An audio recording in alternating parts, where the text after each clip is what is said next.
Hello. All right, so this is a let's play of Homestuck.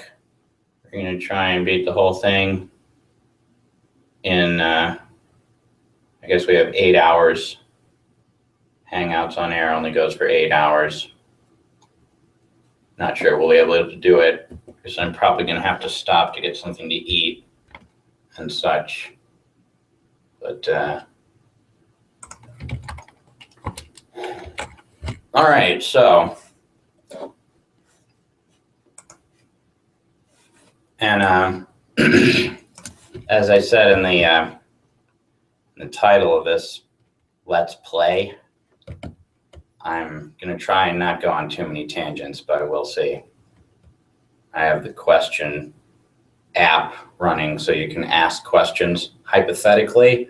There's like 17 different ways of looking at a whatever this is, an on-air hangout plus thing. And only one of them allows you to actually ask the questions. The other ones, they just sort of frustratingly have a lot of buttons and some of them are yellow and stuff. So, you know, it's not easy. But if you do find the correct one somehow, then you can ask a question and I will answer it. You can pretty much ask me anything about Homestuck. I can give you the info.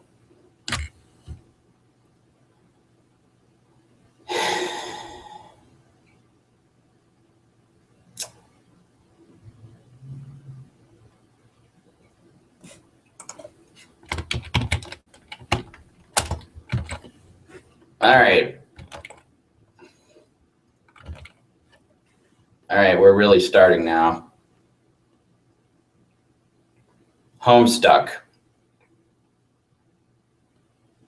by Andrew Hussey.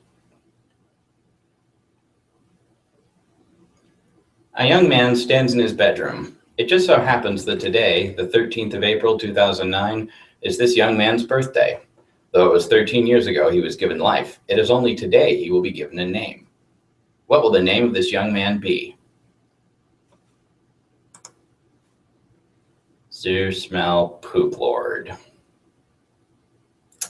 Didn't like that.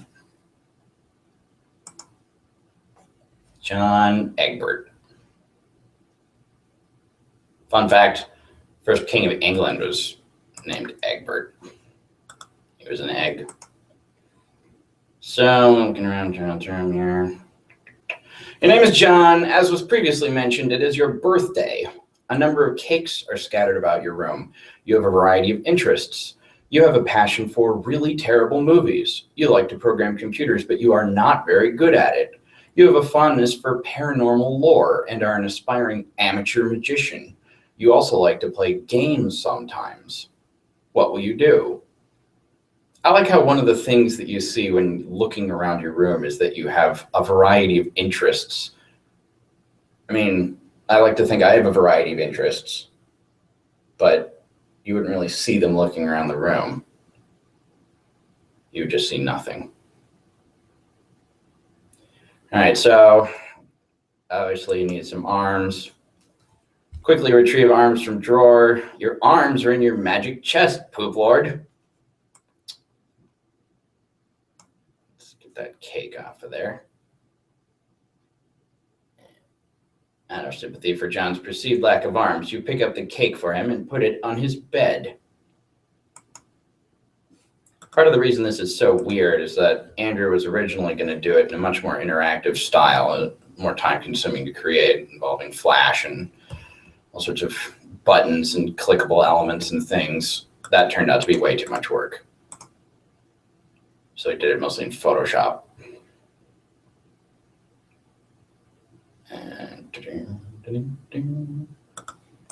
You retrieve your fake arms from the chest. You use these for hilarious antics. You captcha log them in your Sylladex. You have no idea what that actually means, though. There are other items in the chest. Examine contents of chest. And here you keep an array of humorous and mystical artifacts, each one a devastating weapon in the hands of a skilled magician or a cunning prankster. You are neither of these things. Among the artifacts are 2 fake arms, currently captchalogued in your Siladex, 1 pair of trick handcuffs, 1 stunt sword, 1 magician's hat, 1 pair of beagle post glasses, several smoke pellets, several blood capsules, and 1 copy of Colonel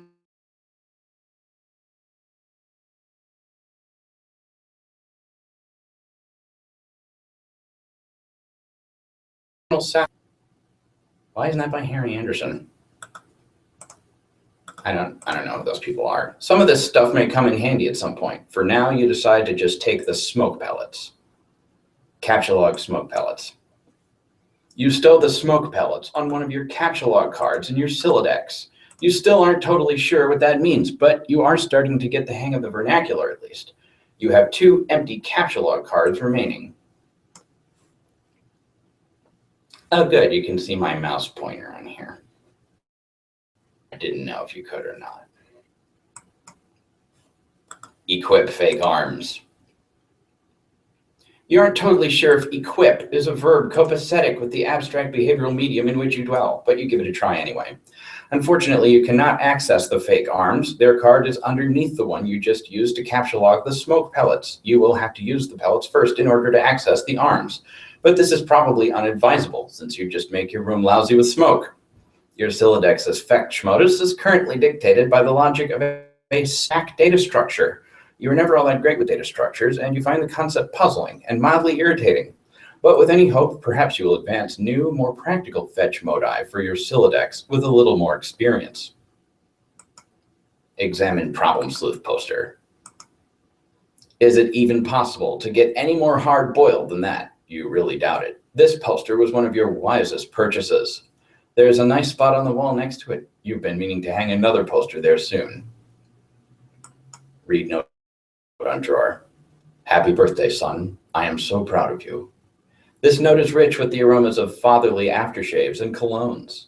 Beside the note is a rolled up poster. Take poster. Another birthday artifact. You wonder what is printed on the poster. You'll need some way to hang it on your wall. Acquire hammer and nails. They will come in handy. You first place the hammer into your Siladex. But now all of your captchalogue cards are full. You wonder what will happen if you try to take the nails. You guess it doesn't hurt to try. You captchalogue 4 nails into the top card and push all the artifacts down a card. The fake arms are pushed entirely out of the deck. Oh well, they're probably completely useless anyway, but you probably don't want to do that again unless you want to drop the smoke pellets and suffer the consequences. In any case, you now feel like you have gathered enough things to get down to business and do some really important stuff.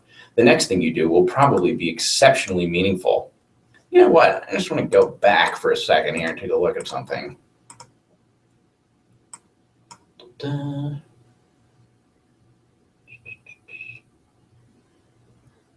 Yeah, okay. So that's what I thought.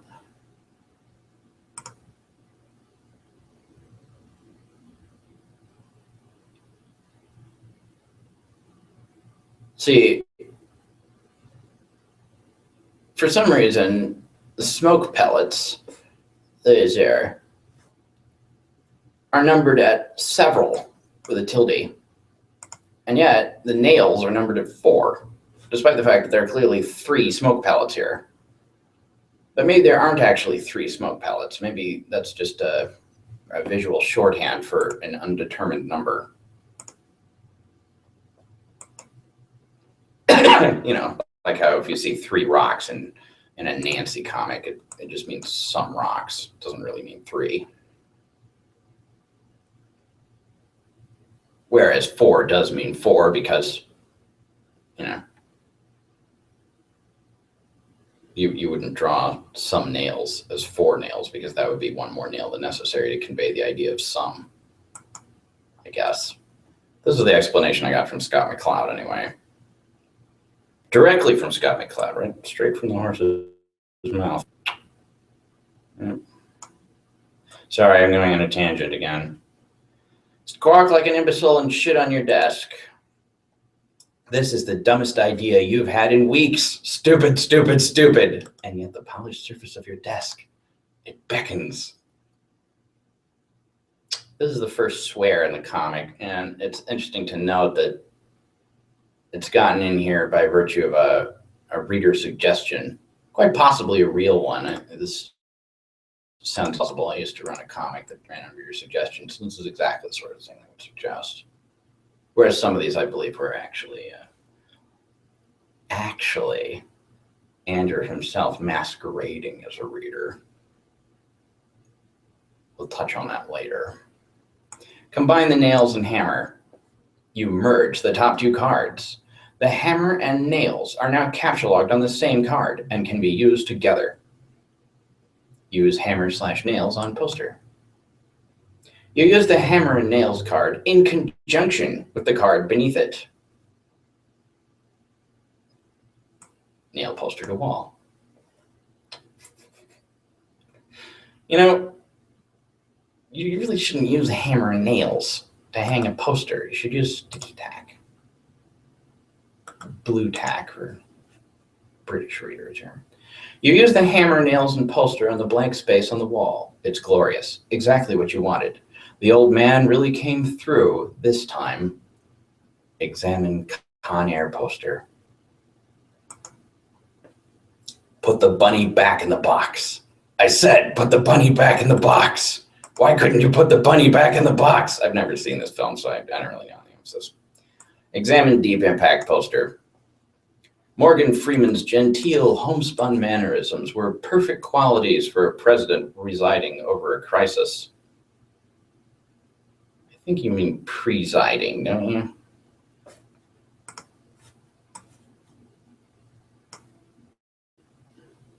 I have one viewer right now. Who's viewing this? Well, I'll just continue on here. Morgan Freeman's genteel homespun mannerisms were perfect qualities for a president residing over a crisis. Oceans rise, cities fall, hope survives. Wow. Films about impending apocalypse fascinate you. Plus a black president? Now you've seen everything. It's not as stupid as our timeline where we have a black president with a Muslim name. Examine calendar. You've marked your birthday, the 13th of April, and not that I'm saying it's bad, it's just implausible. You've marked your birthday, the 13th of April. Another day marked was supposed to be the arrival date for the highly touted Spurb beta launch. It's been 3 days already. It's starting to become a sore subject with you.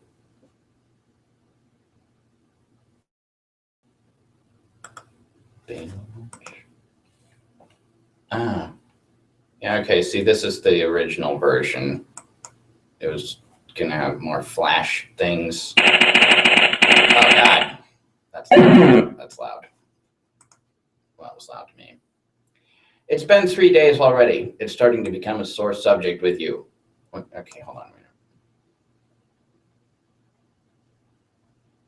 I like how he's drawn on his calendar in an incredibly pixelated style.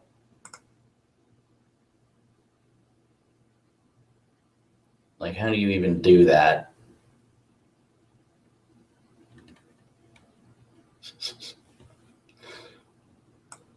Eat cake. You are sick to death of cake. You've been eating it all day, and you have no intention of clogging your Sylladex with it either. The cake stays put for now. You hear a notice from your computer. Someone is messaging you. Examine incoming message. I think John refusing to eat or take the cake is an allegory for Andrew refusing to make references to Portal. Instead, making up his own metafictional work to make references to Sweet Bro and Hello Jeff, which we probably will have to read as well during this, even though it's not strictly part of the comic. You pull up to your computer. This is where you spend most of your time. You decorated your desktop with some rather handsome wallpaper, which you made yourself. You are really proud of it. Your desktop is also littered with various programming project files. You are so bad at programming sometimes, you wonder why you even bother with it. Your Pester Chum application is flashing. Someone is trying to get in touch with you.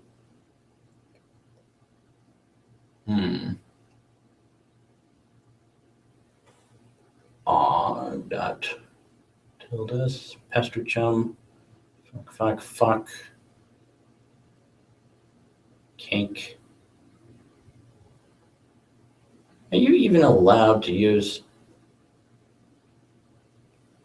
circumflex in file name? I question this. Well, then again, I don't know what the hell operating system he's running. It has an actuate button, so probably.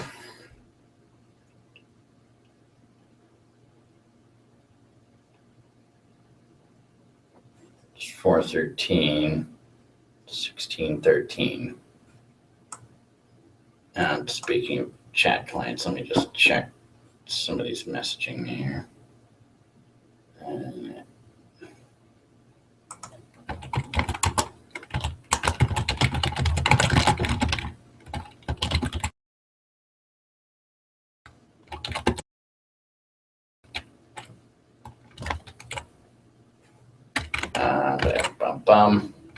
All right.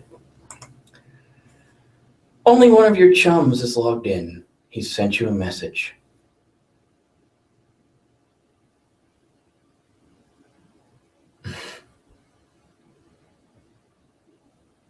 The Pester Chum chat client reminds me of the ZZO38 chat client. It has that aesthetic. What kind of?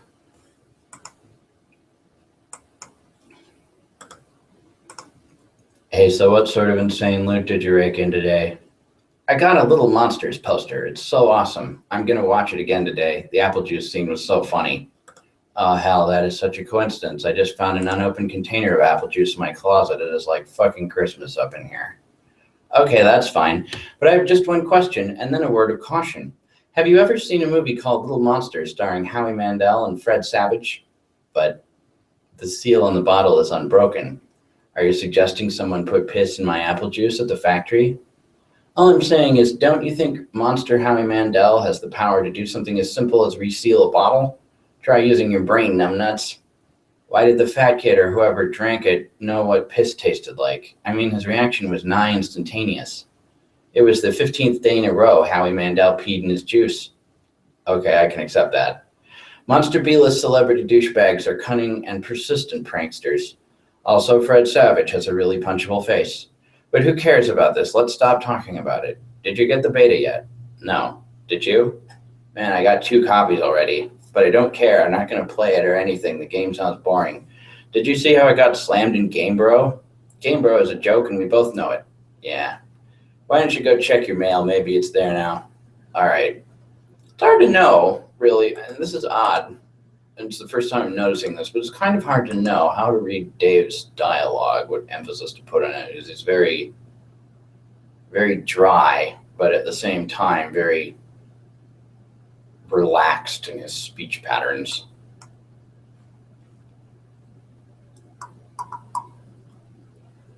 I'm looking out the window. You see the view of your yard from your window. Hanging from the tree is your tire swing. In a kid's yard, a tree without a tire swing is like a proper gentleman without a monocle. That is to say, he can hardly be considered a terribly proper gentleman at all. And there beside your driveway is the mailbox.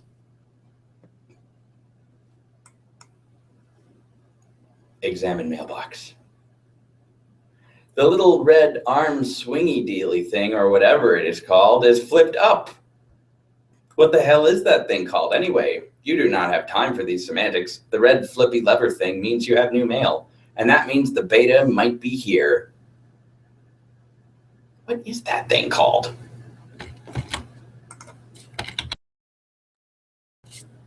Yes, I did mean mailbox.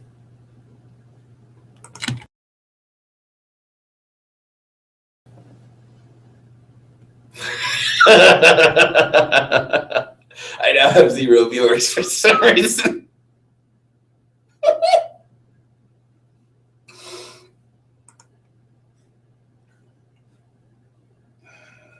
Receptacle for incoming mail.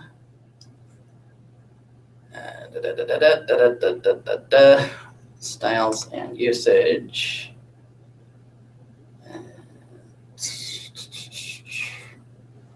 Oh, good Lord. Where's the thing that tells you how to, the thing? And look at this. It has stuff about the exact number of centimeters long your mailbox can be.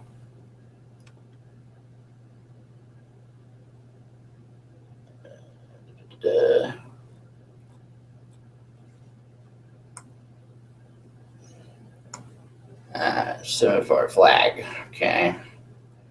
Originally designed only for incoming mail delivery, curbside mailboxes were soon fitted with a semaphore or signal flag mounted on an attached arm to signal the postman to pick up outgoing mail.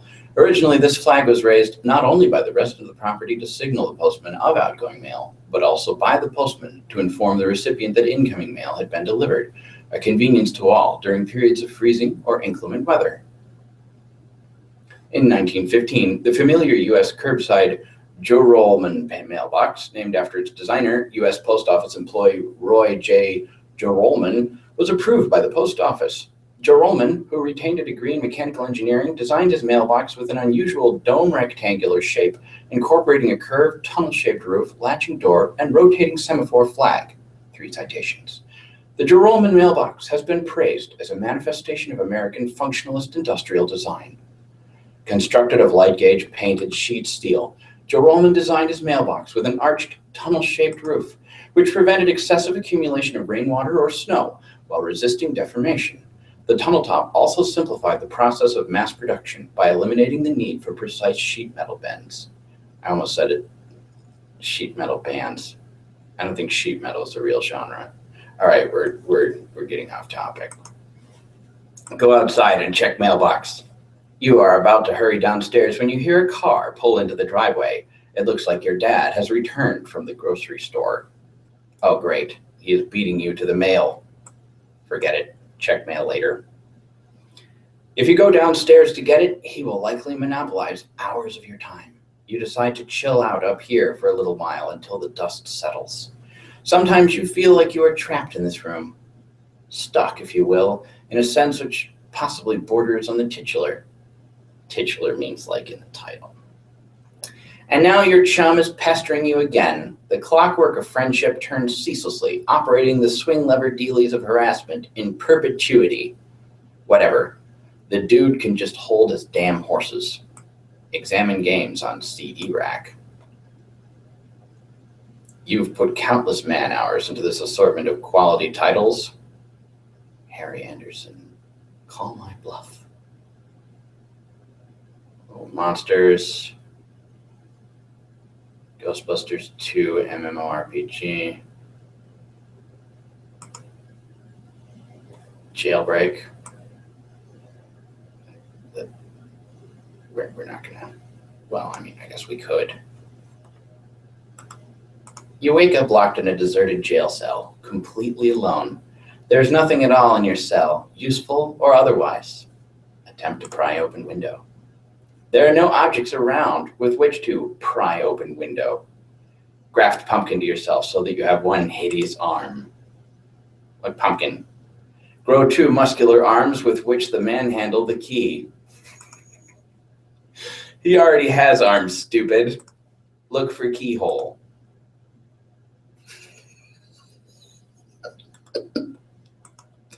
Throw the key down to that guy so he can open that door. Clank. It lands with a loud metallic clank. Loudly tell that guy to pick up key and try it on the door. Bellow. That's a good way of representing someone speaking in a comic. I should use that instead of word balloons. Slam. Despite your bellowing, the man casually opens the door and leaves. Pee out the window in an attempt to bring him back. As you turn around to unzip, you notice another keyhole. Open door. What? Do a dance.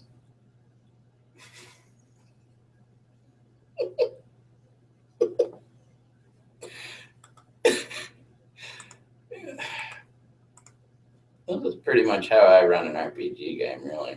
Slam. Exotic rhythms take over your body as you start to do a really silly dance. You recall your initial urge to urinate out the window. Now that you think of it, you really have to pee. The urine splashes onto the man outside, who had a change of heart. He is climbing a ladder to give you the key. Knock on door. Your clumsy fist accidentally flies through the bars, knocking out a passerby. Keys from his keyring jangle on the floor. Ask Dungeon Master if there is one fucking way out of room. He's unconscious. Examine floor. You pick up a clump of nutrients-enriched dirt. Sweet spice of the earth.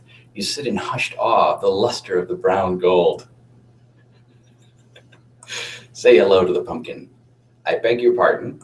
Search room thoroughly for pumpkin. You wake up next to a broken ladder. You are covered in piss. Throw shoe at key. You're not even really sure if you're wearing shoes. Rub key on chest. You know, I never really noticed this before, but I guess my characters don't wear shoes because I just draw like a little L shape for the foot. I don't do the oval. Now the key smells like pee too. Go through door. The door is locked. How did it get locked? Use key on door. Jiggle as you might, the key doesn't work. Now the lock smells kind of like pee too. Pretend the broken ladder is broken train track. Choo-choo, all aboard the Moron Express. Use ladder as battering ram. Crack.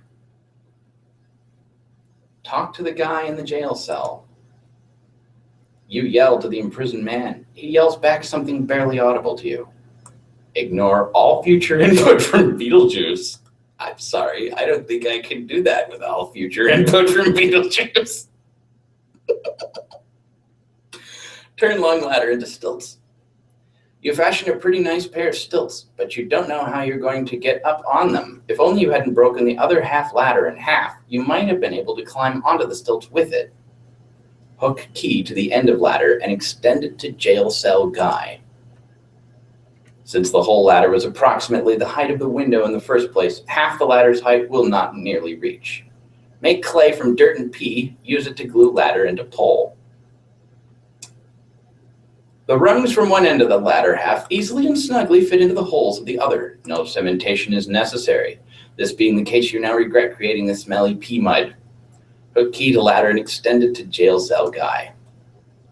It's still just a little out of reach. Toss the contraption into the air to give it added lift.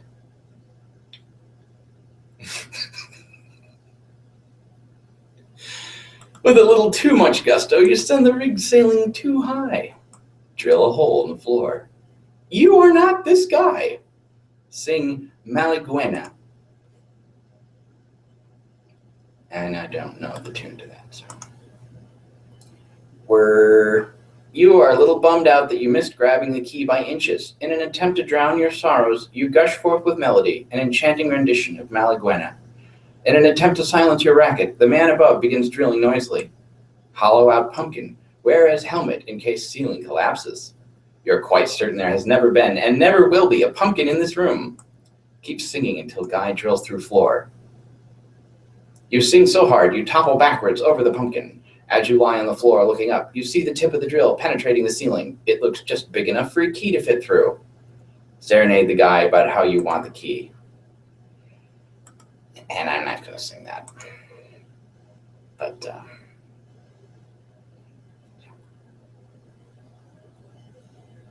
the man has opted to take a leak through the hole. You are getting really sick of pee.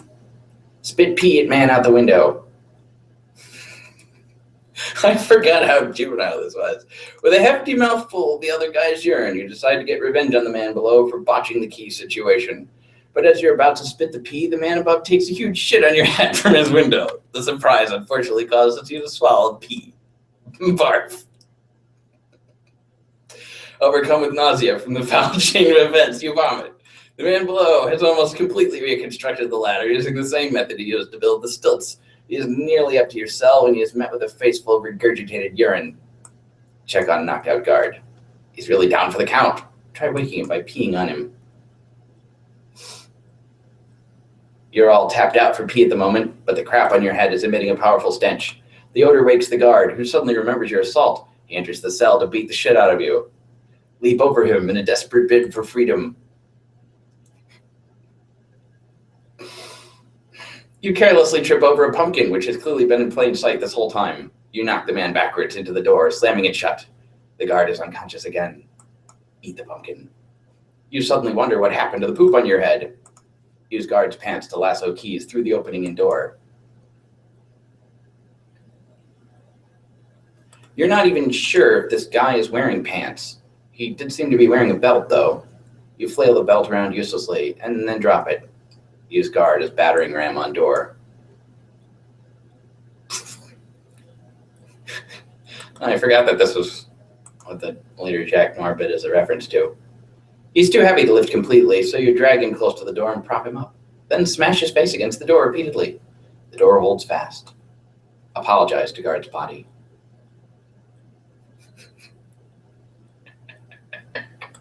You start to feel sorry for abusing the guard so badly and mumble an apology. But then a mere apology doesn't seem to do justice to the poor man. You decide he needs a proper funeral. You sever his head with your trusty pocket knife and place the head in the pumpkin, which you just hollowed out. Using your handy spoon, you dig a hole and bury the pumpkin. You say a few prayers. He's in a better place now. Where did this guy get a spoon? Status. Pause. Game status. Health, 74. Strength, 32. Dexterity, 41. Wisdom, 24. Pluck, 89. Metal, 67. Chutzpah, 90. Fortitude, 11. Temerity, 66. Cheek, 95. It might seem weird to put health in the same list with stats, but there are game systems that do this. Middle-earth role-playing game system, whatever it's called, does this. It's terrible. Don't play it. Pumpkins destroyed, 1. Keys in inventory, 0. Key throwing accuracy, 0%. Urinations, 3. Decapitations, 1. Score, 890. Unpause. You wake up in your cell after a short nap. There is a key on your side, a drill against the wall, and a small pea-soaked hole in the floor. Drill through the floor. Whirr. Fall. Thump. Whirr. For the first time in your 3-year imprisonment, it occurs to you to drill a large hole in the floor. You put your back into it. Poke head through hole and wave. You're delighted to see your neighbor. You decide you are long overdue for a proper greeting. Your oversized cranium gets lodged in the hole. You are stuck fast. Wave legs in the air. Your most creative solution to the problem is to hoist your torso in the air and flail your legs. It seems to be working. When something goes wrong, proceed. You suddenly realize you are now this guy. This sounds unrealistic, but I mean, that does happen to me from time to time. Dab pictures of naked ladies on the wall with blood. All you have is gay porno. Drill hole through floor. Sorry, door. Grind. The drill is not strong enough to penetrate steel. Drill through the wall right next to the door. All these thoughts of drilling and penetration have given you a serious hankering for some quality time with Hunk Rump magazine. Continue to enjoy Hunk Rump. You are putting the finishing touches on a robot you have built from ladder pieces. You are soaked in regurgitated urine, and this activity has been a nice diversion. You call him Logorg. He's magnificent. Command Logorg to dance. With commanding authority, you issue the order. Logorg has no brain, motor, or any moving parts. Use Logorg as a battering ram to open the door. From atop your great mechanized mount, you command Logorg to break down the door like a huge battering ram. See, this is obviously not going to work. You need to put the pumpkin on the golem's head. Put your brain inside Logorg's head. That sounds... You're not sure how you're going to get your brain into Logorg's head or out of your own head, for that matter, but you get an idea. Wreak havoc. Logorg has no moving parts. You can barely move inside your new wooden prison. Make a little love. Whirr. Smash. You decide all these thoughts of destruction should be offset by a little good, earnest lovemaking. While you contemplate your current options for sexual partners, a whirring is heard from overhead. Sacrifice your soul to the heathen gods. You've considered doing a lot of stupid things before, but this idea takes the cake. I'm not sure it does, really. Build Logorg. From the Logorg ashes rises the phoenix of Drillgorg, supreme next-generation mechabot at your service.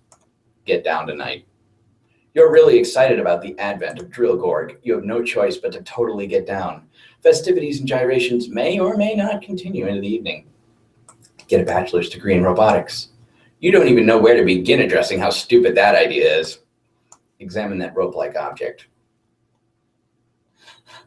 With great prescience, move away from end of the intestine. With great prescience, you move away from the end of the intestine. Make a robot out of that guy. I don't think I'm familiar with make a robot out of that guy. Cry. That's definitely a real suggestion. They always do that. One of the things that doesn't come up in this, which I get continually with these, is the players attempting to sleep, hoping that when they wake up, something will be different, I think. Crushed by the loss of your prized automaton, your son of lumber, you are reduced to tears. The other guy consoles you. He thinks he has something that might cheer you up. Pause. Unpause. That was clever. You are this guy. You and your newfound buddy stand face to face, wondering what to do. The shattered remains of Drillgorg rest in a tragic heap. Oh, now we have two options. Climb intestine.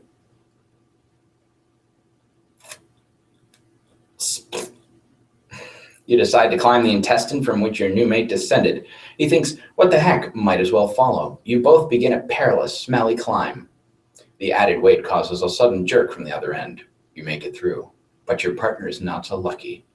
With a great sense of accomplishment, you survey the room. Wow, what happened in here? Clean the place up a bit. Using your trusty rag, you make some pretty good headway on the room. You notice a patch of dirt where it looks like something was buried. I wonder how many people submitted the command inventory. Presumably plenty, but Andrew just never used that one. Eat whatever is in the hole.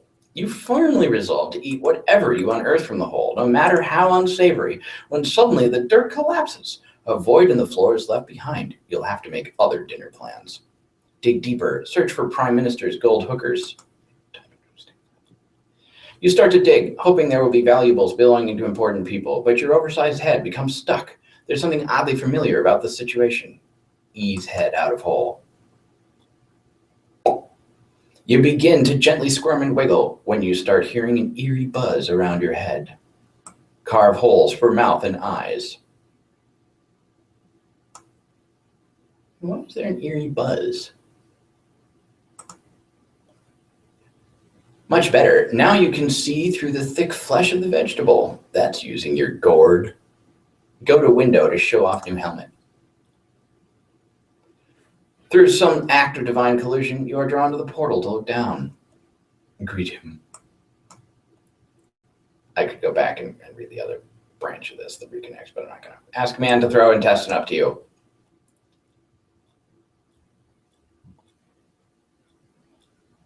You think maybe your coarse gesture was made a bit brashly. Diplomacy may be the most mutually beneficial strategy here.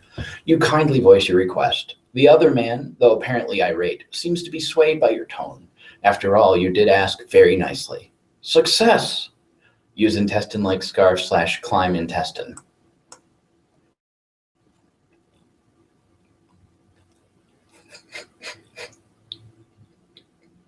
This is one of my favorite panels. Look how big that guy's intestine is. What the heck? What's going on inside his body?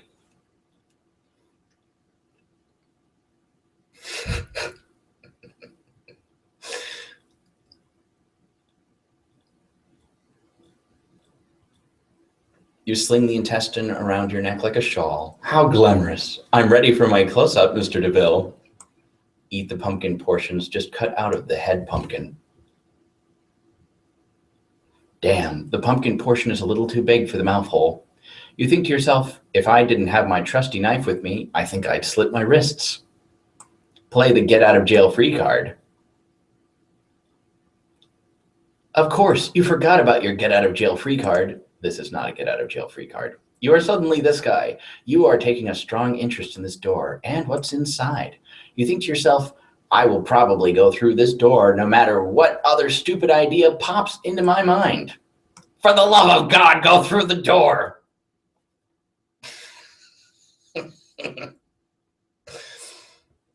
You step through the door, which instantly slams behind you and makes a locking noise. You have a feeling it is locked. In the room is a wall which has 3 pumpkin-shaped recesses. One has a happy face, another sad, the other scared or surprised or something. There is a fresh pumpkin on a pedestal and a carving knife next to it. The room seems to extend very high up. It might even go all the way to the roof up there. Carve the pumpkin into a surprised face. With your most determined face, you set about turning the pumpkin into a work of art. You really suck at carving pumpkins. Put it in the sad recess. Squish.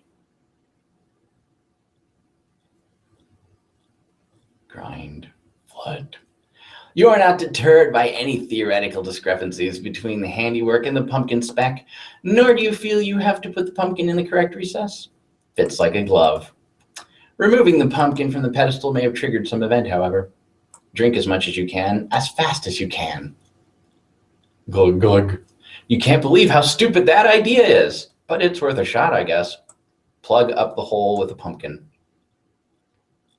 Press. Crack. Gush. You figure it's about time you took off this silly and uncomfortable pumpkin armor and put it to good use. There must be something that can stop the terrible flow of this water, possibly some mechanism, maybe right in this room. Carve pumpkins to match faces on the wall and put them in. Click. Clang. Grind.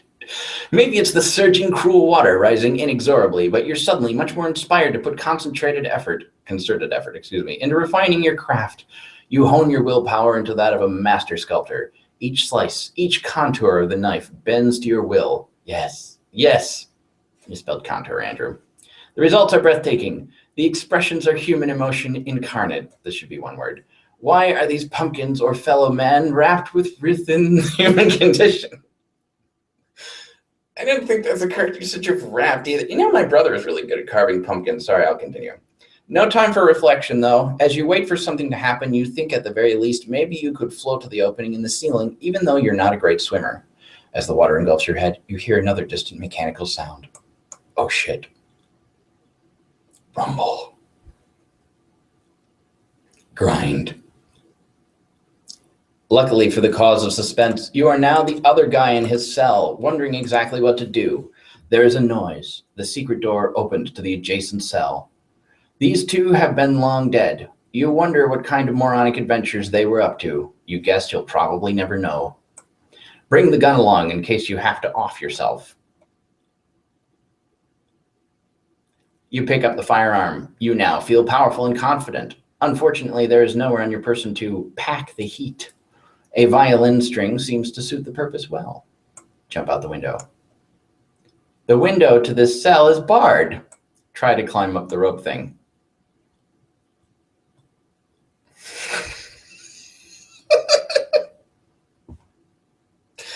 You get the fishy feeling that this is probably more intestine. You've been climbing a lot of intestines lately.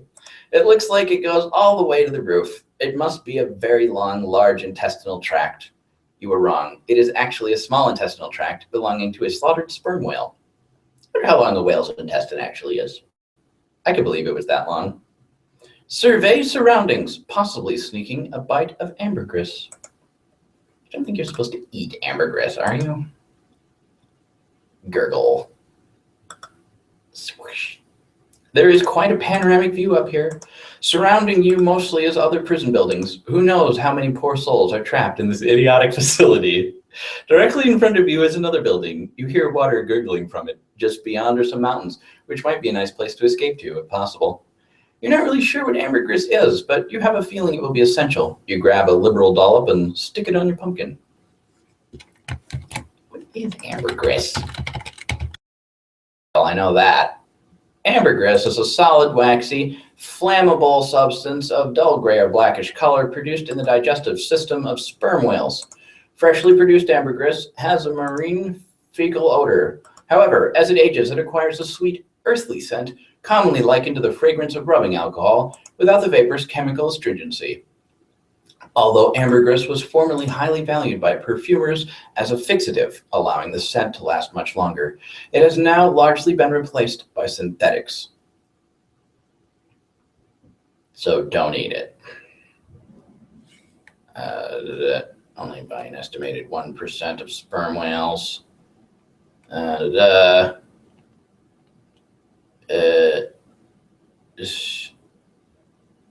Okay. Ambergris occurs as a biliary secretion of the intestines of the sperm whale and can be found floating upon the sea or lying on the coast. It is also sometimes found in the abdomens of whales. Because the beaks of giant squids have been found embedded within lumps of ambergris, scientists have theorized that the substance produced by the whale's gastrointestinal tract to ease the passage of hard, sharp objects that the whale might have eaten. The sperm whale usually vomits these, but if one travels further down the gut, it will be covered in ambergris.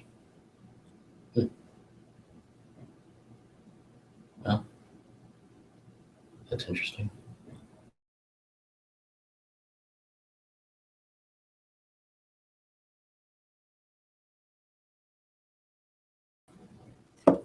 Etymology.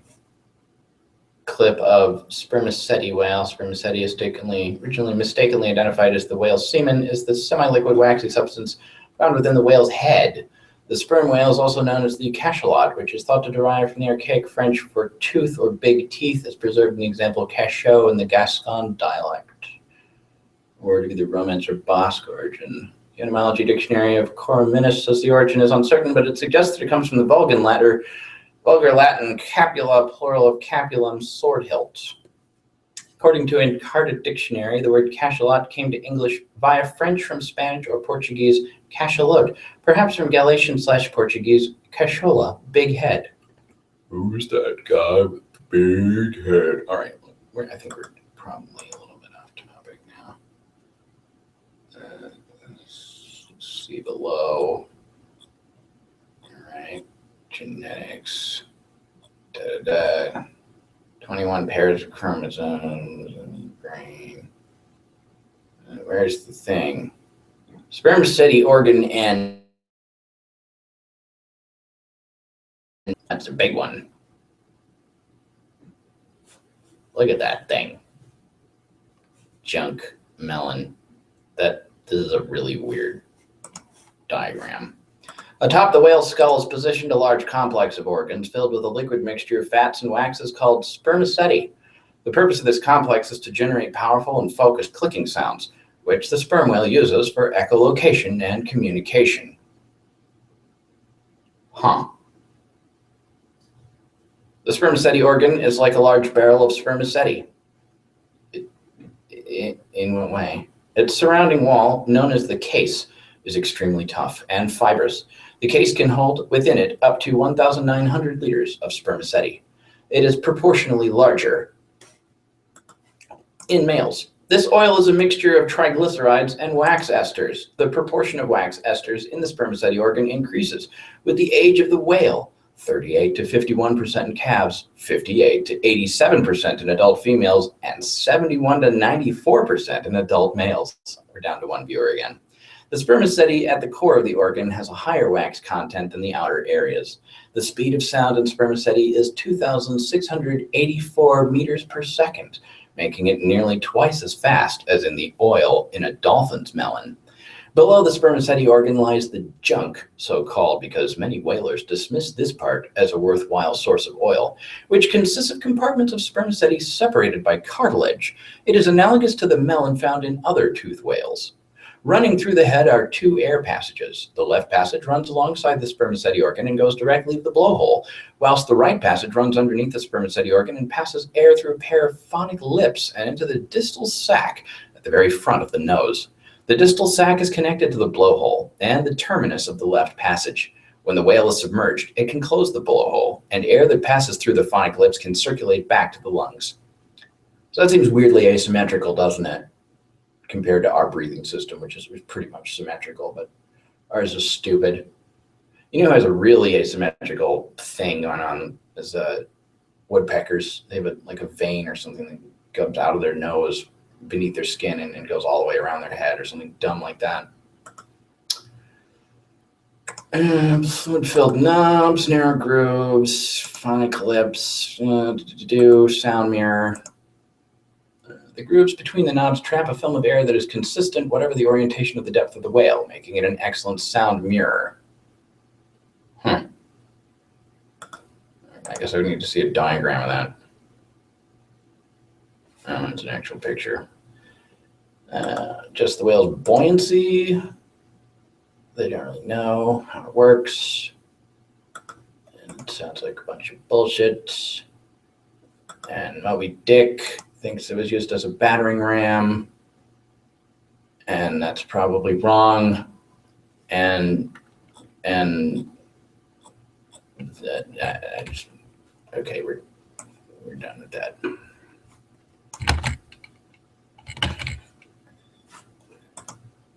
Bile duct.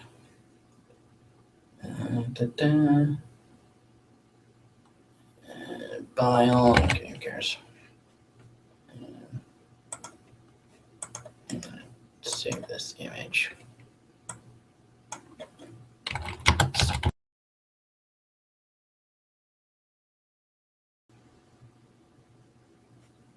Something made a noise. What just happened?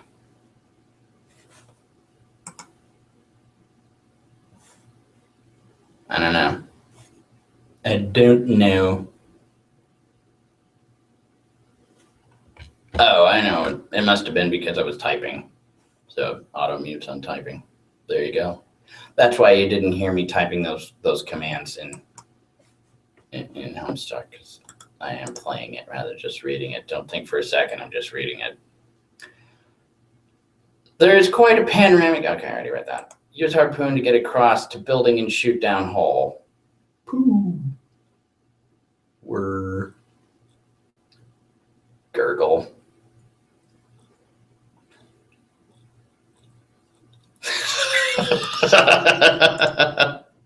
You pry the harpoon out of the whale, load it into the barrel, and fire. The pulley mechanism yanks you swiftly to the other rooftop. Readying your pistol to be fired indiscriminately into the void below, you hear some murmurs along with the gurgling. The water seems to be rising slowly. Looking into his mournful, pleading eyes, you start to reconsider firing your handgun. You opt for the harpoon gun instead. You figure might need the bullets later if you have to off yourself. Pull lever and reel in the harpoon.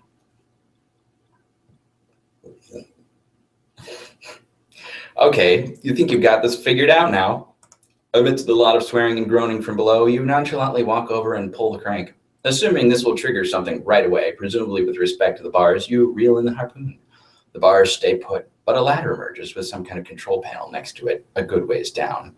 This is a nice, I'm very familiar with this sort of thing. This makes it look like you actually planned out how the whole stupid, ridiculously tall jail cell with the pumpkin alcoves and stuff works, and they're just doing it wrong. No, I'm sure Andrew had no overall plan at all, and you just made that up on the spot when they pulled the crank.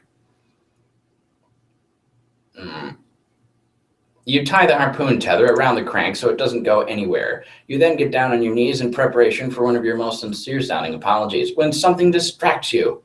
A 5,000-piece jigsaw puzzle on the floor, partially completed. It looks like it's a picture of kittens. This looks like so much fun. Ask Harpooned Man where the rest of the few thousand pieces are. He can't hear your question and doesn't really care to listen at the moment. Climb down ladder and randomly press buttons on panel. Clang. Zip. Snap. Chung. You get your button-pushing finger ready for a field day. You're disappointed to find it is a simple switch. You pull it nonetheless. Take off helmet and use it for flotation. Flip switch again. Twist. Release. Pumpkin hugifier. You struggle to remove the pumpkin, but it is swollen from absorbing too much water. To express your current emotion, you try to twist it to the frowning side, but it gets stuck halfway. Though blind, you still manage to scramble over and pull the lever again. You are now the Harpoon Man. Point hugifier at Pumpkinhead and activate.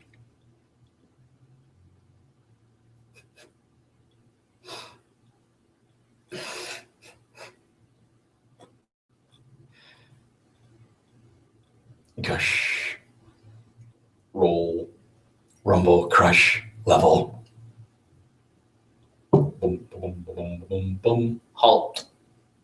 You can't imagine what this strange device does, but it beckons you. There are two settings on the dial. You leave it at pretty huge. You don't want to get carried away. You are that guy. Look around and thank Guy for quick thinking with Harpoon.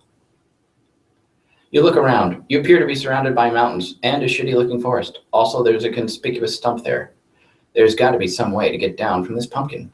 Load gun and fire at stump while singing King Henry V. I am Henry V. I am a king and bow. Dunk. Slide. Zip.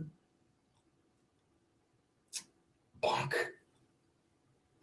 It might be the blood loss, but you've definitely gone bonkers. You load the gun and fire.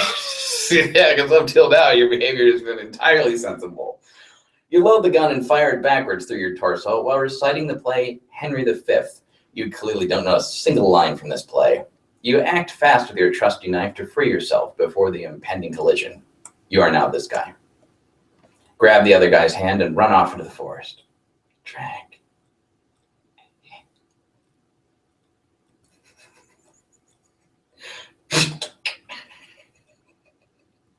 Bang.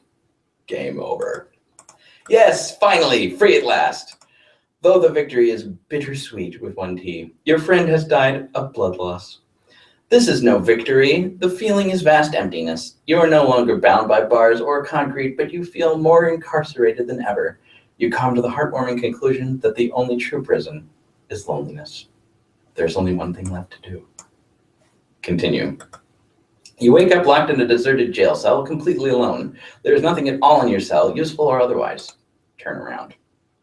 Using key, carve spell into pumpkin, evoking elves and such. What in the merciful Christ's name are you talking about? Using key, carve spell into stomach, invoking elves and such. There is already such a spell carved into your stomach. Recite spell while spilling blood, invoking elves and such. You don't know what any of those runes mean, and you'll be damned if you're going to try and read them upside down. An elf appears anyway. With your trusty Hunk's Junk magazine, forge a sword. I don't remember this part at all. Your gay pornography has been forged into a formidable blade. The elf saw a picture of a penis and started to cry. Strike the elf. Your stats. Health. Magics. Pulchritude. Elf stats. Health. You could really use a boost in pulchritude. Is that even how you pronounce that? If you wish to win this battle, offer the elf a baby in exchange for one wish. I'm not looking up the word pulchritude because it's stupid. The elf agrees to grant one on the promise that you will acquire a baby for him in the near future. What? Why would you? Choose your wish. Get out of jail, a new pony, improve your pulchritude. Ask for pony. Ask for second wish by promising twin babies. Choose your second wish. Get out of jail. Improve your pulchritude. Wish to get out of jail, then trample the elf with the pony. He is more than happy to magically transport you outside the prison. You had him at, I will get you more babies. You deal more damage in the fracas, but again, clumsy meleeing skills have left you at the short end of the stick. Cut open the horse to sleep inside for the cold night.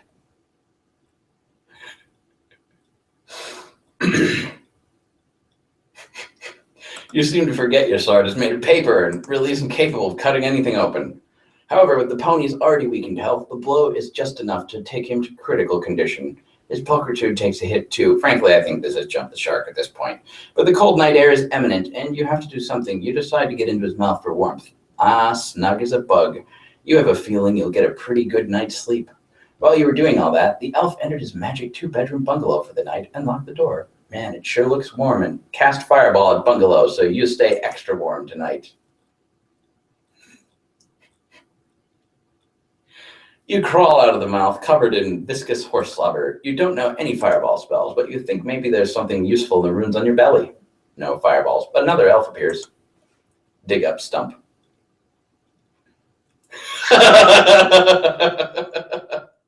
You flip open the stump easily, revealing a hole. There is a gun in the hole. You figure the gun is placed there in case you needed to off yourself at some point. There seems to be some powerful cosmic magnetism towards suicide, which surrounds the stump. It has no bullets. Go on a hunt for children to repay the elf for his kindness. There appears to be a bus full of children on a field trip coming down the road. You wait to spring an ambush. Unfortunately, not one of the children appears to be a baby. Give a bus of children to elves so you can go inside. While you were measuring, the bus driver drove off with the rest of the kids, leaving you with only these three. You see if you can interest the elves nonetheless. They're apparently unmoved by the offer. Tie kids together with the horse and use as battering ram. An idea this good just doesn't come around every day. You bind your motley collection of hostages together with your ample supply of rope. But the combined weight of 3 kids and a small equine is way too much to ever drag to the door. I think there's a C in equine. You're beginning to suspect this was a retarded idea. Throw 2 kids in the chimney, maybe it'll smoke out elves. You order the children to climb the house and go down the chimney. The horse tries to gesture that the gun has no bullets. Continue your downward spiral of mental instability. Inside the bungalow, it is warm and inviting. I don't think a little mushroom house is that. Invite the horse, children, and madmen in for a tea party. Frankly, you think that guy's a little unhinged. You don't want anything to do with him, unless he has babies, of course. Enact total war, set house on fire, and flee east to Moscow. Moscow is west, you boob. Use magical prowess to summon Moscovite elves. You don't know the spell for summoning elves, Russian or otherwise, and the only known spell is carved on the belly of that lunatic, and you're not getting close enough to read it. The only spells carved on your bellies have nothing to do with elves. From what you can decipher of the runes, you think one has something to do with summoning vegetables. The other one may give you an elevated mystical communion with animals or something, a lame-ass spell. Use runes to communicate with Pony and feed it a magic carrot. Chomp. A magical sense of communion tugs at the pony's primitive mind. A luscious, magicked-up carrot tantalizes the pony. All of the pony's stats are completely restored. I'm willing to bet Andrew is making up the commands that he was accepting at this point. This is just Andrew talking to himself. Bite off your own leg and use it to play fetch with the pony. That does not sound like an enjoyable activity for either party. First, be the pony. Second, trample the children and the man. I'm sorry, but I'm not familiar with the command be the pony. With elf powers, order the pony to trample children and man. You really put your back into this enchantment. You will coerce this pony towards murder come hell or high water. The pony wanders off and snuggles into bed. He looks really warm and cozy. You are now the pony. Enjoy restful slumber. You win! Yeah, I definitely never gotten to this page before. Would you like to play again? No. All right, so what else we got here? And don't stop. Problem Sleuth. The Caper Havers. Bard Quest. I'm not going to play Problem Sleuth and Bard Quest, because from what I remember, Bard Quest is terrible and Problem Sleuth is really, really long. Then again,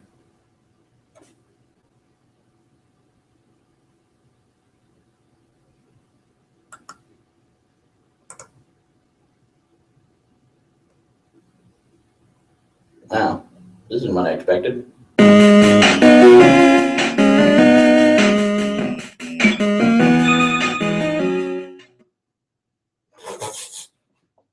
Okay. Problem Sleuth. You are one of the top problem sleuths in the city. Solicitations for your service are numerous in quantity. Compensation adequate.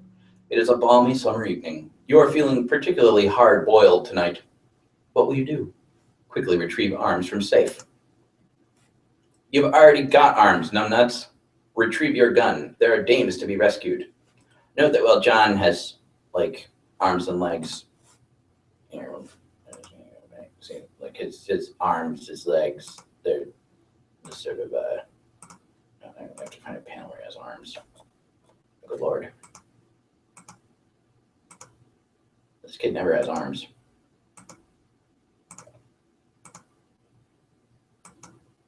Grow some arms. There, see?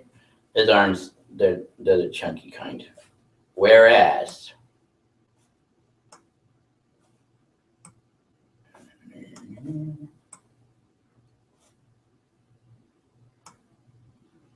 what in God's name? All right, well, I'm just lost here.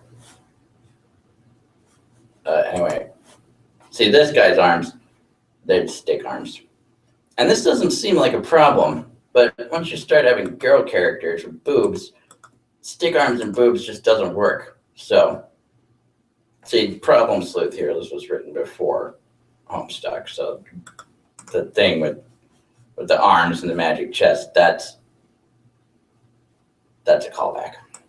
Retrieve your gun. There are dames to be rescued. You are quite positive there has never been a gun in your office, and never will be. Frankly, the notion strikes you as reckless and foolhardy.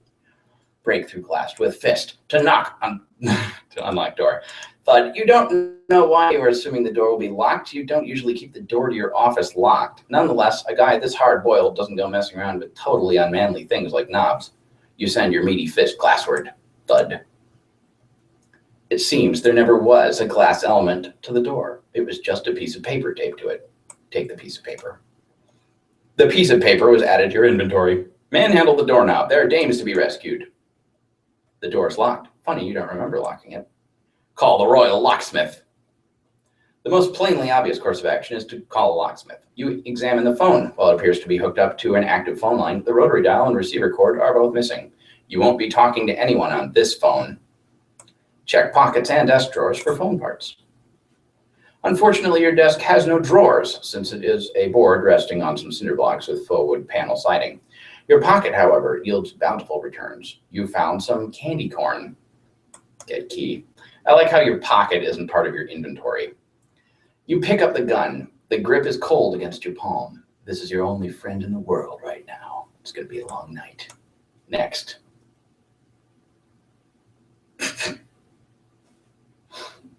I wonder if next was an actual submitted command. I imagine not. Nobody ever submitted that kind of command to me. Store candy corn in the safe. Thinking the precious cargo may not be secure in your pocket, you explore alternatives. But you don't know the combination of the safe. You figure it's probably hidden somewhere in your office. Check the other side of the paper. You have decided to examine piece of paper. Next. 41, 23, 66. Eureka, you discovered a sequence of numerals. Open safe. You will use sequence of numerals on the safe. Next.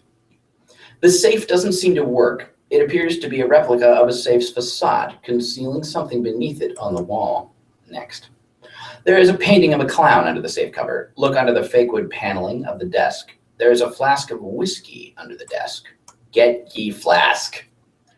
You pick up the flask of whiskey. Drink the whiskey and remember the good old days.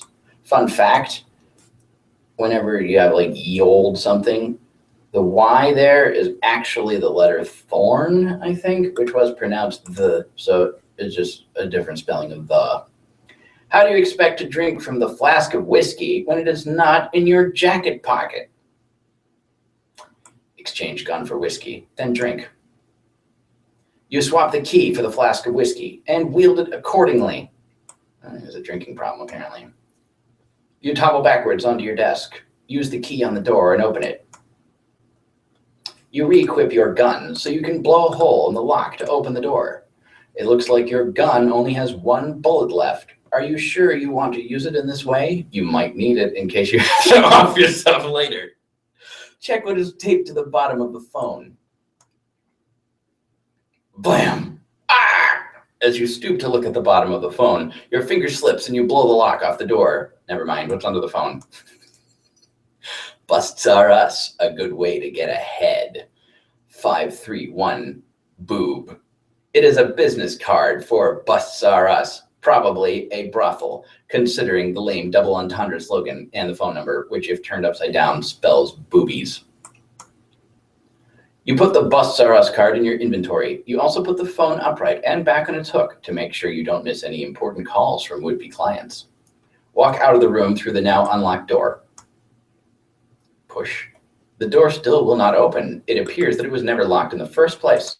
Something must be obstructing its path. Look through the newly made hole in the door. No wonder the door won't open. Blocking it is an enormous and magnificent bust of Ben Stiller in his role as Starsky in the 2004 Retromania comedy remake of Starsky and Hutch. Lying on the floor appears to be an unfortunate bystander, an employee of Busts Are Us. He was polishing the bust right in front of your door for some reason. Take the bust's sunglasses. You can't reach them. In any case, they are probably just part of the statue and not actual sunglasses. You spend the next half hour trying to reach them.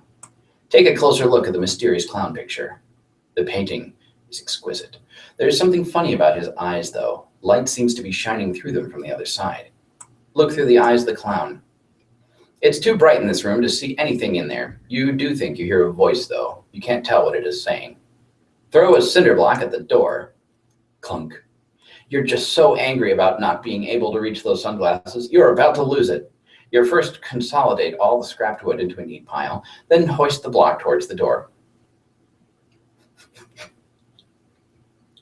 That's a nice sort of abstract extension of the way you do things in an interactive fiction game. You know, in parentheses, it'll be like, first arranging the wood into a neat pile. Only that wouldn't actually happen. It sounds like something was knocked loose on the other side.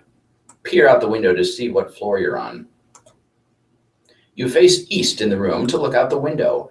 Bright daylight floods the room through the glass. You've always been a stickler for natural light. This is the only source of light in the room. What makes this particularly strange is the fact that it is 10 o'clock in the evening. Take a look outside. It's the view from your third floor office. You gaze abstractedly at the commotion below. Same scene, same faces every day. It's like it hardly ever changes. Not that you can afford to pay much attention to scenery, with your mind wrapped around the latest problem, sleuth, and your lips around your flask. Ask the movers of the moving van to move the Starsky statue, or remove it. You shout towards the moving truck, hoping someone might be willing to bust your problem, so to speak. You do your best pantomime of Ben Stiller as a Starsky statue, but it doesn't seem like anyone can see or hear you. Throw a cinder block at window, thereby discovering it is fake. I wonder if that was a real command. You think you have a pretty good idea about how your office works by now. Acting upon this hunch, you hoist another cinder block glassward. Look. Pick up shard of glass and put it in your inventory. No clue is too trivial for the keen problem sleuth. Your motto is, let no inventory go uncluttered. What's that? You catch a glimpse of the reflection in the glass. It's the wall behind you. Turn around. Now facing south, you pause to marvel at the beauty of your office wall mural celebrating ethnic diversity. You had it commissioned some time ago by promising young artist. Best $11,000 you ever spent. Read the note under the coffee. Madame Murel, bring wall your fantasies to life. 1900 strip first. It appears to be another business card. At a glance, one might think it was a calling card for a lady of the night named Muriel, with a typo in her name, given the poor spelling exhibited elsewhere. But on closer inspection, it is more likely a misspelling for mural, given the smudged out pun about walls. The suggestion in the phone number is probably regarding the old coat of paint, rather than anyone's clothes. It's an easy enough mistake to make, though. You feel sorry for anyone who, at any point in the past, may have called while under the wrong impression. Using the chair, cinder blocks, and paneling, make a fort. You stash the Madame Murel card in your inventory and set about making a really cool fort in your office. It is complete, with a front step and chimney. You are really proud of your craftsmanship. Use your imagination to play make-believe. Inside your fort, you are only bound by the walls of your imagination and several small pieces of particle board. Fantasize. This is what being a hard-boiled problem sleuth is all about. It's about being a strong, silent type, oozing with confidence, charisma, and other fine qualities such as not being trapped in your own office. It's about having a working phone, a real desk, not one but two steak dinners, and some hysterical broad on the line yakking about some fella she's got troubles with. It's always the same thing with dames. You comfort yourself in your sublime fantasy by now and then saying things into the phone such as, now calm down a second, toots, and hey, take it easy, sweetheart. I can barely understand a word you're saying. And sorry, I spell my name danger. Ring, ring. Your call is rudely interrupted by a ringing noise. It can't be the phone because you're already on it. Ring, ring. Something is ringing in your office. Check it out. Oh, is that bell on the floor? No, it's a phone. Answer the phone in a very hard-boiled way. You pick up the phone and mutter some impatient greetings into the useless receiver. There's no response. Looks like you just lost another client to technical difficulties. Throw the devil phone out the window. That's probably a Maze reference. No, I'm kidding. Or am I? Throw. You are fed up with your shitty phone. It has screwed you out of a case for the last time. Go look. You're probably going to need to get that back somehow. Crack open window. Slip. Even though the window is broken, you decide to open it. You slide the lower pane upward, but the whole window frame seems to slip from its anchored position. Next. The window comes off the wall altogether. On closer examination, it seems to be a false window with a picture inside it. The picture is lit from within, sort of like a sophisticated light box. Put window down. The window/light box is plugged into the wall behind it. The false window is concealing a large safe. Place false window in inventory. The false window is way too big to carry around, stupid. But you did find a curtain rod just under the top edge. You never did get around to putting up drapes. Then again, it never did make much sense to cover up the only source of light in your office. You put the curtain rod in your inventory.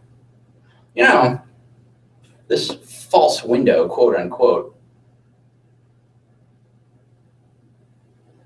if I was programming text adventure, one of the synonyms I'd want to include for this in case someone tried to interact with it by a name other than false window is Idofuzakan. Use numbers from a sheet of paper to open the safe. You examine the heavy-duty safe. You must be keeping some serious loot in here. Enter the combination. You enter the sequence of numerals from the piece of paper. The combination works. However, instead of opening the safe, the dial is simply popped open to reveal a keyhole.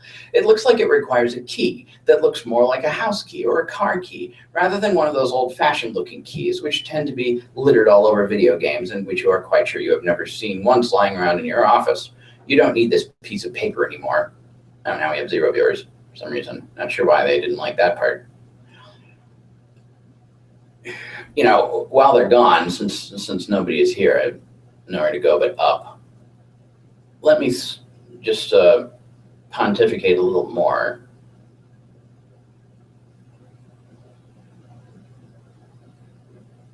About Idofuzakans and windows and fourth walls and that. Actually, what was I thinking? Oh, right. There's a very schizophrenic or bicameral aspect to this whole thing. It's, for one thing, Problem Sleuth seems to really have very limited access to his own memory, you know? Like, he doesn't know what's in his office, right? He remembers things when they come up sometimes, but it's the difference between recollection and recall, basically. One might make the mental leap, in fact, what we're seeing here is all going on inside his own mind, and that this is the process of consciousness itself as seen from the insider's perspective. Crumple it up and throw it away. Also, the fact that he's just mindlessly obeying commands given to him by some unknown, insane voice. Very, very bicameral. You discard the piece of paper. Shoot safe. Your key is out of bullets. Get cinderblock and phone receiver out of false window. It's a long way down. You'll have to think of a way to reel them in if you want them back. Unplug the window to conserve electricity. You unplug the false window, which is probably burning through electricity with its powerful fluorescent bulbs and strange spatial warping properties. You're not made of money. The room goes dark. Look through the eyes of the clown. With the room darkened, you should now be able to see through the painting. Next. Gadzooks, it's another urban mural. This one is particularly unpleasant. You have a feeling it might have been placed there just to annoy you. You hear a voice from the other side. It's hard to tell what it is saying, but you think you can make out the words toots and sweetheart now and then. It's hard to tell how far away the mural is. The clown's eyes are so close together you can only see through one at a time, limiting your depth perception. You wonder what kind of freak this painting was made for. If only you had some sort of thin, extendable implement to poke through the hole to tell how far away it is. Push the curtain rod through one of the clown's eye holes. Tip. You feel the curtain rod bump into something not too far into the wall. Get a look at the unobstructed view. It is the adjacent office. The man at the desk is talking to a client about some sort of problem which requires sleuthing. Next. It is your loathsome arch nemesis, Ace Dick. He is always scooping you on the best cases. That portly son of a bitch makes your blood boil. Shout insults at Ace Dick through the clown painting. Ace Dick, by the way, I don't think that anagrams to anything. You shout, but he cannot hear you. The walls may be too thick, or he is just engrossed in his conversation. It sounds like he is arguing over a misunderstanding about the nature of the services provided by Busts R Us and an alarmingly large bill for those services. In the darkness, you stub your toe on the false safe cover. You utter more profanity. Plug the damn window back in. Inflated electric bills or not, you are getting sick of stubbing your toe on things. Drop kick the door.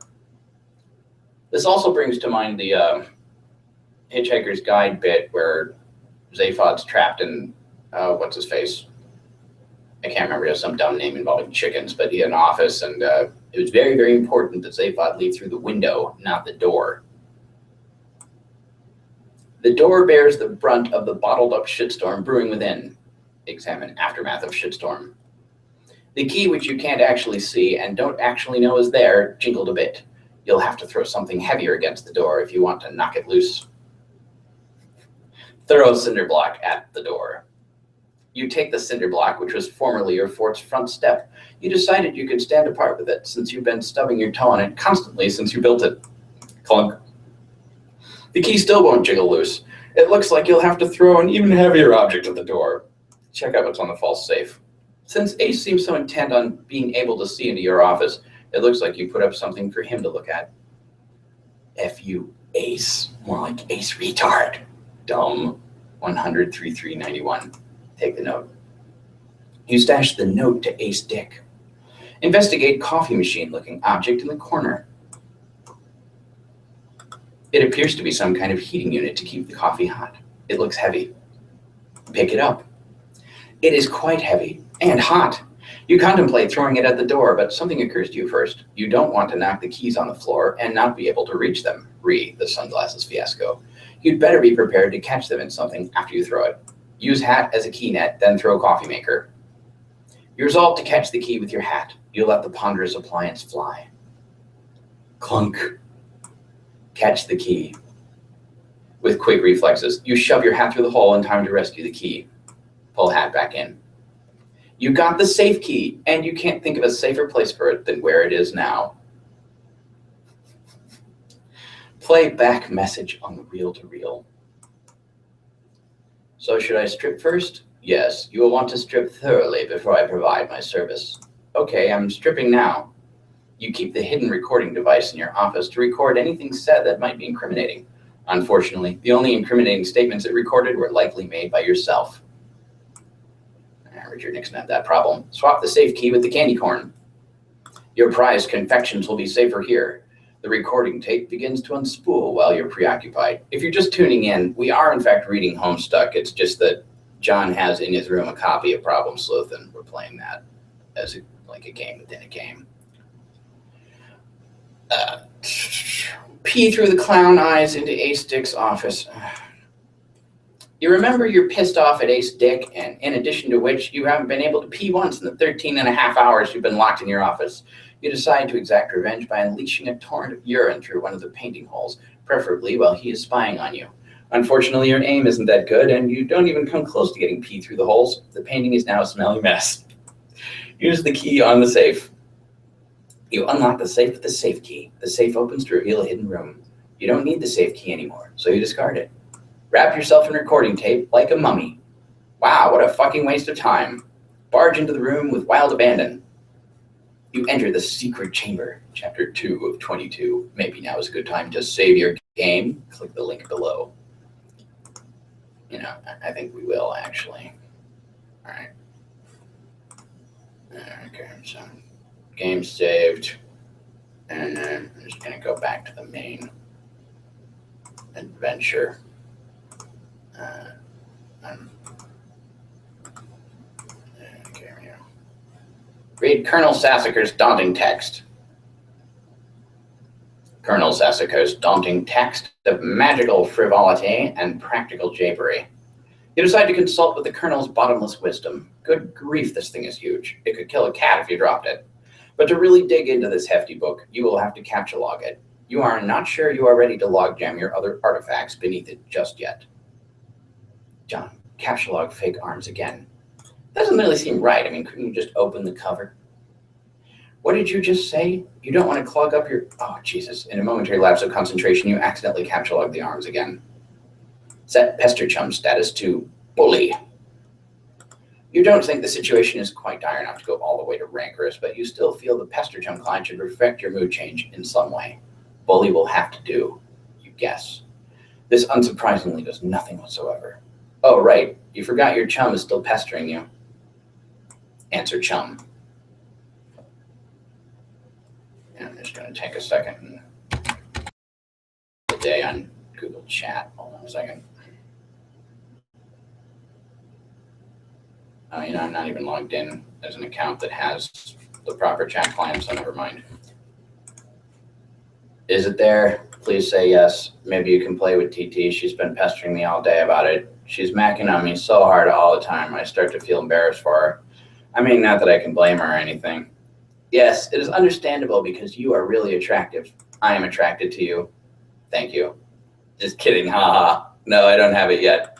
My dad has the mail, and I guess I have to go get it from him and see if it's there. And I've been busy spending all afternoon shitting around with my stupid Sylladex. It's so frustrating. What's your modus? What? How do you retrieve artifacts from it? Oh, like one at a time, I guess. And if I put too much in, something falls out. Stack? What is yours? Hash map. My bro taught me a few tricks. He basically knows everything and is awesome. What the hell is that? You should probably brush up on your data structures, I guess. Did you at least allocate your strife specimens? No, it could free up a card for you. Plus, let you stack attack stuff when things get too hot to handle, which is never. What have you got? Well, I've got a hammer, but it's trapped under some arms. Wow, you really suck at this, don't you? And by this, he means picking up and using objects. Just get rid of the arms and then allocate the hammer to the specimens. How? I don't know, just use the arms on any old thing and see if it works. The first part of this conversation here, just a little bit here, this seems a little bit out of character for John. Maybe, it's just slightly, mind you. Maybe this is because Andrew hadn't quite found the voice he wanted to use for John yet, or maybe this is because it is based on a real chat log. I could believe either one. Or maybe I'm just seeing things where they're not there. Combine fake arms with cake. I mean, the truth is, real people vary a great deal more in the way they express themselves than fictional characters do, so it could just be realism. You stick the fake arms in the cake on your bed. This definitely makes the cake at least 300% more hilarious. You're sure Colonel Sassacre would know the precise index of elevated hilarity. I wonder if he would. I don't really think he's the sort of person to do percentages and stuff like that, but I made an Excel table that could really, okay. Allocate hammer to strife specimens. Oh my, look at all of these possible kind abstrata. Is that a word?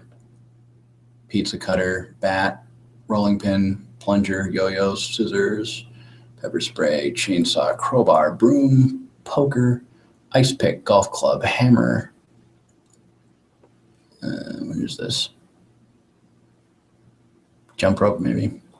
Shovel, ratchet or hatchet, spoon, statue, spatula, screwdriver, blade, pistol, lamp, stun gun, ball, rake, plank, glove, fork, cane, curling iron, chain, knife, table leg. You know, I saw a foam table leg at Toys R Us it was from Left 4 Dead or something. It was probably more expensive than a real table leg. It was Nerf, you know, so you could hit zombies with it and not, let's see, shotgun, needle, pepper mill, dumbbell, hockey stick, vacuum, mop, trophy, fancy Santa, ladle, cord, iron, saw, cleaver, ice skate, wrench, umbrella, I have that, plunger kind, hose kind, book kind, bust kind, spade kind, pipe kind, nail gun, hair dryer. What is that? LCRSSTCK. Lacrosse stick. Yeah, I mean, that sounds lame, but an obsidian obelisk annihilator is basically a glorified lacrosse stick. So throwing star, tongs, razor, fire extinguisher, branch, bowling pin, bomb, woodwind. You get all woodwinds with the same kind of strata. It's a pretty good deal. Stapler, rifle, candlestick, paddle, bow, barbed wire, dart, marble, plier, firework, chisel, aerosol, shoe, puppet, fan, brass, presumably instruments, rock, and scythe. An interesting assortment. I didn't notice pencil go by, but I believe I have that as well. I also have broken umbrella. Killed more people with umbrellas than anything else, I think. You check the back of your strife specibus for the kind abstratus you have in mind for it. Select hammer. Your strife specibus has been allocated with the hammer kind abstratus. The hammer has been moved from your capsulog deck to your strife deck. Report progress to TG. Okay, I did it. Hammer kind? Yeah. Okay, that will be the permanent allocation for your specibus. I guess I should have mentioned that. Hope you like hammers, dude. Yeah, that's fine, I guess. I can't imagine it's going to be all that relevant. Hammers is a good choice. Capsulog Colonel's Big Book. Now that you've got some space in your Sylladex to work with, you figure you might as well start squandering it immediately. Ordinarily, this ridiculous book would be way too heavy to carry around in any practical way. You guess maybe this is one respect in which the cards present some convenience. Examine Game Bro magazine. Game Bro. Spurb. Why the game of the year or whatever isn't as good as some other stuff I like that's better. Read article. So, okay. Spurb is this game that a lot of cats seem hella pumped of. And this beta is sitting on my desk for review, so I'm like, yeah, man, I'll write something. But I don't know. I'm like, so this is about houses or some noise. That's fine. I'm sure that's like fucking dynamite in a handbag for some brosifs. But all I'm saying is, when do you get to thrash anything? While you're playing some house or some shit? Are you ever in jeopardy of getting mud on your doll's dress or whatever from busting out? And I quote, the mad stunts all wicked up ins. Know what I'm saying, bro, yo, ma? I didn't actually play this game, but I gave it 1.5 hats out of 5 hats to keep it real. At this point, I'd like to give a shout out to my boy Dennis, who was over the other day. Yeah, Dennis! We were going to chill in front of the Dark Knight, and he was so psyched to it, y'all. So, this one time he was leaning against the screen door, and the shit popped open, and the back deck was wet, and he slipped down the steps and broke his thumb on the lawn. It wasn't a long fall, but hey, I guess a thumb bone wasn't made for supporting the brunt of a huge useless tool against wet grass. We never did watch Dark Knight, on account of Ron trucking his ball and candy-ass Gert to the hospital. But it's cool. I still got another watch in me, bro tell Rhonda. Bro notes. Dennis was so wasted. Haha, I mean, damn. Rating for Spurb, 1.5 hats. That voice was all over the place, mainly imitating Wilson Parker's imitation of what people like this talk like. I've never actually met one. Capsulog Game Bro. Not that I think it's an inaccurate stereotype. I just never leave my house because, well, you know. It might come in handy if you ever need something that burns easily. Capsulog Magician's Hat. You expend your final card on the Magician's Hat. Get funny glasses too. You don't have a free card in your Sylladex. However, you are able to merge the Beaglepuss with the Magician's Hat to create a clever disguise. This leads to a Google image search for Beaglepuss. Why is Michael Cera a suggestion here? This is confusing. Oh, okay. He's on the wall. We're just gonna get that out of here. John, get funny glasses too. You don't have a free card in your Sylladex. However, you are able to merge the Beaglepuss with the Magician's Hat to create a clever disguise. Wear disguise to fool Dad. John, who is this John you speak of? You are quite certain there has never been, nor ever will be. Yeah, this is a really shitty disguise. While you are wearing the items, they remain on the card, but it is temporarily removed from the deck, thus freeing up the cards beneath it. Leave room. You exit into the hallway. On one wall hangs a picture of a fella who sure knows how to have a laugh, a man after your own heart. You always thought he looked a lot like Michael Triceratops, but your dad swears on the many hallowed tombs of Egypt that it is not. You're not sure about that, though. On the other wall is one of your dad's stupid clowns, or harlequins, as he is quick to correct anyone who would venture such brazen assumption. Hey, remember Dan Mitchell? I wonder if hallowed tombs is an anagram. I'm just going to check that really fast here.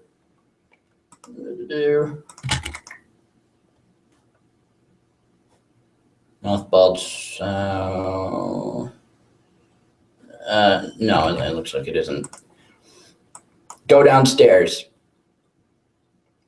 The accursed odor of fresh baking wafts into your newfound nostrils. Something is brewing in the kitchen. It must be the connivings of your arch nemesis, Betty Crocker, and the rich buttery aroma of her plot stinks to high heaven. This mission is going to be more difficult than you imagined. This opens the Wikipedia page for Betty Crocker. Why? Why? Admire harlequins. You check out the shelves of fanciful harlequins. Look at this fucking garbage. You hate this stuff. Funny is funny, but your dad sure can be a real cornball. Sometimes, at night, you pray for burglars. So, Michael Syracuse Arrested Development, and then Cornball, the cornballer. There's a fire there, too. What is Andrew doing? Not sure. Examine fireplace. A bright orange flame flickers in the fireplace. It doesn't matter that it's April and not terribly chilly outside. In a home, a fireplace needs a fire because that's what fireplace is for. A fire belongs in a fireplace, damn it, categorically at all times without exception.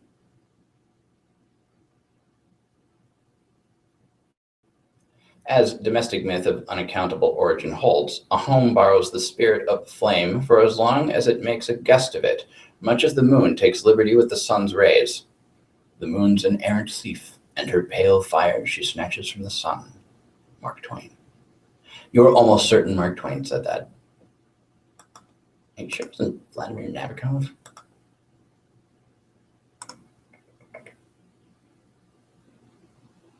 Okay, I think I see what's going on here.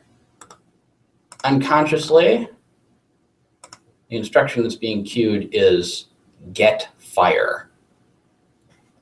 Toss Game Bro into fire. But it's cool. I still got another option. Bro, tell one. I called my brother that once. He was shocked and offended. It doesn't burn as quickly as you hoped. Each Game Bro magazine is guaranteed to be printed on 40% recycled asbestos for big ups to Mother Earth, yo. Fondly regard cremation. You examine the sacred urn containing your departed Nana's ashes. Maybe call back to that stupid wooden robot or something. When your father gives her portrait a wistful glance now and then, you can tell it brings back painful memories. A tall bookshelf, a ladder, an unabridged Colonel Sassacres. He never wants to talk about it. Topple urn. You clumsily mishandle the sacred urn. Ashes everywhere. In retrospect, upon mulling cinematic tropes regarding ash-filled urns, this outcome was a virtual certainty. You'd probably better clean it up before Dad finds it. Combine father's pipe with clever disguise. You think now would be a good time to beef up your clever disguise. Examine oversized gift.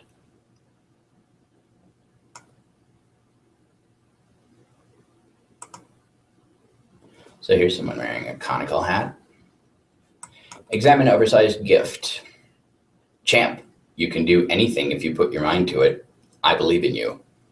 Contemplating what could be inside this package is sort of exciting, but it makes you a little nervous at the same time. Just a second here.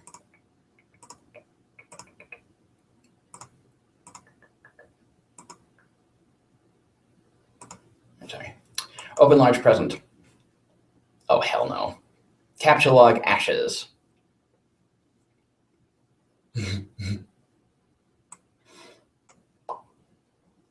First, you prop the Harlequin doll up on the couch, having it in the middle of the floor, sprawled out all akimbo, like that struck you as unseemly.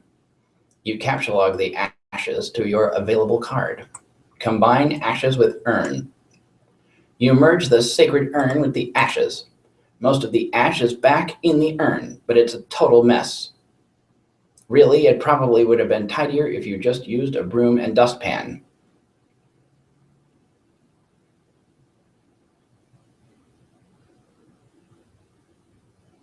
Put urn back. No one will be the wiser, except maybe for people with eyes. Which there aren't any because they're all in room 24. Go get fake arms again. You just got another brilliant idea for something to do with those pointless arms. You pry them out of the cake and catalog them. Looks like Pester Chum is acting up again. Examine third and fourth walls of room. Go stand. Yes. Failure to launch. Jennifer Aniston and Vince Vaughn. Another one of your chums is messaging you. Check message. Okay. Tentacle the rapist began pestering ectobiologists. I understand you have recently come into possession of the beta release of the Game of the Year as featured in respectable periodicals such as Game Bro magazine. That's an ugly rumor. Whoever told you that is a filthy liar, and you should probably stop hitting on him all the time or whatever. I can't control myself. I must have a weakness for insufferable pricks. Anyway, I still haven't checked the mail. My dad has it. I'm trying to go get it from him, so BRB. John, what? You're wearing one of your disguises now, aren't you? You are typing to me right now while wearing something ridiculous. No, why would you even think that? That's so stupid. Okay. Why don't you go get the game from your father? All right, wish me luck. Oh, by the way, just kidding. I was wearing a funny disguise the whole time. Gotcha. I know, John. You can now execute that brilliant idea you had. There should be just enough frosting on the fake arms to serve as an adequate adhesive. Attach arms to doll. You don't care what Colonel Sassacre says. That makes it at least 1,000,000% funnier. You know, given the way people are rendered, it's possible the Harlequin already has arms. Yeah, this could be like with the green advisor. Inspect burnt paper on the floor. Broblerone. You put this back in the fire where it belongs.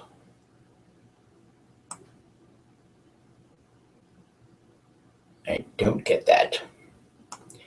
Throw present wrap in fire, as long as you're cleaning up. Capsule log doll. You can carry hefty items, but that thing is just way too big. Get real. Besides, you don't even want it. Read Colonel Sassacre's text. Hell's bells, we're having a mighty sporting time of it. Hold fast, my intrepid fellow pranksmiths. We have merely nicked the mahogany of our japing chests. If I may direct the incisive ogle of your beagle puss to the wriggling regency of rubber bugs, plastic parasites, squirming serpents, pliable pests, and every such order and phyla of creepy crawly. Land sakes alive, we are cooking with petrol now. In further exhibits, we shall dwell on artifice useful to your exploits. Is your pappy's rod and reel handy? What about a bit of iron cord? Shouldn't prove elusive. Bring those writhing rascals to life and set the nerves of some old maid to the wreck of Hesperus. Do you have a bothersome aunt who never seems troubled to find ways with your sunny afternoons? A broad, splintery fence? A bucket of whitewash, perhaps? By gum, you'll fix her wagon. And what of that tawny gent who puts his lackadaisical lean near the sarsaparilla font? You'll have that listless octoroon find the spring in his step just yet. You thought about consulting the text to determine exactly how hilarious the doll is now. But this text is way too big to navigate in a timely fashion. You decide to forget it. Find Dad and retrieve mail. The door on the left leads to the kitchen, from which the smell of baking wafts, a powerful aroma which could lift an especially portly hobo off his feet. The door on the right leads to the study, where your dad spends a lot of time. It could be in either room. Where will you go? Go in the study. It doesn't look like he's in here right now. Examine Father's desk.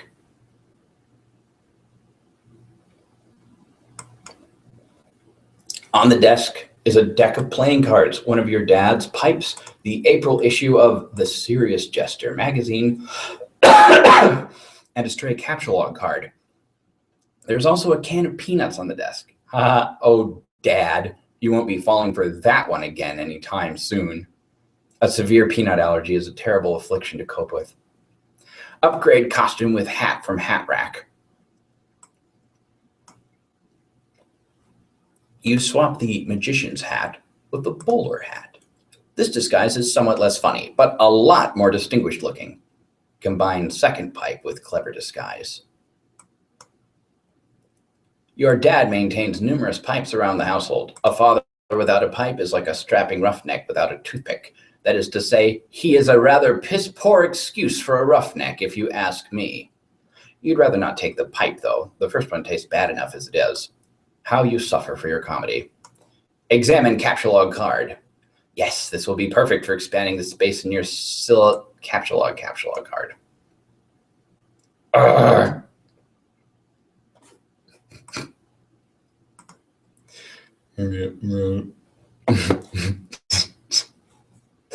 Those weren't cursive. You drew on the wall here. Play haunting piano refrain.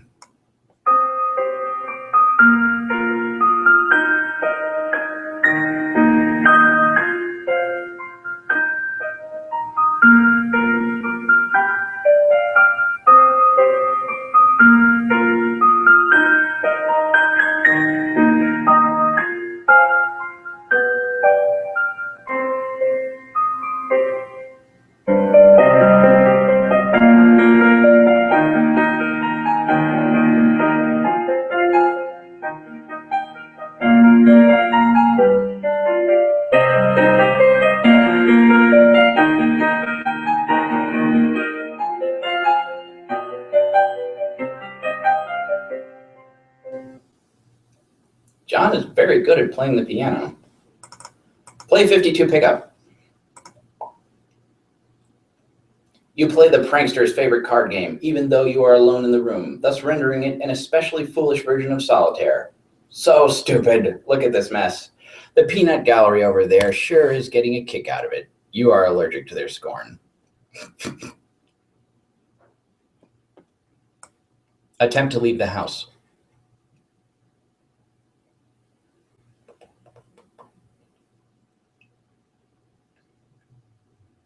You go back into the living room and contemplate checking the mailbox outside. You think perhaps you should exhaust all possibilities before plunging headlong into a dad encounter. Your television is currently airing a commercial. You exit the house. Check mail. Predictably, the mailbox is empty. You have already been scooped by your father. The streets are empty. Wind skims the voids, keeping the neighbors apart, as if grazing the hollow of a cut reed or, say, a plundered mailbox. A familiar note is produced. It's the one Desolation plays to keep its instrument in tune. It is your 13th birthday, and as with all 12 preceding it, something feels missing from your life. The game presently eluding you is only the latest sleight of hand in the repertoire of an unseen Riddler, one to engineer a sense not of mirth, but of lack. His coarse schemes are those less of a prankster than a common pickpocket. His riddle is absence itself. It is a mystery dispersing altogether, like the moon's faint reflection, even one pebble of inquiry dropped in its black well. It is the most diabolical riddle of all. Absence diminishes little passions and increases great ones, as wind extinguishes candles and fans of fire. Walt Whitman. Yes, you are certain Walt Whitman said that. 100% positive. You have a feeling it's going to be a long day. That's a good quote. You know, if you go to the etymology dictionary and look up nirvana, literally it means the extinguishment of the soul. Transitively, as a candle blowing out in the wind. Leave a surprise for the mailman. No. The voices in John's head. See if your father left the mail in the car. The door is locked, and your dad has the car keys. You peer in through the driver's side window. You don't see any mail, but you do see a green package. There is also something underneath it that looks like a slip of paper. Could these items have come in the mail? You don't see anything else that's usually in the mail, like bills and coupons. Maybe your dad forgot to take this stuff inside. Spy in the kitchen. You try to get a gander through the kitchen window, but you can't see a whole lot. It seems your dad has been doing so much baking, the glass is steamed up. God, he is so weird. But you can see what's on the table just beside the window. It looks like the mail is here. Included among it is a red package, some bills, your dad's PDA, and an envelope that appears to be suspiciously labeled with the Spurb logo. Could it be? Unfortunately, the window is locked. Go back into the kitchen. You know, I've never consciously noticed this before, but it does seem a bit odd, doesn't it? That the Spurb beta is on brown. You know, it's like a brown tan sort of color. You know, it's not really very, I mean, why is a computer game? It's because Maze is printed in that color. Maze by Christopher Manson. You have no other choice. You are going in. Clever disguise. It's time to work your magic.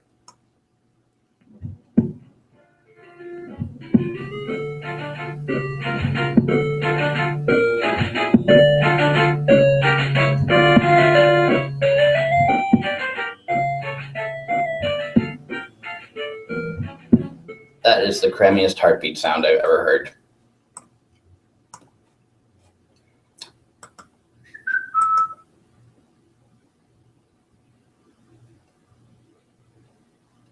Your dad sees right through your costume. You don't know what you were even thinking with this foolish ruse. You unequip the clever disguise. Your dad wields the dreaded artifact of confection.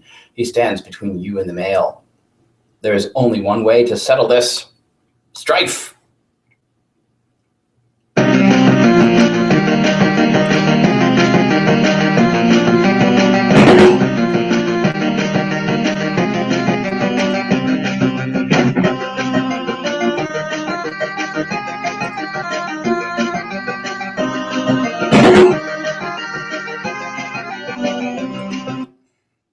You cannot abscond. This pesky guardian is blocking your path. You will need to engineer some sort of distraction. This is like how in interactive fiction, if there's a monster in the room, you can't leave until you kill it or something. It usually explodes into green smoke for some stupid reason. And now he brandishes yet another artifact of confection. The man is ruthless. You'd better brace for impact in the most comedically striking fashion possible.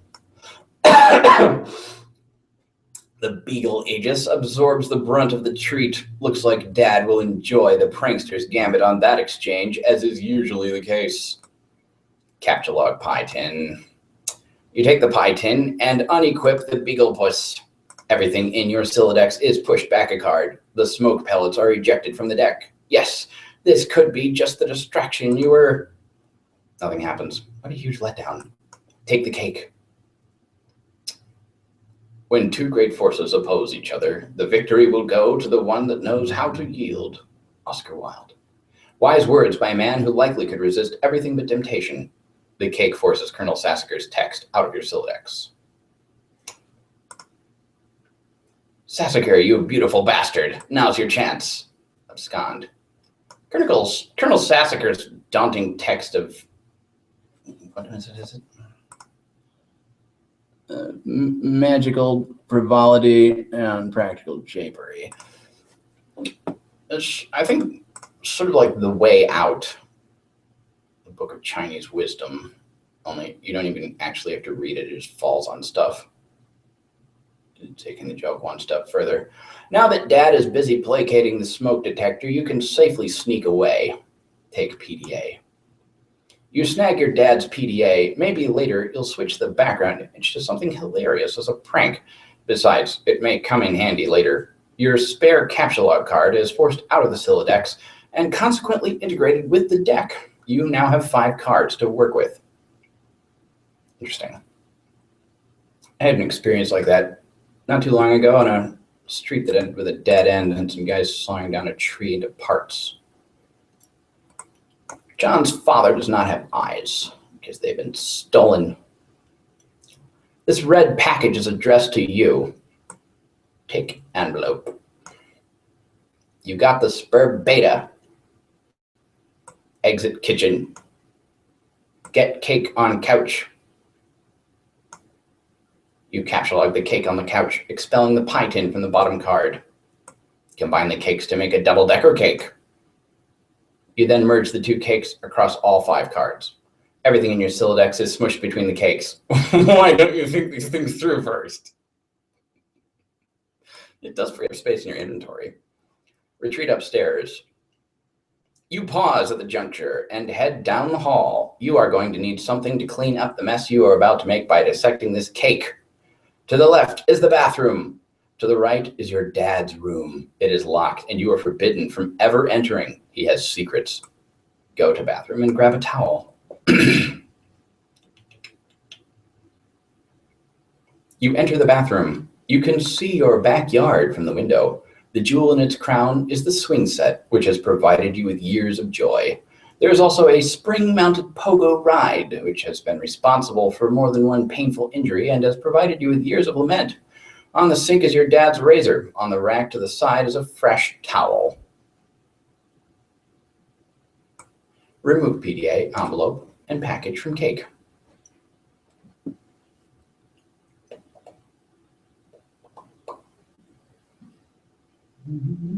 You take the razor and use it to perform surgery on the cake. You take the towel and clean off the extracted goods. Retrieve your items. The items force the man-handled cake into the toilet. And just like that, your Sylladex is full again. God, this thing is annoying. Go to bedroom. Admire failure to launch poster. You're not usually so into chick flicks, but Matthew McConaughey's cool charisma could salvage any heap of smoldering wreckage. This is your McConaughey, well, I don't even know how to pronounce that, a casual shrine to an amazing actor. The film above that one is a lot better, you think. Can you see her? I want you to picture that little girl. Chokes up. Now imagine she's white.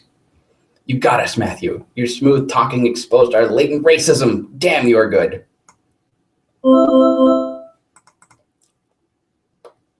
Hi, happy birthday, John. Hello. Okay, I will talk to you later. That was Garden Gnostic. Turn Tech Godhead. Hey, Gigi is looking for you. Why are you even so popular? Yeah, it's hard to know what to read in these and what not to. Why are you even so popular all of a sudden? Is today some sort of special occasion or something? Did you do something to curry favor with ladies? Did you break your leg on a puppy or some shit? Dude, what are you doing? Turn Tech Godhead is now an idle chum. I discovered a comet that is going to destroy the Earth, and it was named after me. Now I am famous, and everyone wants to talk to me a lot. No, stop. Just no. Don't talk about your awful, stupid movies or make references to them. Your gross man-bro crush on Matt McConaughey is an unsavory thing to behold. McConaughey. Sounds like a noise a horse would make, i.e. dumb. Equally dumb are all those pictures of that clown you've got hanging up. Those are my dad's. I was talking about Nick Cage. Oh, what? No, man. Cage is sweet. So sweet. Haha, so lame. You don't even like him ironically or anything. This is like for real, isn't it? I do things ironically sometimes. What about what I sent you for your birthday? No, those are awesome. What? No, they're stupid, which was the joke. The ironic joke. Get it? Wait, you're actually wearing them, aren't you? I'm wearing them ironically because they're awesome. The fact that they're ironic makes them awesome, and vice versa. Are you taking notes on how to be cool? Jesus, get a fucking pen. You do realize they touched Stiller's weird sort of gaunt face at some point. Yeah. Oh, well. Anyway, speaking of which, did you get the mail? Yeah. Did there happen to be a package there? Yeah, there's a big red one. You should probably open it. I would, but it's trapped under the Spur beta, so I will probably open it after I install the beta. Oh man, the beta came. Yeah. Want to play it? No way. Why not? It sounds so hells of boring just to get TT to play it. She is all about that. Oh, sorry, just get TT. Where'd she go? Her internet is blinking in and out, I guess. Probably be back online soon. Oh, and Christ in a sidecar. You're still using the stack modus. Seriously, dude. You need to bone up on your data structures. That shit is just ridiculous. Okay, I will. Open browser and go to mspaintadventures.com. What? You decide to space out on the computer for a while before doing anything important. You open the Typheus web browser and direct it to what is indisputably the most amazing website ever created.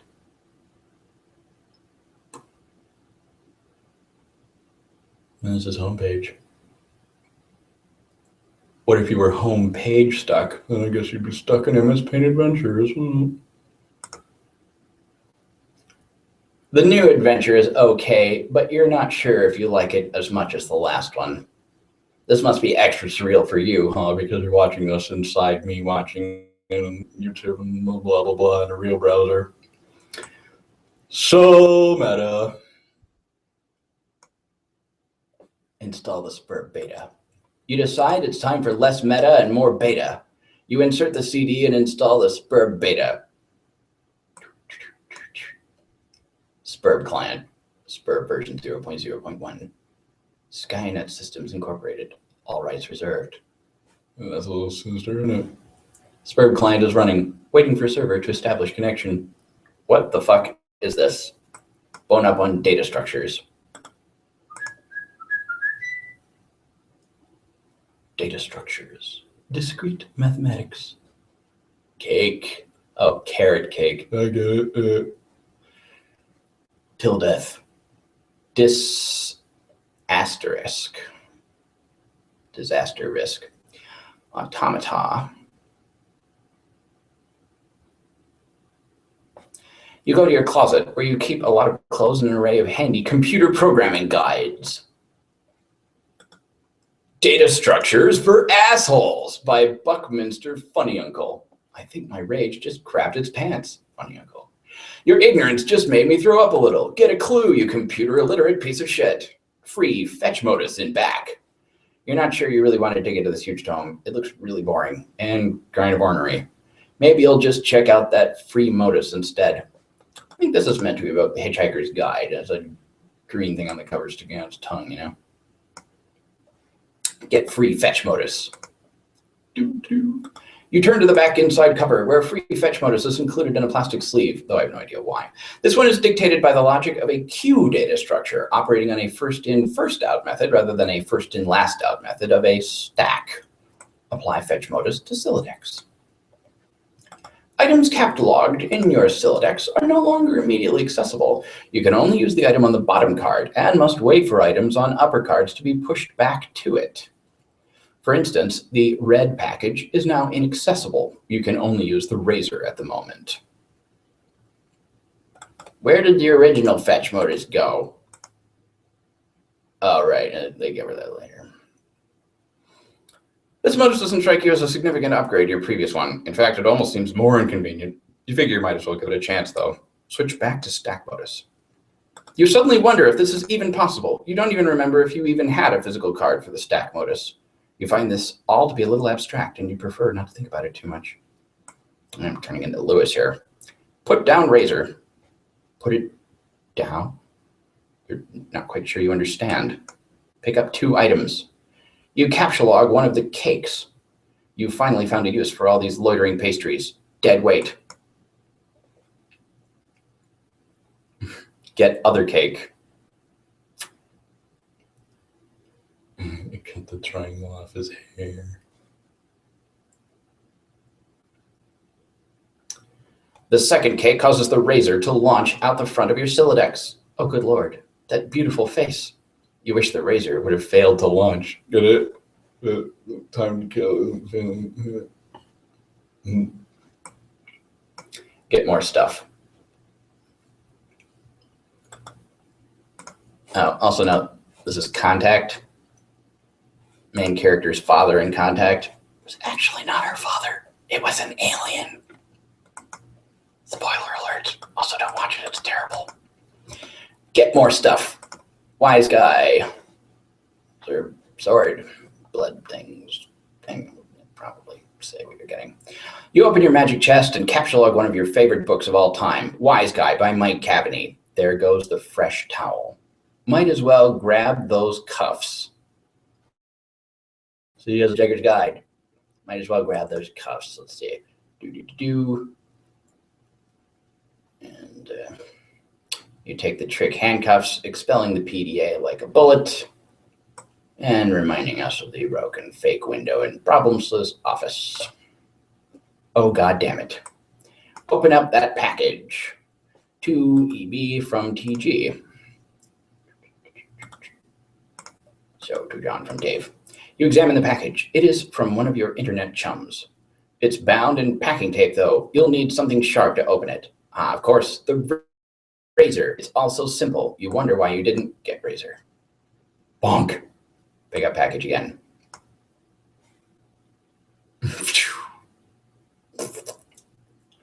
Let's take this from the top. Capsulog glass shards.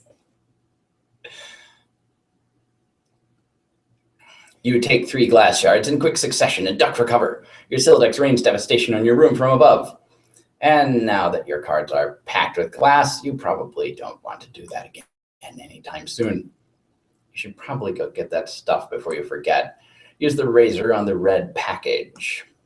You open the package. There is something suspicious inside, something suspiciously dirty and smelly. It is a stuffed bunny, much like the one held hostage briefly by Malkovich's Cyrus the Virus while taunting hard-luck protagonist Cameron Poe, and strikingly similar to the one scooped up from the soot of burning Vegas Strip by Cage's Poe and offered to his daughter, a gesture symbolic of a tattered exterior surrounding a heart of gold. Poe wasn't much to look at, but he was a good man.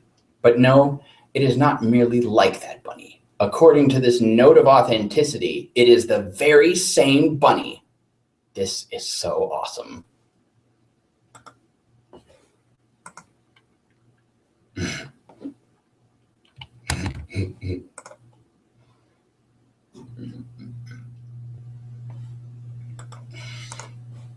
Check status of Spur Beta.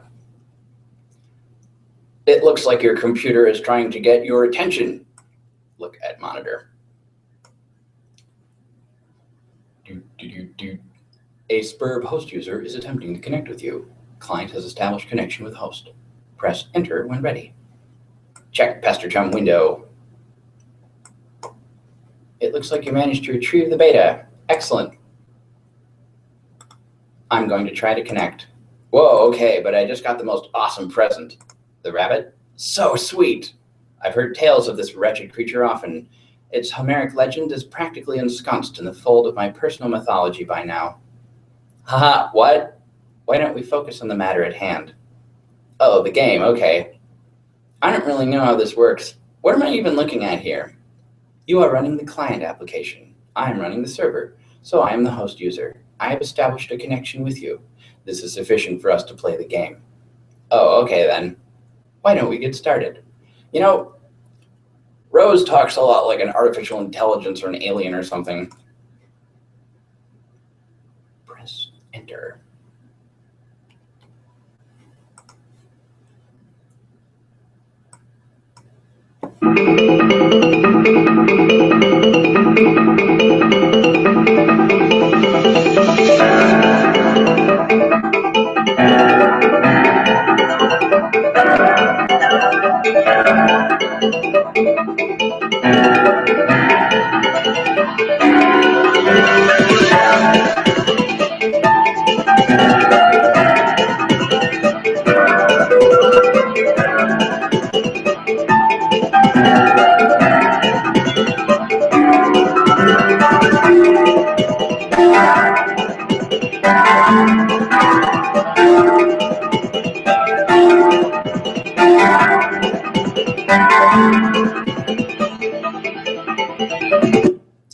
Probably didn't say go by since it was very fast and very small, but one of those was finalizing Atma augers.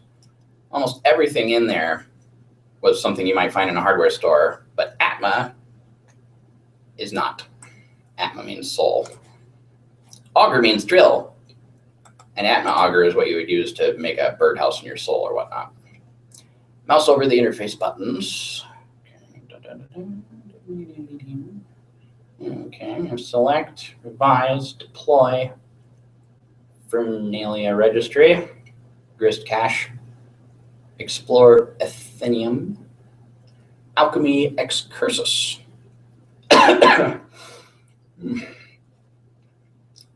Select. You can't actually click them, but you can mouse over them. Select magic chest. Zoom out. Drop chest.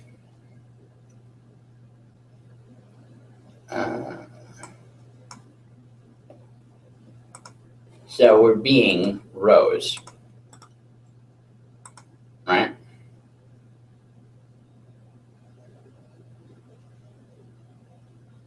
And in fact, I think intuitively, this implies that we've kind of been Rose all along, but only through this mechanism can we now directly interact with John's environment rather than just telling him what to do. This is not the literal interpretation within the comic, though. It's just sort of the unconscious one. Whoa, what are you doing? Sorry, I'm just getting a feel for the controls. Is my magic chest on the roof now? Yes. Sad face. I will try to be more careful next time. Get the card.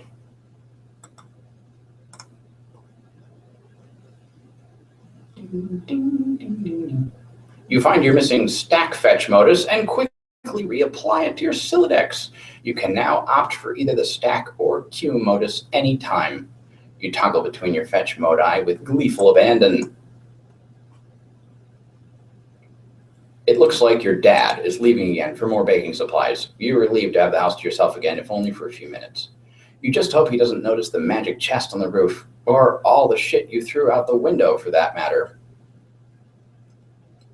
Although I imagine he won't, since he left through the door. And the chest left through the window. Select stuff in yard and move it back into room. Hey, do you think you could do me a favor? Can you grab all that stuff outside my broken window and bring it in for me? I'll give it a shot. Thanks. No luck. It appears to be out of range. I'm guessing it is too far away from you, the player, quote unquote. Because he's not really the player, she is.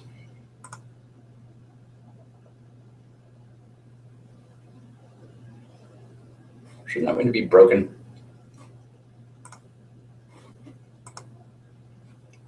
Select John. No, okay, that's the unbroken window. You cannot select a player. John abjures the meddlesome cursor. Select Bunny. Put the bunny back in the box.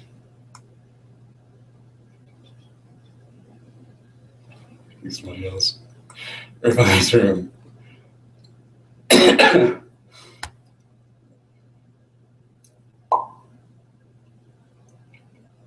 Shades of Time Bandits here.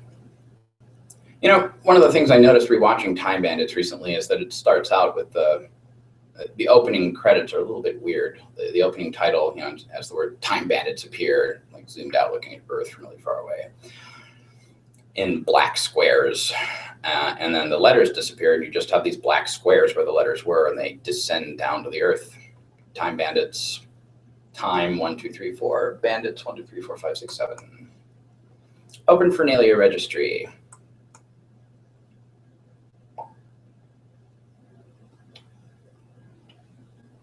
Extruder, Totem Lathe, Alchemitter. Deploy Totem Lathes. Examine Totem Lathe. You don't know what the heck this thing does, but it looks neat. Open Grist Cache. It seems expanding the dimensions of your room cost us some build grist, but deploying the lathe did not appear to incur any expense. It looks like certain objects are freebies, probably to help you set up the game. Wow, okay. What do they do? I think it's up to you to find out. All I can do is drop stuff in your house and move it around, apparently. How do I move stuff around? It sounds fun. I don't think you can as the client. You'll need to install the server application. You should have received both in separate envelopes. I'm running both on my computer right now. What? Did you get another envelope in the mail? No. Once you install the server and establish a connection, I'm sure you will be able to manipulate my environment in the same manner. Are you sure you didn't get it? Oh man, I think I might know where it is. Bum, bum, bum. Now that your room is bigger, why don't you move to the far corner? It will extend the range of the cursor, and I can reach the items, which you threw out the window for some reason? Good idea. What have you been doing in here all afternoon, anyway? I was fussing with my retarded Sylladex, but I think I have it under control now. What modus do you use? I like to use trees. Oh no, that sounds so awkward. It's not exceptionally practical, but I think they are elegant. Very Susie. Stand in the corner. Deploy Cruxtruder.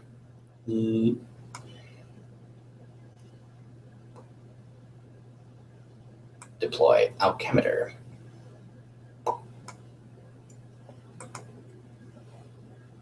I notice she has put the Cruxtruder directly in front of the front door, so nobody's going to be using that anytime soon.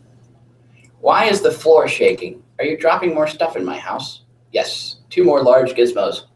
Sweet. What is with all these big contraptions? If I had to guess, they appear to facilitate a sort of system involving punch card-based alchemy. Huh. To what end? I mean, what are we supposed to be doing in this game? That remains to be seen. Maybe you should go investigate. Get PDA. Serious business. The following matters have been submitted in a frank and forthright manner for Pipefan 413's judicious appraisal. Gray Slacks, 66. Decided to return home for fresh tie. Soiled tie will be laundered immediately upon return. Well-pressed attire. Used ballpoint pen to roll up tip of cloth. Extract pen. Press rolled cloth against ceramic surface, e.g. restroom sink. In future, consider repositioning hat hook and or coffee pot. Office Urgent 1280. Photographic documentation of incident. Gray Slack 66. Was posturing unevenly to reach for hat on wall hook. Tip of tie slipped in open mouth of pot. Duration of dunk, approximately 3 seconds. Too busy for this. Please elab on incident. Gray Slack 66. Need counsel on removing coffee from necktie. Incident occurred 45 seconds ago. Beverage essences rapidly settling into fabric. Okay, so I was reading these in the wrong order. You grab the PDA, switching back to stack modus so it is readily accessible. The interface is oddly sterile. No hilarious clown wallpapers or anything like that. Oops, you mean Harlequin wallpapers. This serious business application is open. It seems your dad uses it to keep tabs on various acquaintances. His fellow street performers, Brandy? You guess the performing arts must be pretty serious business after all. It's worth noting that in the sort of clown versus jester theory of equanimity versus reobservation and the relationship to humor, Harlequin is right in the middle. Partially clown, partially a jester. This should be useful. Now you can keep tabs on your chums while you wander around the house. Go out to balcony. Hey, I'm on the balcony now. I am messaging from my dad's PDA. The one you threw into the yard? No, I'm telling you. It jumped out of my Silodex like a frightened weasel. What were you doing with it in the first place? I'm not sensing a lot of regard for the personal property of others. Is this how your pent-up frustration with your father manifests itself? What? No, those are all accidents. Please take your psychobabblery elsewhere, miss. Your bathroom is a mess. Did you do that too? Oh man, see, this isn't cool. All this snooping nonsense. There's a cake in the toilet. Yes, there is. I'm tempted to clean it up for you. Okay, if that will satisfy your weird OCD complex, then go ahead. My obsessive-compulsive disorder complex. Can a disorder also be a complex? In your case, probably. Sounds complicated. Anyway, I'm going to go have a look at this enormous platformy thing you put on the balcony. Examine Alchemitor in a cautious manner. You have no idea what to do with this thing. You can't find any controls for it. Having exhausted all of the possibilities, you decide to stand on it. This isn't very cautious of you, actually. Look through telescope. It is a clear, sunny day. Nothing out of the ordinary to report, at least not beyond the walls of your own home. You know, it's worth noting that the sun looks incredibly fucking fake. What is up with that? Grab the soiled toilet. Whoops. Whoops what?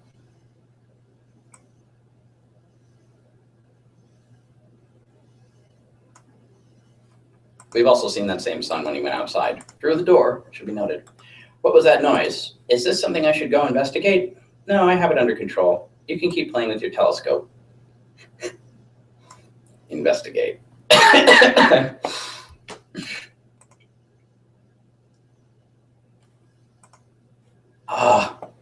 think I can patch it up. Just give me a little space.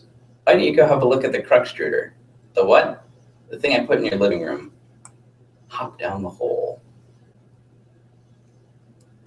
What does that do?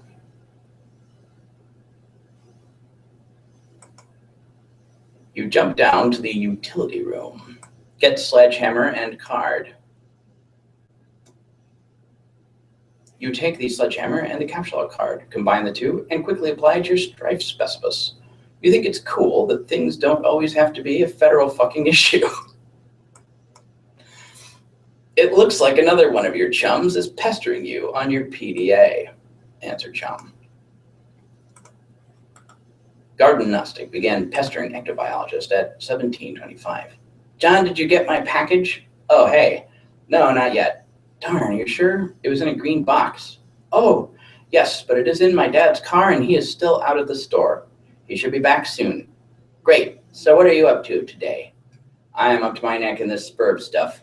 TT is making a royal mess of my house. Well, what's spurb? Oh, it is this game. It's okay, I guess. I'm still figuring it out. Whoa, what was that? What was what? There was a loud noise outside my house. It sounded like an explosion. Wow, really? I will go outside and look. Oh man, all right, but be careful, okay? I will. Might as well check out the Cruxtruder. Oh, hell no, you put this thing in front of the door? There's a door there? Yeah. I didn't see it. I just thought it fit nicely into that groove. You mean you thought it was elegant? Okay, well, what do I do with this thing? Hello? What are you doing up there now? Oh, fuck. Examine wheel on the Cruxtruder. No, there's a clown on a wheel here for some reason. When you turn the wheel, something seems to be pushing up from underneath the lid. But you aren't strong enough to make the lid come off.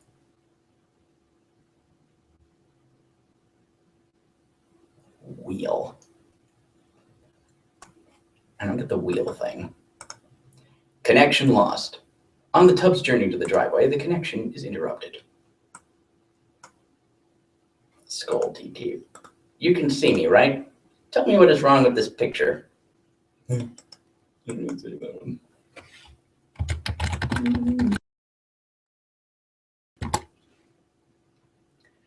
can see me, right? Tell me what is wrong with this picture. Sorry, I keep losing the wireless signal. Must be the weather. I would look for a stronger signal in another part of the house, but I'd rather not risk an encounter with my mother. I battled through her cloud of gin and derision once already this evening. Yeah, I hear you. Yes, cake, gestures, unfaltering love and support. Quite a road to hoe there. Though I suppose I'm complicit for not informing social services about your situation. I know. What about going outside? Maybe you could catch a neighbor's signal.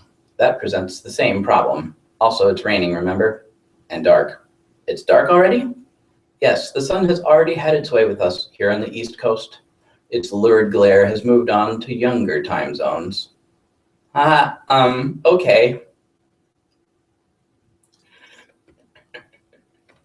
I could explain the allegorical, I'm not gonna, Cruxtruder with sledgehammer. Need some help?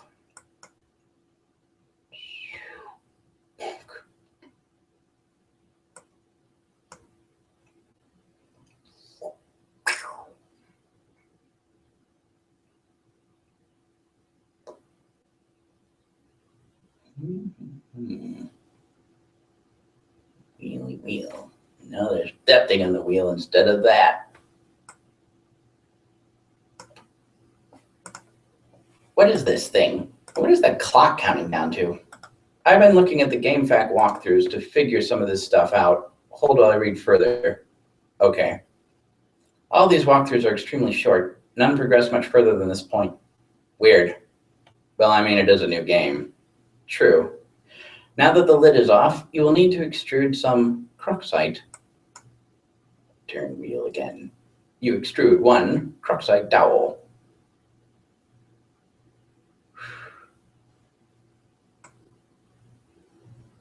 I'm uncomfortable with this for some reason. I feel like we should be hurrying. That countdown is making me nervous. John? Oh, your PDA is trapped under the Cruxite now, isn't it? Anyway, it looks like you are going to need this card too. Deploy pre-punched card.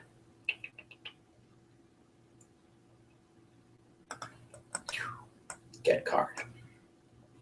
A shard of glass is expelled from the deck and maims the Harlequin doll. Much as John's hair was maimed by a shard of glass. Capsulog, fanciful Harlequins.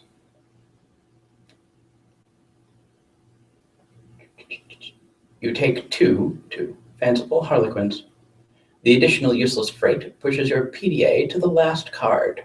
You then switch to the Q modus so you can access the PDA. More glass shrapnel flies from the deck.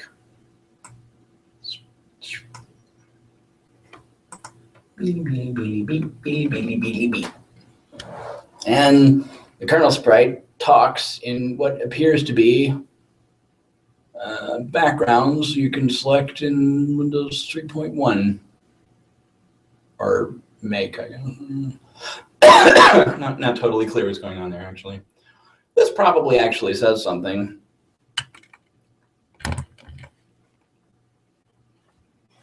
I'm gonna see if I can get a screenshot of that.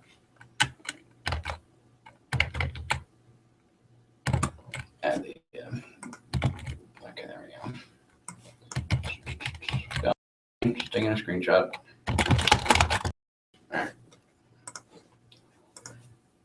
This thing keeps following me around. I think it's trying to talk to me or something. That is probably the kernel sprite. It apparently needs to be prototyped. Twice, actually. Whatever the hell that means. These walkthroughs are horrendously written. Okay.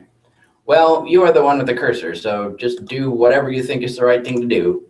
Also fix my bathroom.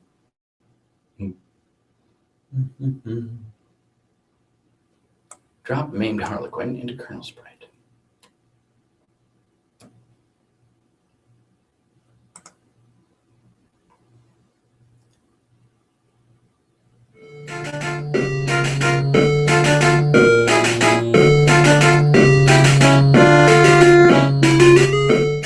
The kernel sprite has been prototyped with the Harlequin doll. And now it's saying more things, but I still can't really read them. And I didn't bother trying to get a fast, but I was taking a screenshot to remind myself, so figure that out later. What are these things called? I can't remember. Fleur de lis or doodads. This looks like a font, maybe. In which case you could potentially figure out what it says. I still can't understand this thing's gobbledygook.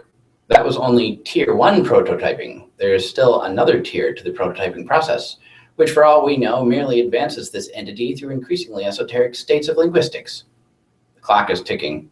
We don't have time for this asinine tomfoolery, this unmitigated poppycock, extravagant hogwash. Okay, stop. Stop typing whatever silly thing you're typing. I'm going upstairs to the big platforming thing. The alchemeter? Question mark, question mark? Try to learn the lingo. You know, question mark is the only thing Andrew has ever actually said to me in email. Use pre-punched card with the alchemeter. And I wouldn't even know how to say that in real life. There is no slot for a card anywhere to be found on the alchemeter. The kernel sprite follows you upstairs. Explore Athenium. Acquiring a Cruxite dowel seems to have populated the Athenium with one item, a perfectly generic object. Perfectly generic object. Anagrams to, what is it?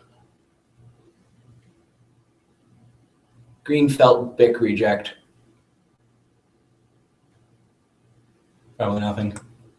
Capsulog telescope. You snatch the telescope from its tripod.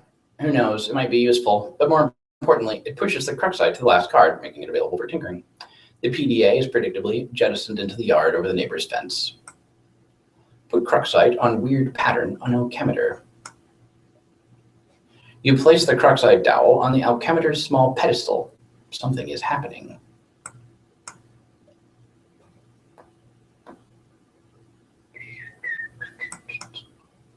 You set the alchemeter to cast three perfectly generic objects, for some reason expending a total of 6 units of build grist. There's build grist anagram too.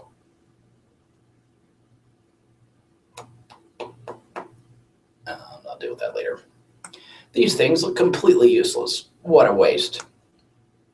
Out of the corner of your eye, you notice there's something in the sky. Actually, that's bugging me.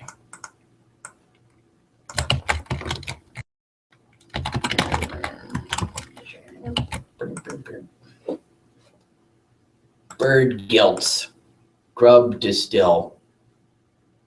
Turgid libs.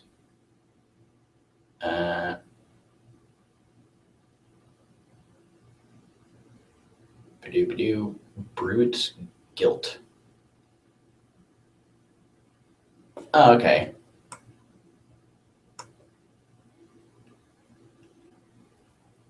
Now, I think it's a word that's not going to be in here. It's that thing Jude's always saying. Your bruits. These things look completely useless. What a waste. Out of the corner of your eye, you notice there's something in the sky. Switch modus and use telescope to inspect sky. You switch back to the stack modus and get a closer look with your telescope. Whatever it is, the kernel sprite seems particularly agitated about it.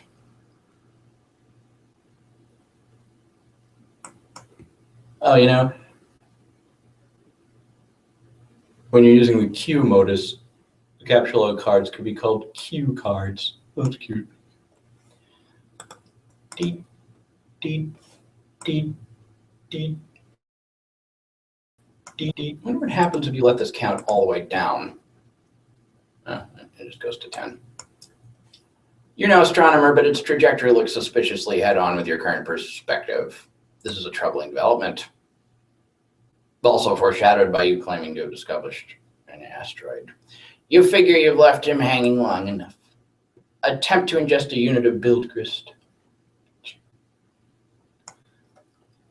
It is tempting because they strongly resemble rock and blue raspberry gushers. However, units of build grist are a gaming abstraction and do not seem to exist on the physical plane. There is apparently no crisis so imminent that will deter you from contemplating idiotic and frivolous actions. This is true. I can say this from personal experience. Fun fact about gushers. Main ingredient, pears. Pear is an anagram. Never mind. Your dad is getting home. John, what did you do with your PDA this time? I'm working in the bathroom, but we are running low on build grist. Revise bathroom.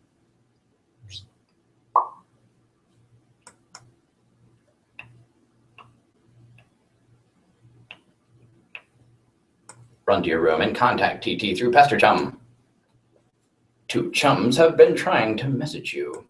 I almost said chumps. I'm working on the bathroom, but we are running low on build grist. Oh man, who cares about the bathroom? Now there's a meteor heading for my house. I see. Do you suppose it has anything to do with the game? I don't know, maybe. What do I do? I think it's very likely. The walkthroughs vaguely suggest an impending threat before they end. The already poorly constituted sentences become even more curt and ambiguous, as if written hastily and with a sense of alarm. Actually, the dedication to updating the walkthrough under such circumstances is admirable. Wow, fascinating. 6 question marks. If the meteor is a game construct, I think the only thing to do is to proceed and try to solve the dilemma on the game's terms. Try using the lathe.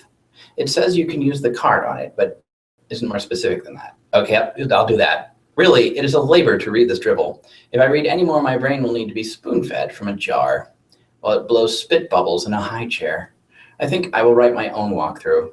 That is, after we make sure you don't die. Turntech Godhead began pestering ectobiologist at 1734.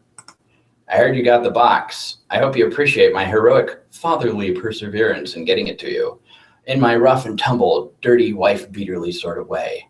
Also, I hope you appreciate how many no-talent douches had their mitts on that bunny before you.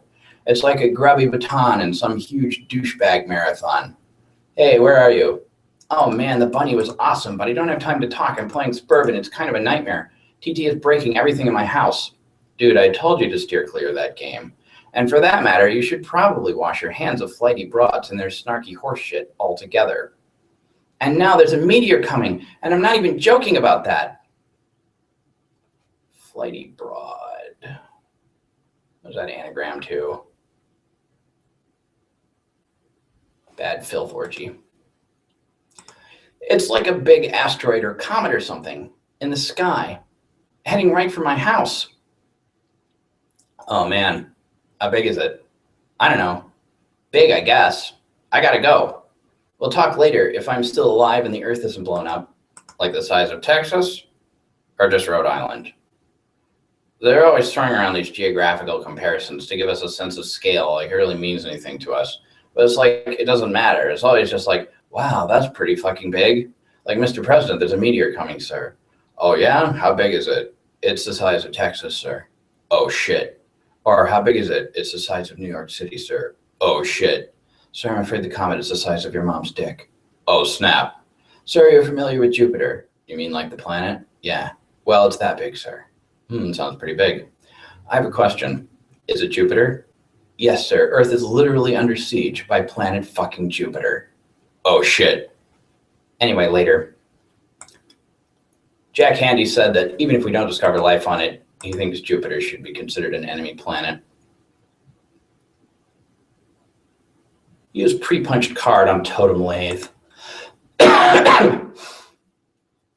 You slip the pre-punched card into a slot on the totem lathe. Above, the tool arm deploys a configuration of chisels. Now you just need something to lathe. Take Cruxite to totem lathe. Cursing your lack of foresight, you return to the balcony for the Cruxite dowel you left on the pedestal. You navigate the hallway, leery of your dad, who is presently puzzling over the new fixture in his hallway. The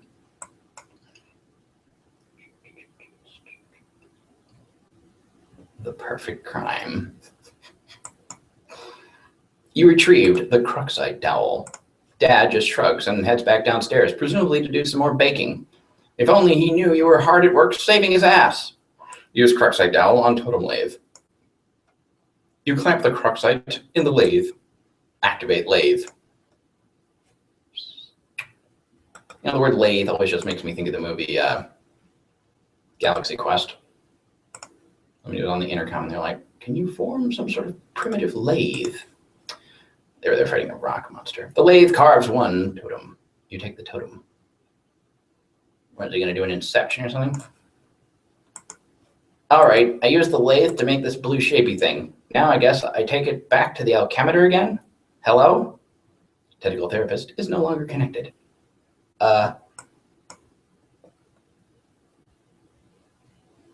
Connection lost.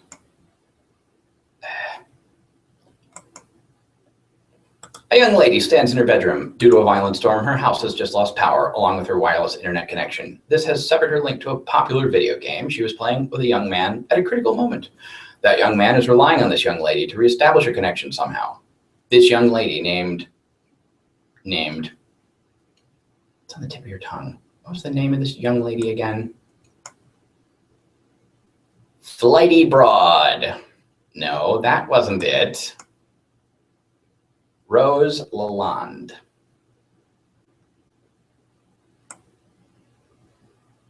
Which does that anagram?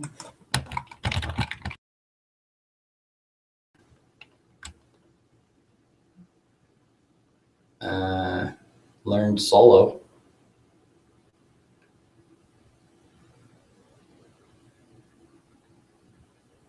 Loons leader. Ladle sooner. Probably that. Lone loser. Lone rolls. A lot of things, actually. Most of these are probably wrong because I don't know. Loan ordeals. Resold alone.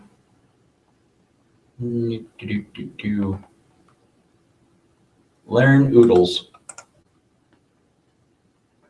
Oh, laser noodle. That's right. Anagrams to laser noodle.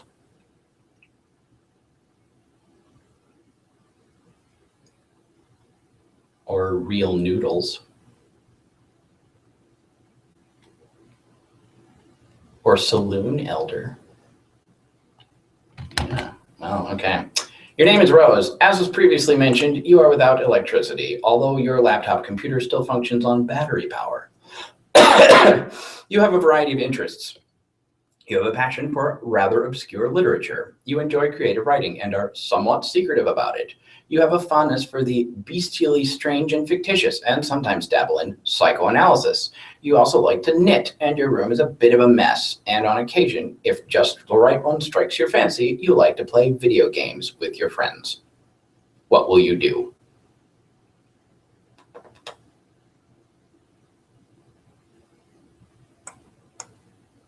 Retrieve arms from the purple box. The purple package's contents are private. No one is allowed to look inside. Writhe like a flagellum and puke on your bed. Ugh, what a terrible idea. The thought alone makes you sick to your stomach.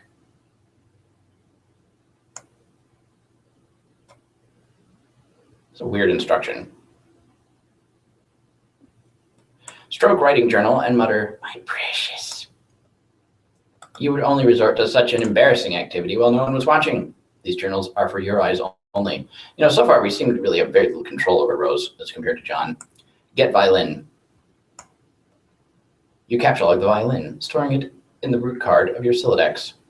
Play a haunting refrain on the violin.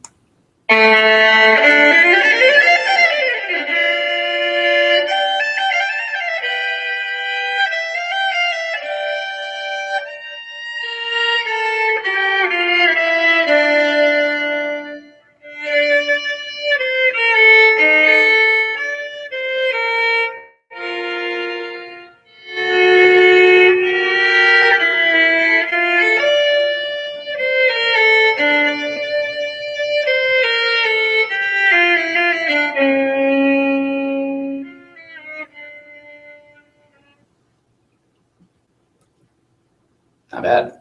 Tell Liv Tyler you love her before impact. Since your good-for-nothing friend is obviously not going to bail you out in time, you issue words of parting fondness to dear, sweet Liv. Oh, if only Affleck could have been the one to make the final sacrifice instead of her stubborn, blue-collar, salt-of-the-earth father. Then she would fall into your arms for consolation, and you would be the one to make the deceased Bruce Willis proud. Capture log knitting supply bag. You get the knitting bag. It occupies the left leaf card under the violin, per the Tremotus's alphabetical sorting method.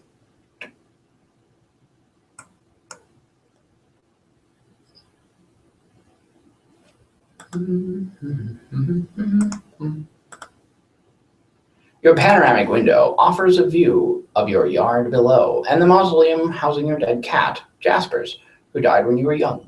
Your mom had the structure erected with a spirit of scornful irony in response to your youthfully innocent request to hold a funeral for the animal. At least, that is how you have come to interpret the gesture in retrospect. You can also make out a silhouette of the laboratory next door, a facility which likely broadcasts a strong wireless internet signal. You may be able to connect to the signal from a different part of the house, perhaps if you seek higher ground. Get laptop. You take your laptop and prepare to make the journey through the house.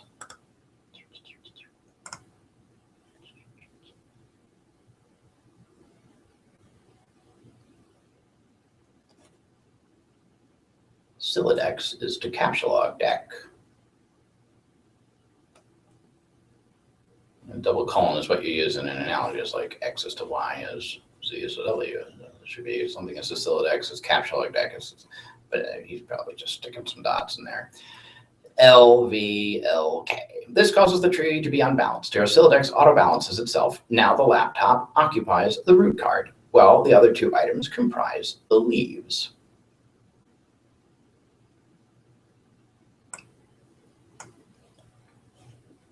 This book is absolutely indispensable for enthusiasts of your ilk, of which there are very few.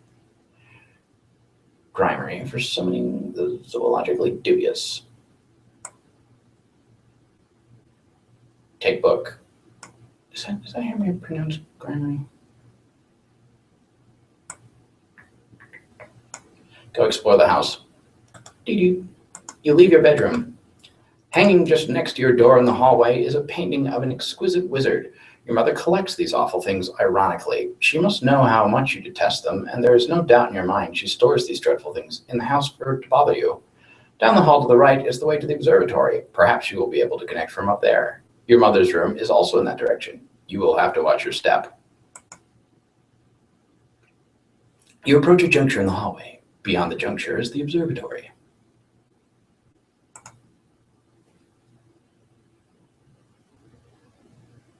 This reminds me of something, but what?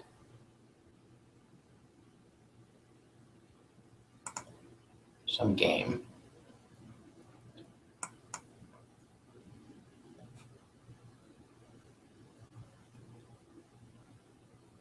This door leads up to the observatory. You haven't ventured up there in quite some time. It's weirdly iconic. The door opens to an exterior walkway leading to the observatory entrance. You've seen less inclement weather before. Oh, the things you'll do to help out a friend. Hurry up to that observatory. Try to connect. You first put your laptop down on the floor to get it situated. But removing it from the root card causes all the branches and leaves to be severed. Your items are dumped unceremoniously on the floor. See what you can observe.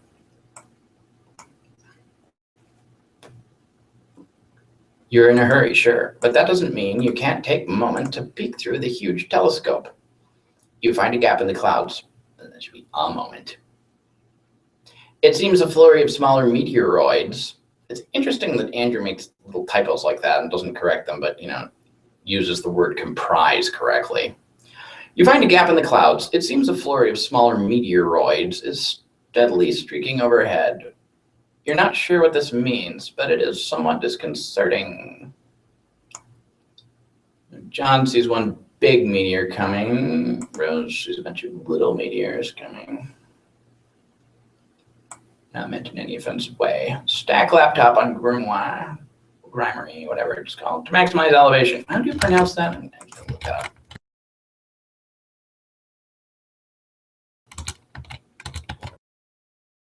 Now you spell it. It's derived from the word grammar, apparently.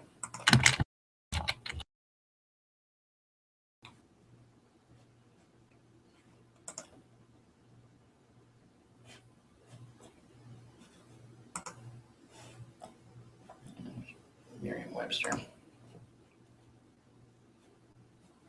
Shut up. How come they don't have a pronunciation where you just push the button? That's what I want. Awful. Stack laptop on Grimoire to maximize elevation. You'll need every advantage you can get. Access laboratory Wi-Fi network.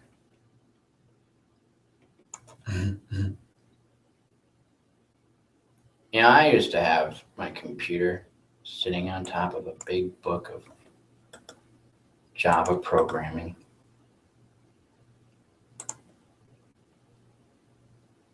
Now up here on the third floor, I don't have it stacked on anything currently. There are several signals being broadcasted from the laboratory, each of relatively decent strength.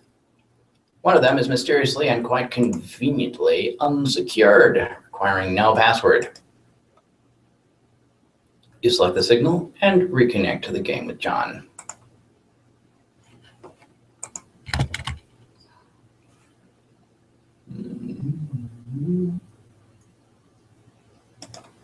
Hold on a second, I just want to...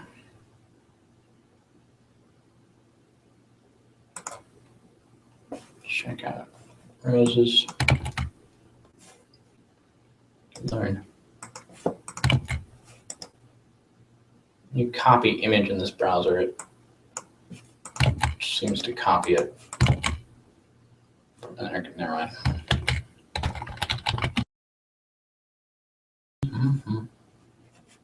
I didn't even have the FTP program open.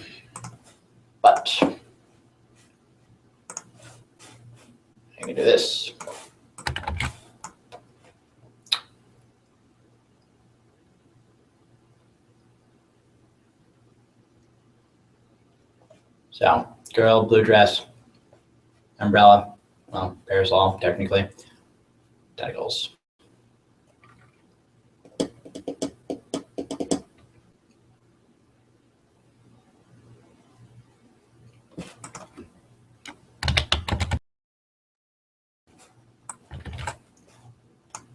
Come to think of it, I wonder what my desktop wallpaper is.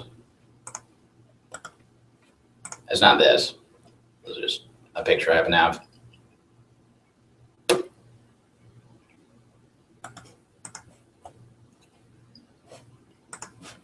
I actually have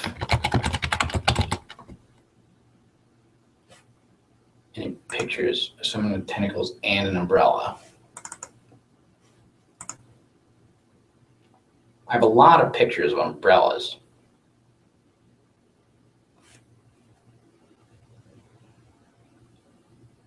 So much so that looking through the pictures directory, which you can't see, I'm actually looking for tentacles rather than umbrellas because there are fewer of those to look through. I have a lot of pictures, just things in general.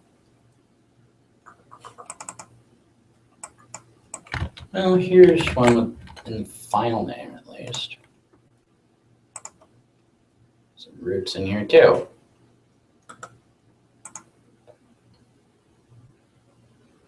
Yeah, I was going to comment on Rose's fetch modus tree thing being is a little odd that it's sort of upside down, you know? Why doesn't the tree go up? She has an umbrella, tree roots. Oh, she has a rose growing out of her eye.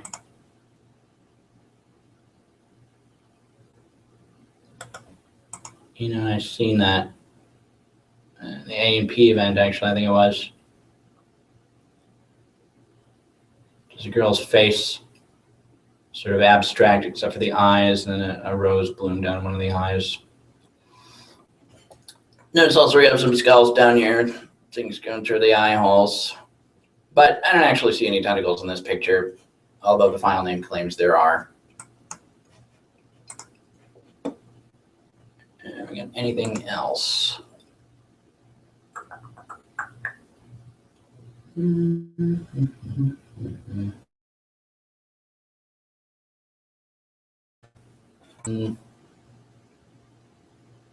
Umbrellas, umbrellas, umbrellas. Nope. All right. Now back to this.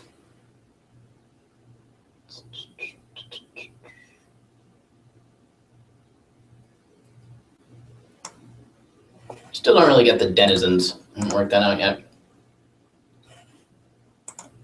I mean, browsers.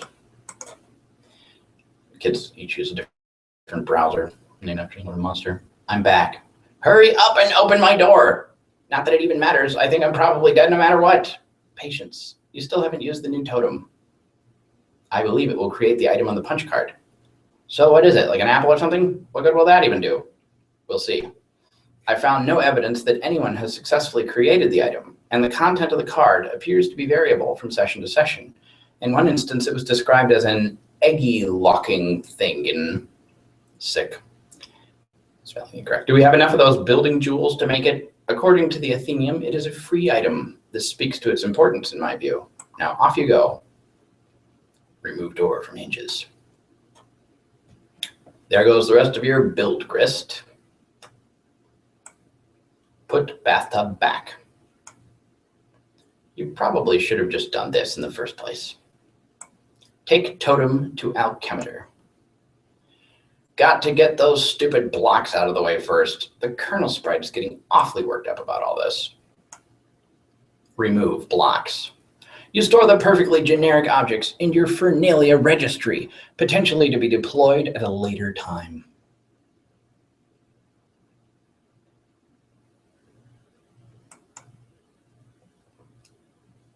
Take bite of apple.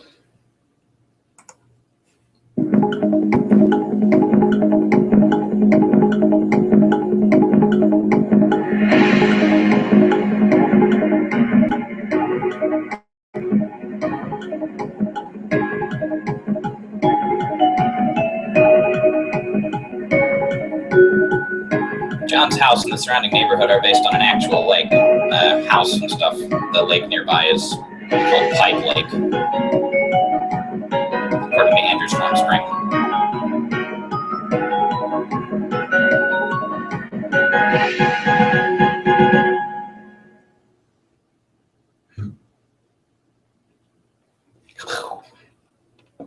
Oh, well, it looks like he died. Tragic. End of Act 1. Years in the future, but not many. A wayward vagabond records a stuttering step in the sun-bleached dust.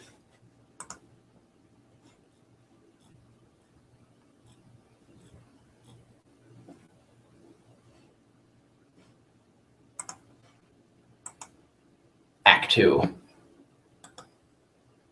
GameSpot. Game facts. Doodly doodly doodly doo. Miscellaneous immersive simulation. That's the platform. Facts.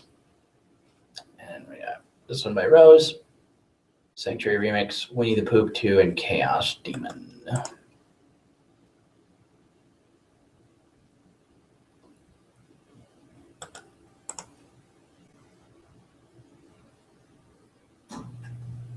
You know, it happened days earlier. If they were destroyed by meteors, you would think it would have been on the news. Spur Beta Walkthrough, version 1.0, April 13th, 2009, by Tentacle the Rapist. Caveats and condolences. I know it's a wizard. But, I mean, really, it's pretty obvious. It's pretty fucking obvious, people. How can you not see this? Caveats and condolences. Walkthrough. Incomplete. Why is there a table of contents? Why are her page numbers made of O's and A's?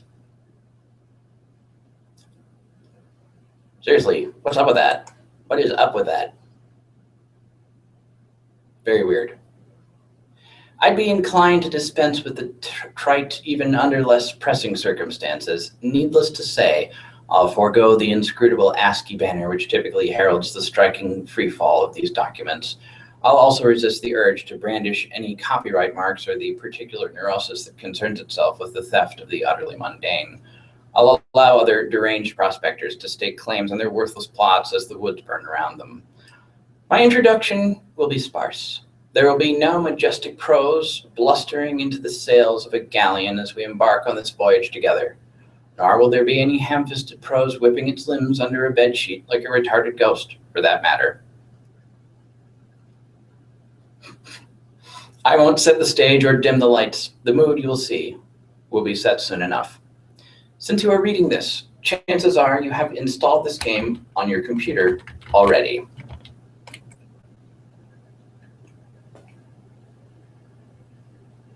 If this is true, like many others, you have just participated in bringing about the end of the world.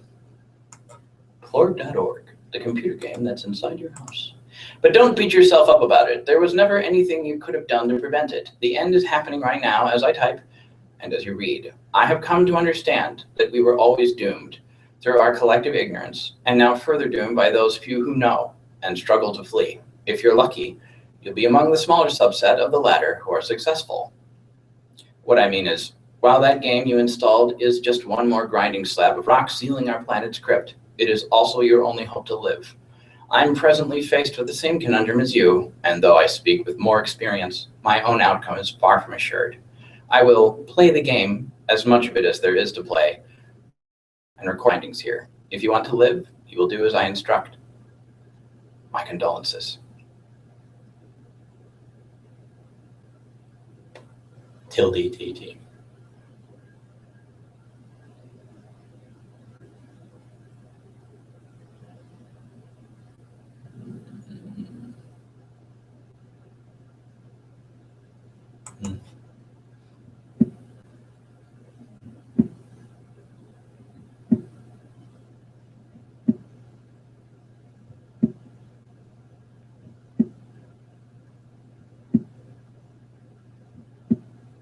Fire went out.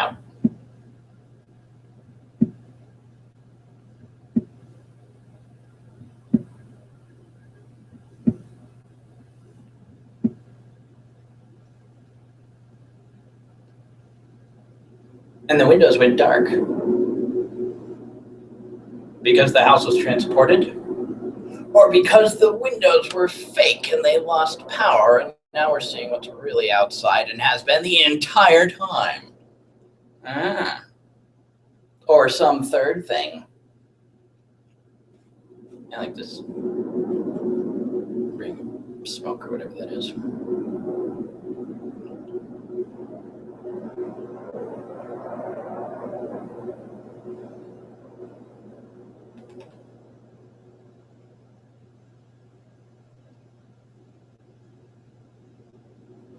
Bone tree in the yard. All right.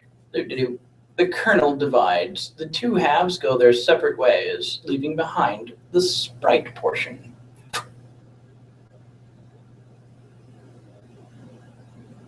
Black, white,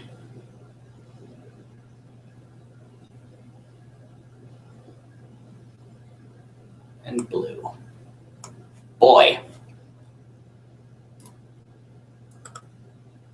What is left of the sprite undergoes a mysterious transformation.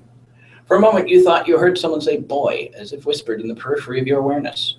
It was probably just your imagination, though. You there, boy.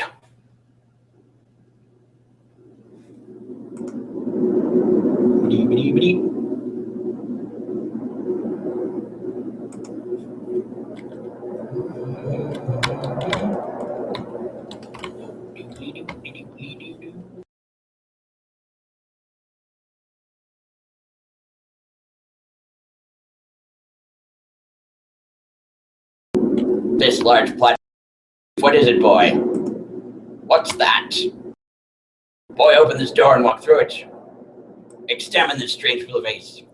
It is the piece of cruxite you carved with a totem lathe. When its contours were scanned, the alchemitor was able to produce that tree.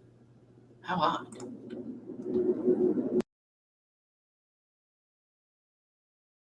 So, conscious associations piling up on John. I mean, they're very mythical at this point, aren't they? The whole thing with cataloging fire, stealing fire from the gods. Now he's eating the apple, which is blue for some reason.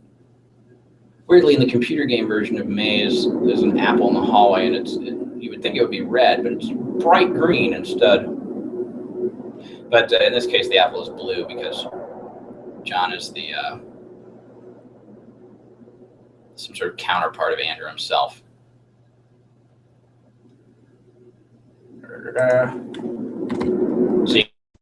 So if you haven't read Homestuck and this is your first introduction to it, Andrew Hussey, the author, later inserts himself occasionally, is referred to as the orange guy because he renders his skin color in this is sort of orangey, more realistic skin color than these kids are just actually literally white. I already clicked that. I'm going to go through the door. So, orange has two.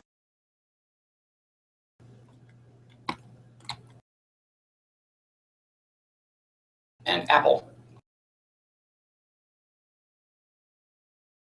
Orange guy, apple kid, easy peasy. A small dessert tray, useless. In retrospect, it was pretty funny when your dad pied you like that. Gotcha again by the old man. What is the meaning of this rubbish? Okay, even you have to admit, this one's pretty funny.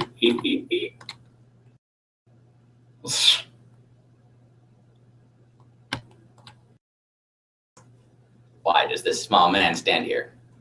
This harlequin is always ready to serve you with illumination, whether you're reading a book or just enjoying a nice pipe. Use this to reseal that opening there.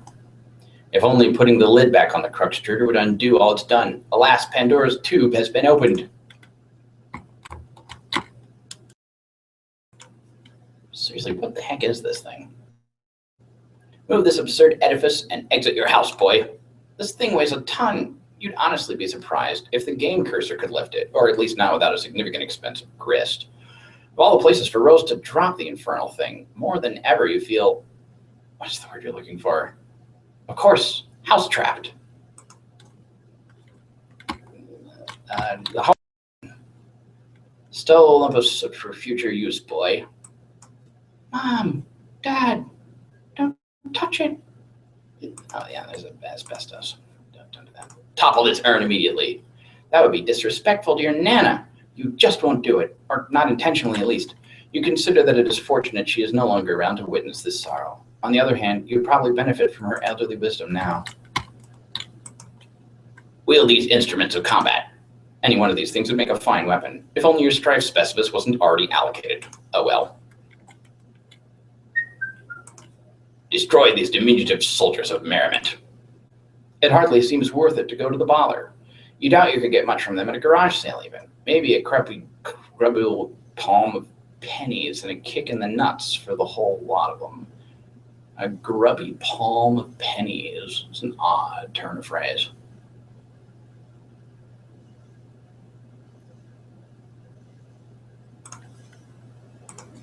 Destroy. Okay, that's the same thing. Okay, doodly-doo. Vile, pay no mind to this filth.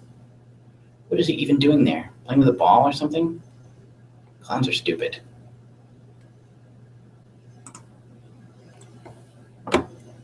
What is going on in that picture?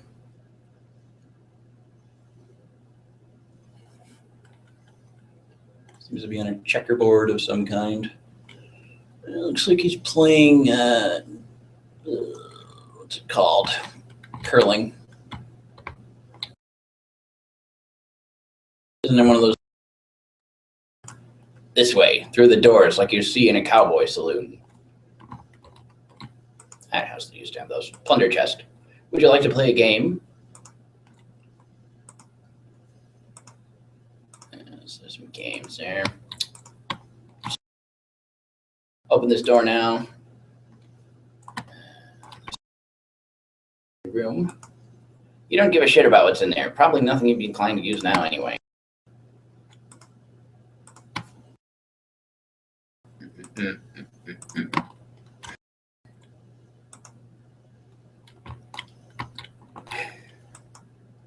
Now, John takes orders from Rose, not so much from this guy. Examine the artwork. Purple jester hat, crow foot thing. I guess it's a jester hat. Very badly drawn. Green monster. John doesn't draw very well, does he? It's one of those things on the front of the Hitchhiker's Guide. Ghost. No. Whatever they are, the green things, the slimy green things with the mouth. Wherever your dad went, he seems to have left in a hurry. For all his absurdities you have to put up with, you sure wish you were here right now. Peek in gold. Okay, click this. There's an oven. Can't click the oven, oddly. Sample powdered uncooked dessert. Back, you miserable wench. Stay thy choking airborne particulates of temptation.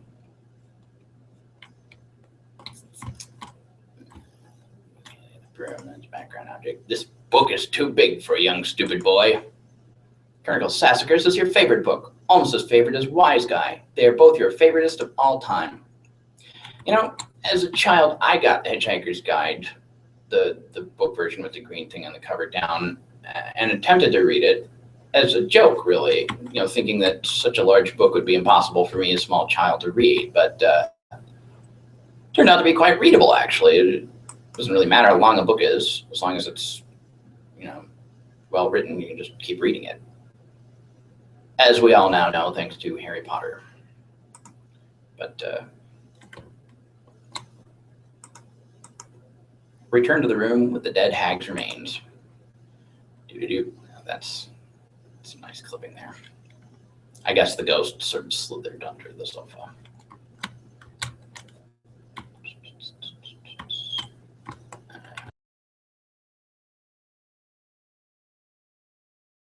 No. Keep moving. Believe me, you have now endured this dreadful thing.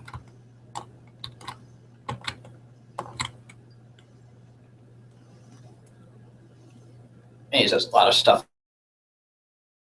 like this creepy smiling face thing above a doorway in room 8. That's a easy example, but there's stuff like a little bit better hidden on, I'd say, every other page. I detest this. Disregard it. The Harlequin painting? You have the sentiment in common with John then, I suppose.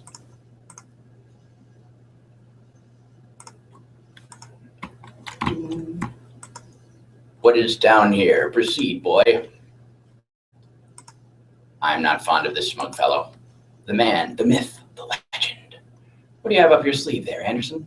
Look at that poker face. He's not telling a soul. Go in there now. Your plumbing appears faulty. Man, Rose did such a piss poor job of fixing the bathroom. It would almost certainly be a mistake to try to use the toilet. You guess you could just go pee over the edge of the cliff.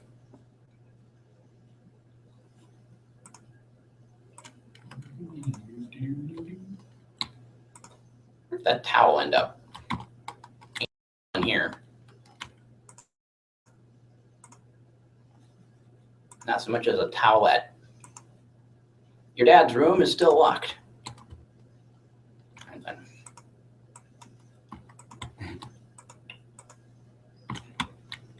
No. Wait, go back out here, boy.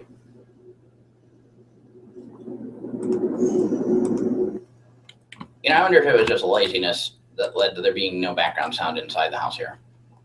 That man with the humorous spectacles. Admire him. Oh, Michael Triceratops, your warm smile is a shining beacon in these dark times.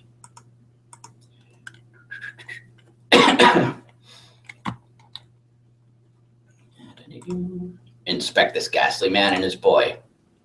Fred Savage has a punchable face, your ass. More like a talented young actor's face, who you would want to hang out with if you got the chance, and also if he were not a fully grown man now. Anyway, the thought of monsters looking in your house scares the shit out of you, which is why this movie is so awesome. But the fact that those monsters could also be your best friend is what makes it doubly awesome. Yeah.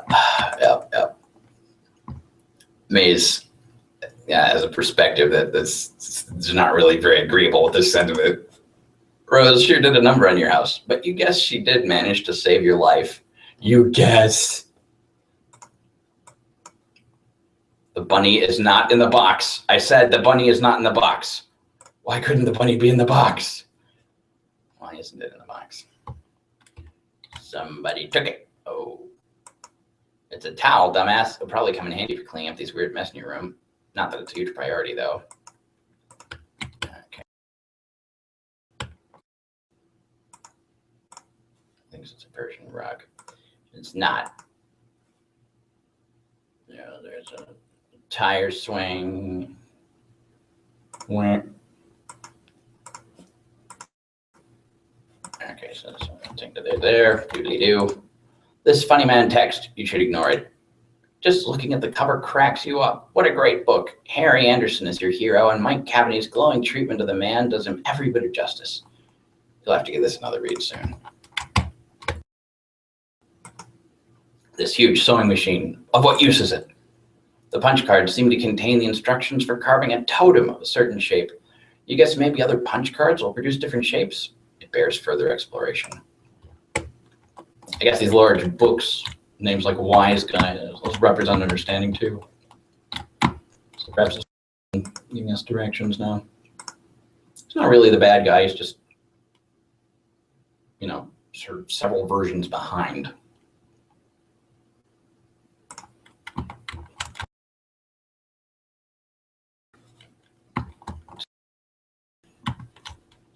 Pestering.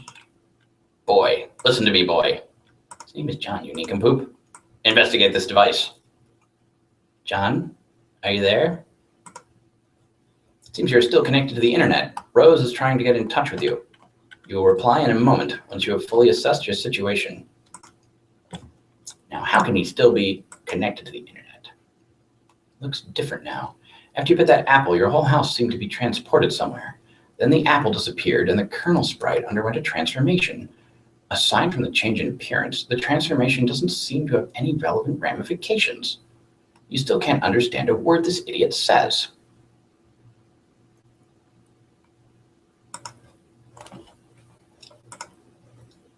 All this fucking around with apples and windows makes me think of jokes about Apple and Windows and Bill Gates.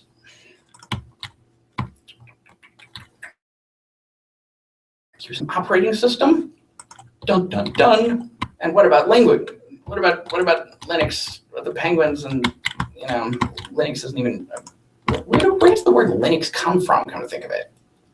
Oh right, Linus Torvalds plus X from Unix, which stands for.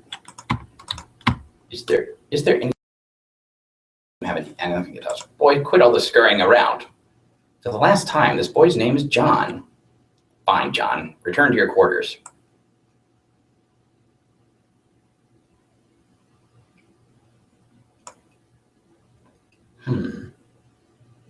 Quarters. You go back up to your bedroom, tiptoeing around this weird petroleum-based sludge. Now, John, respond to your friend unit. John, are you there? Tentacle therapist is now an idle chum. Hey, yeah, I'm here, and not dead, I think. I know. I've been watching you scramble through the house like a lunatic. You should have answered me sooner. Oh, man, sorry. I was looking around for my dad, and I can't find him anywhere. Have you seen him? No, I'm sure he'll turn up. We have more important things to address right now. Yeah, like where am I? I don't know that either, but I've determined your neighborhood was destroyed by the meteor. Wherever you were transported, it saved you from the impact. I've been reading reports in the news. Over the last few days, there have been many smaller meteor collisions with people's homes around the world, and they seem to be getting bigger. Yours was the biggest they've identified so far. Wow, okay. So then I guess if this is all the game's doing, then the point is for us to save the world? Perhaps. Then we'd better get moving and figure this game out. Yes, but wait. We should retrieve your PDA. Yet again.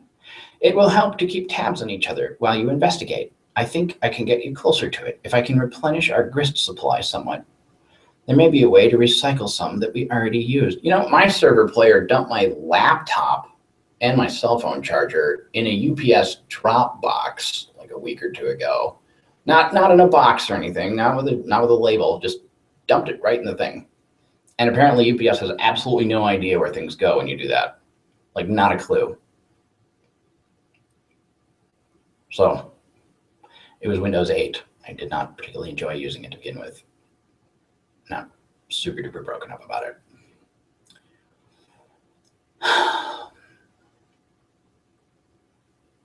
And by my server player, I mean I did it myself. I'm just a lunatic. There may be some way to recycle some that we already used. Okay. I'll meet you out on the balcony. Wait, Rose, one thing. What? You never even wished me a happy birthday. Hello? I was working on something to send you, but I was running late with it. I didn't want you to think I believed meager well wishes alone would suffice for the occasion. That said, happy birthday, John. Geez, that is silly. Anyway, thanks.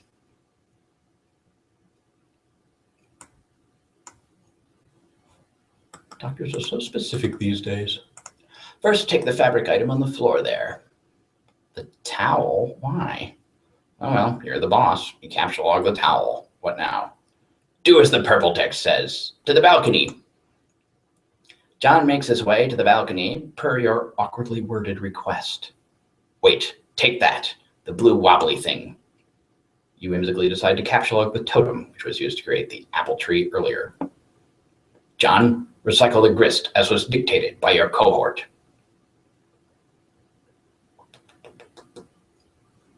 You know, come to think of it, you could carve an already carved totem, couldn't you?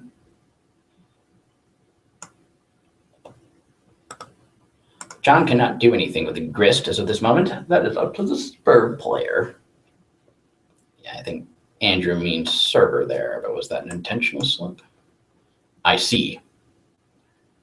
Yes, that will suffice. Rose deletes the perfectly generic objects. 6 units of build grist are restored to your grist cache.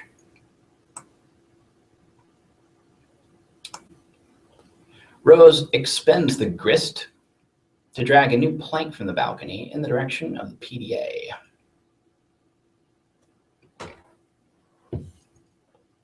John, run across precarious platforms swiftly. I think these are eyeballs. walls. John isn't sure about that. It's a long way down. Boy, I said make haste on the narrow catwalk. John is very nervous about the idea, and the strident tone of your commands is starting to make him a little upset. Fine, proceed as your level of comfort dictates.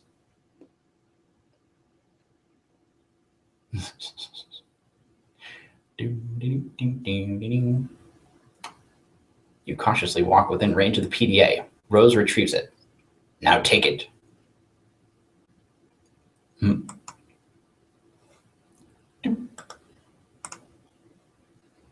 You grab the PDA, launching one of the Harlequin figurines into the night. You can kiss that one goodbye.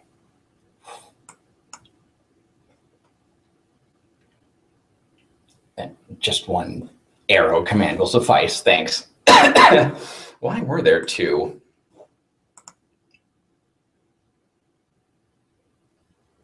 Seriously, what's up with that?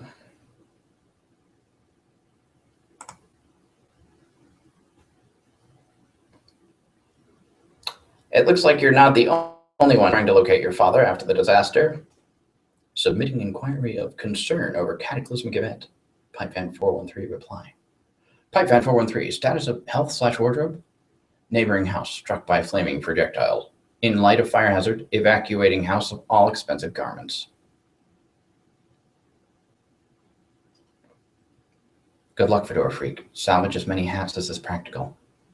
Fedora Freak, you are in our thoughts, along with Pipefan 413 and his enviable collection of pipes. Thank you all. Report. Most hats removed from danger. Ties next.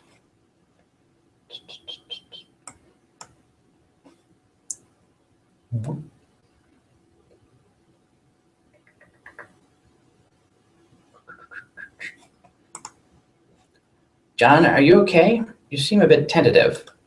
I'm fine, I guess. Since I got here, I feel compelled to do these weird things I don't really want to do, by some kind of voice that I can't really even hear. I don't know, it is hard to explain. Dan Mitchell called this intuitive communication. Perhaps the early symptoms of an anxiety disorder, like post-traumatic stress? Yeah, maybe, who knows? It's the early symptoms of schizophrenia. Well, if you can pull yourself together, there are a few more things we should try, like prototyping the kernel spite again, if possible. We should hurry. My laptop battery won't last forever. Okay, I will go back inside. No, don't do that. Hop off this ledge onto that car. What? No, that sounds incredibly dangerous. Oh no, there's 5 thingies. What the heck? Now you're just being a pest. Which turnip truck did you just tumble out of anyway? Who are you? Subi J, years in the future, but not many.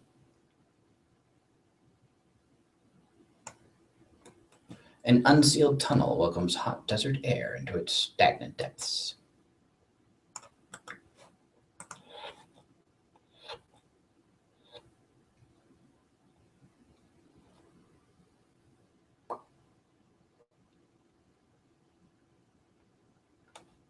There's a window. There's a roof and thing. Make the window into a house. An apple. Picture in picture. So because Spurb has this, the Spurb logo has a little square cut out of that square. I got some big Invader Zims. I have tubes. Boy. You there, boy. So this is who it was. This is the reveal. Bum bum. Ba-doo-doo-doo. Oh, okay. I just got this for the first time. Let's see. This is the Spurb logo too. Turned on its side. Clever.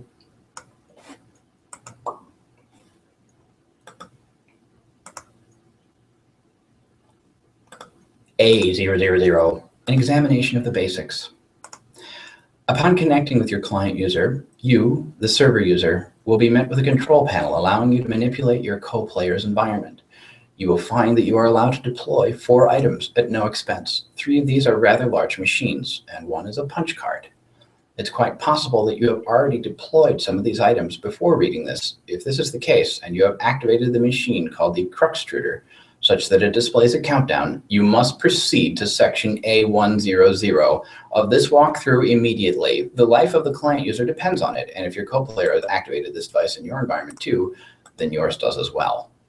But if not, Please refrain from doing anything with the crux extruder, aside from merely deploying it. This will buy us some time to think things through properly and to go over the basics of the game before you find your soft, easily punctured head in the jaws of the lion.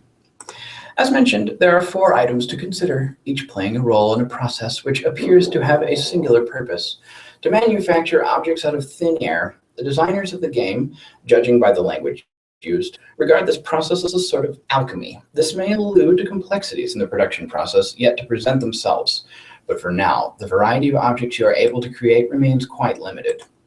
I'm just going to make a little aside here, which normally I do without saying I'm going to make an aside, so I don't know why I said it this time, but this is scaring me. The items in question are the crux extruder, again, tread lightly with this one, the totem lathe, the alchemeter, and the pre-punched card. I will describe how these devices work in conjunction with each other, and I will use the analogy of having a key made at a hardware store to help you understand. First, deploy all of these objects in convenient proximity to each other. Be sure not to block doors or pathways with them. You can always revise the dimensions of rooms to make space for them, but I'd advise against this, or even experimenting with the function.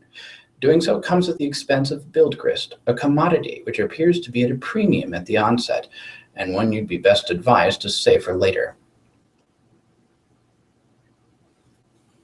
The crux extruder. Removing the lid signals the moment your life becomes a great whirling batshit pandemonium, somewhat resembling the chaos of an especially ethnic wedding.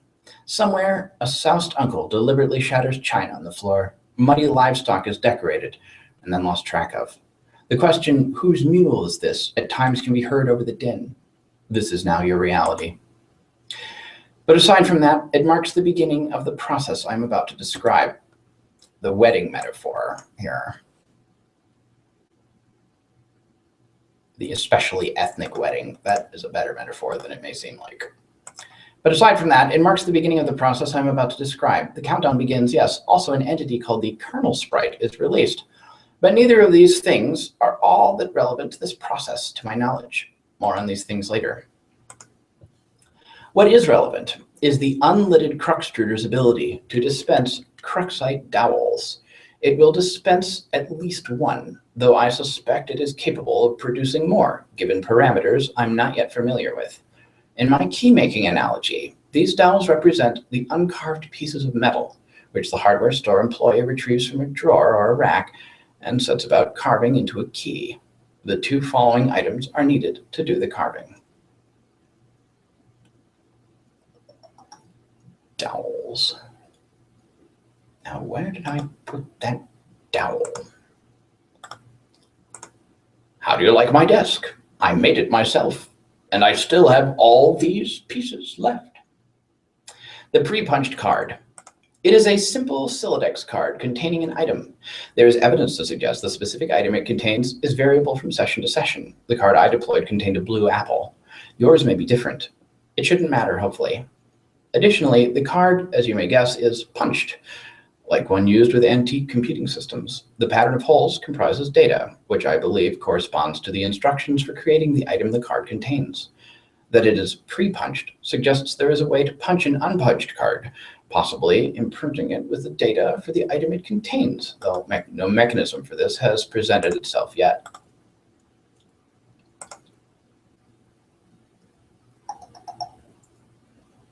Free associating punch cards, Hawaiian Punch, Stench Honolulu, Hawaiian Punch commercial by Mark Mothersbaugh, which represents cause and effect.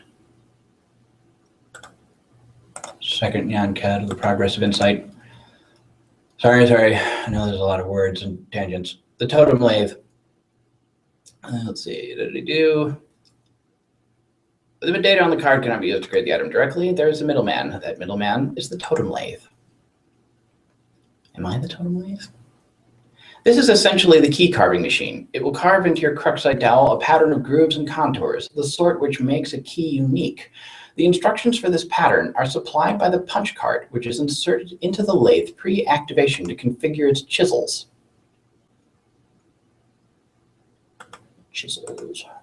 Once the dowel is carved, you have a totem serving as your key, which can then be used to unlock the card item through the alchemeter.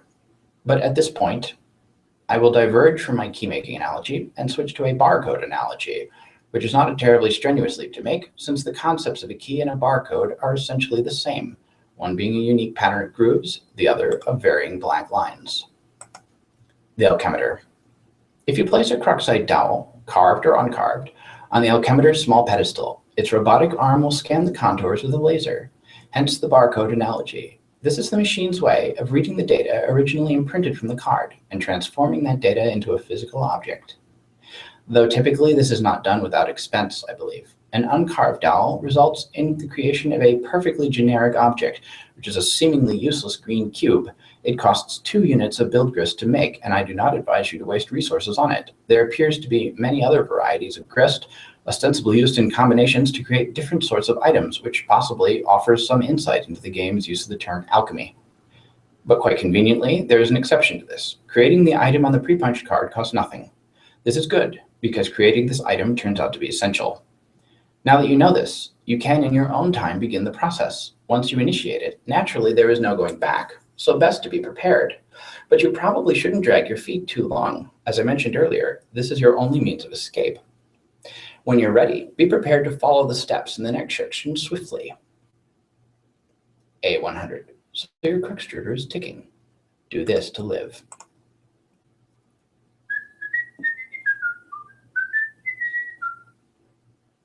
You know, I remember saying regarding Problem Sleuth that it was excellent, that it was hilarious, best comic ever I remembered reading, at least in terms of the comedy, until they escaped from their offices. At that point, I felt it jump the shark.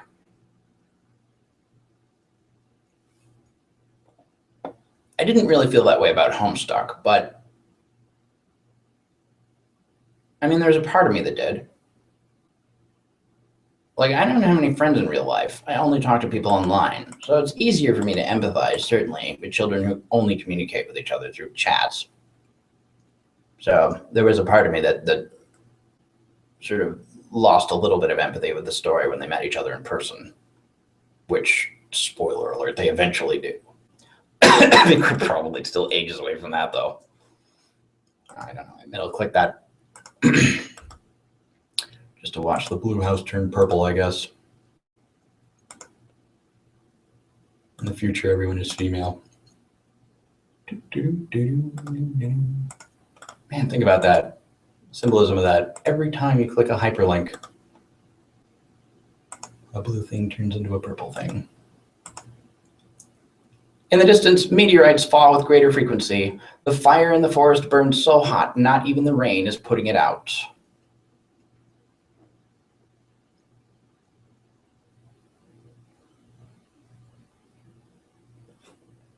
Rose is examining it with an odd expression, if you ask me.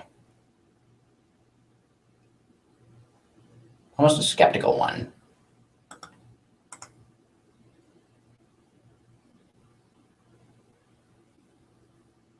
Speaking of Ida Fuzikans again, fire and water are some of the typical things such machines would emulate because they are phenomena that humans find captivating. Yeah. Enthralling. Check status of battery.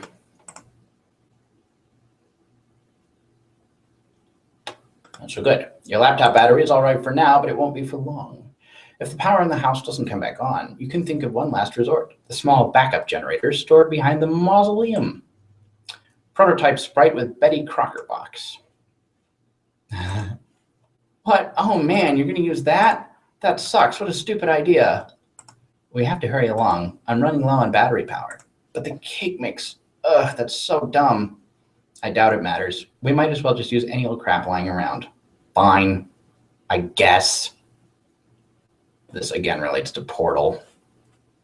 GLaDOS was the bride. She was actually more the bride than just the bride herself from the large glass. It's weird, but somehow the sort of the center of the concept is shifted. The sprite is playing hard to get. You guessed that's what you get for originally prototyping it with something that engenders mischief and pranksterism. the real reason, I don't think.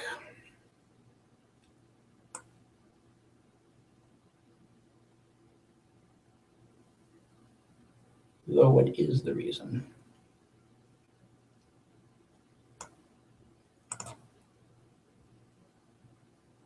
Cake is a mechanism for other things as well, it should be noted. Do the potted vegetable instead. It looks delicious. Specifically the phrase delicious cake here cues. Pipe down, you. This is Rose's decision, not yours. Prototype sprite with Sassacre text. Oh, yes, sweet. Now we're talking. See if you can distract it. I'll try to sneak up on it. John, flail about in a distracting manner. The sprite finds the distracting manner in which you flail about to be rather distracting. The pesky sprite eludes you again. Not even the great Colonel himself can outfox it. In narrowly missing you with your attempt to create the Colonel sprite, you drop the massive tome. The entire house rattles under the astonishing girth of the book. Yeah, I just realized Homestuck uses this word sprite to mean two different things, doesn't it? We get to that. In the other room, Nana's ashes dump onto the sprite, which is caught unawares by the dousing. Inspect hag ash incident. You find the sacred urn toppled again. This time, you're quite sure it wasn't your fault. The sprite is nowhere to be found. Okay, actually, hold on a minute. All right, so see, this is a Deus Ex Machina caused again by the book. You don't have to read it. Just dropping it on things does the trick. Ba-dum, ba-dum, ba-dum, bum, bum. Hag ash incident. See, that looks like a freaking anagram. That's an anagram. It's gotta be.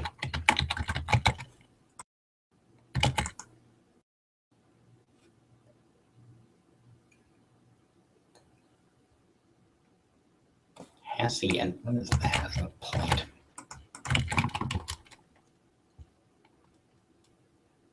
Spanish word for an estate. Huh.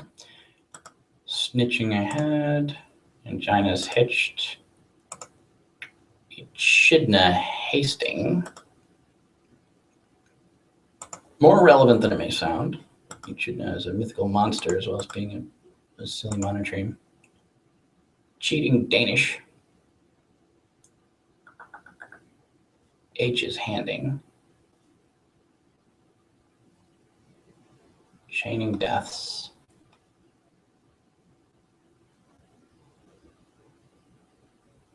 Move that to a new window. That's worth exploring further, but not at the moment. You find the sacred urn toppled again. Doodly do. Remove crux intruder from doorway. Oh man, where'd it go? I can't find it anywhere in the house. No time to worry about it. The next thing we should do is get your server copy of the game from the car. You need to connect to my client so I can repeat your steps and presumably join you wherever you are. We should do this quickly before my house burns down. What, there's a fire? There will be soon. Oh, geez. So move this thing already. It looks like it requires a lot of grist to move. I don't have enough to relocate the door either. How much do you have? 0. Oh. I thought about jumping to the car from the ledge earlier, but that sounds really dangerous.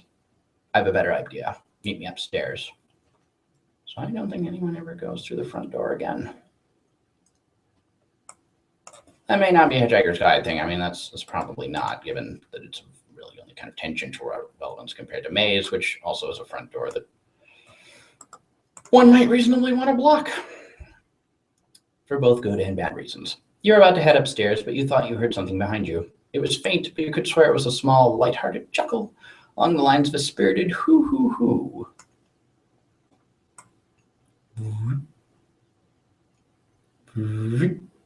Ignore this woman's antics.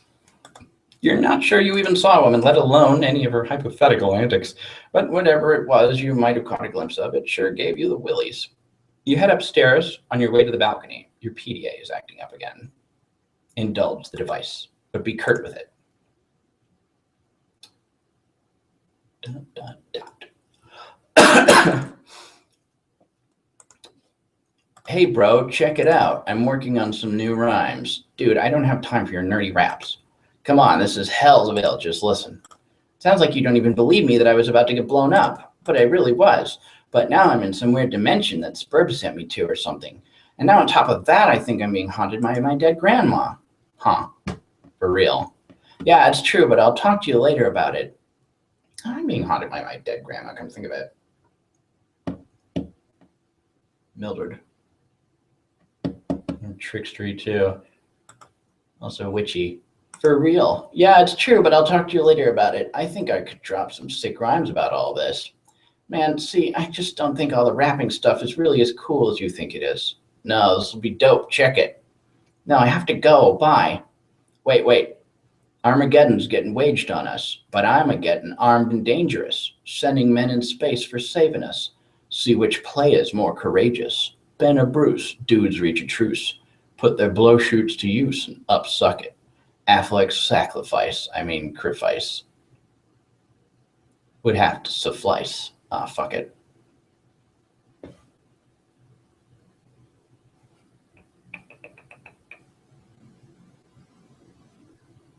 Something in there. Bro be a stained glass saint up on a cross getting hell Christ plagiarist. Sweet bro, Ella Jeff. Bruce is like, off of that crucifix, enough of this fucking savior fuss. Restrained his ass per McLean Redux while Buscemi remained derangerous.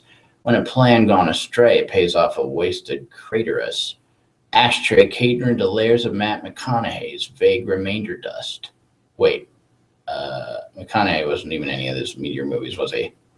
I'll have to make a rap about, I don't know, Morgan Freeman or something, being the president. It'll be called Obama Made It So That No One Gives a Shit About Black Presidents in Movies Anymore. It's true. See, you've got to fill me in on what's going on, so I have something to rap about besides all your dumb shit movies. Yeah, Morgan Freeman's been reduced to just a Lego ghost at this point. Delivering exposition. We still love him, though. I was going to do something just now. What was it? My mind is getting filled up with weird things.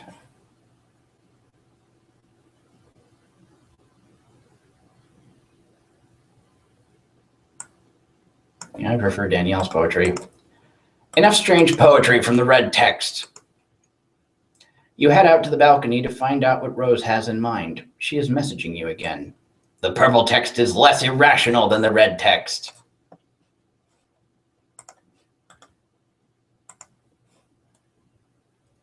I wonder. I'm lifting the car up to the balcony. Whoa, okay. Once it is up, retrieve the game. Then I'll put it back down in the driveway. But the door is locked. Then break a window. But it's my dad's car. It's just a window, and this is sort of an emergency. Otherwise, I'll promise I'll handle the car with velvet gloves. All right.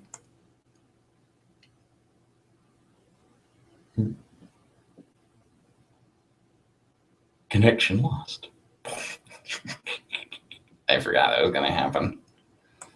The car fell.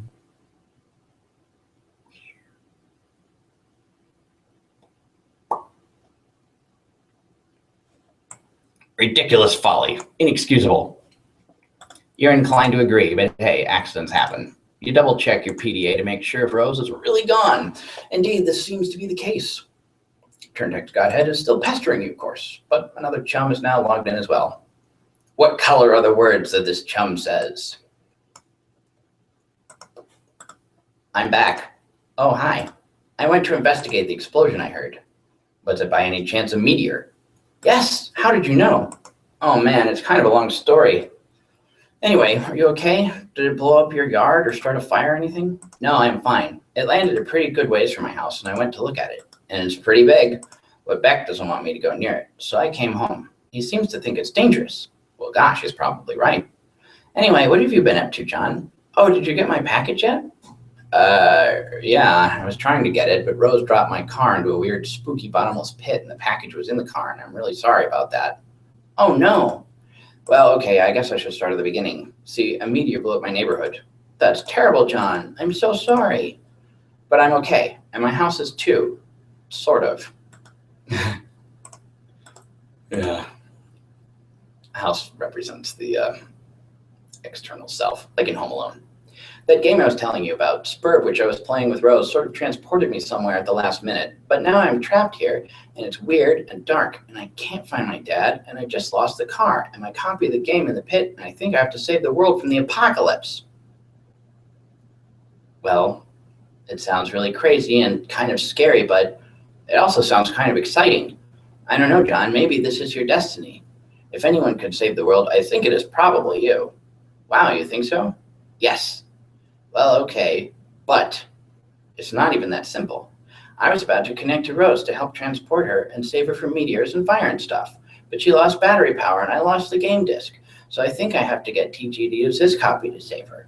But that jackass won't shut up and stop rapping and stuff. He is so silly. Yeah. Anyway, I should talk to him about it, so BRB. The green text was attractive. Now view the red text again. What? When the film crew zooms where the president's at, I'm like, if that dude's black, I'll eat my hat. Turns out he is, so we're all, damn, director's got gumption. Like, we'll all flip our shit. He ain't shining shoes or something. It's called free emancipation. If it's not Prez election, it's God ascension in Bruce Almighty. Whoops, different Bruce from the one I just mentioned. Arrgh. Can't explain to me why this ain't condescension to think I'll shit a brick. Not even he can convey the intention with his quick-spun wit. Rather defray all this tension, sit in his lap while he whistles a splint. And some guy eyes what he does and patronizes. I guess nigrosity is the mother of invention. Stop rapping for a second, you horse's ass. I have something important to talk about. What's up? Rose is in trouble and she needs help. I was going to connect to her with Spur, but I lost my copy. Okay. Also, she lost battery power. If she can get back up and running, she'll need someone with the game to get her out of there before her house burns down. So I think you should use your copy of the game to help her. My copy? That's going to be tough. Why? I lost it. It's a stupid story and I'd rather not talk about it. Should be embarrassing, you know. I thought you said you had two? Well, yeah. One is my brother's copy. Okay, well, get his then. All right. But he's not going to be happy about that. Oh, okay, Togepi. Whatever. Also, you might want to read Rose's walkthrough to get up to speed on this. Oh, man. What? Nothing really. Look, all I'm saying is the girl tends to lay it on kind of thick, you know. Roll's eyes.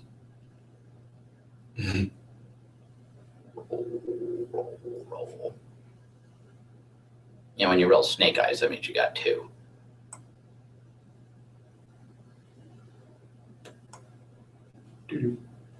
Your laptop is out of battery power. You know, eyeballs can be thought of as very, very pointless dice that only have one side. So however you roll them, you always get a 1. Your laptop is out of battery power. There's only one thing left to do. Time to make your way to that backup generator. Knit laptop cozy to shield your laptop from the rain.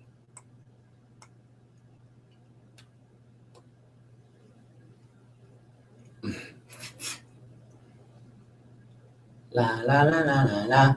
That would be such a waste of time. Besides, you already knitted one a while ago. You retrieve it from your knitting bag and apply it to your laptop. You capture log the laptop plus cozy. Equip grimoire to strife specifus. That would be incredibly ill-advised. There are some dark forces you just don't want to mess around with. You understand this better than most. You put the book down. I don't know what this thing represents.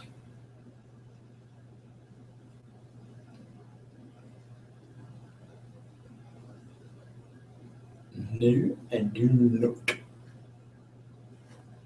Note that the picture on the cover resembles Rose's eventual, the symbol of her character class or whatever. I don't know.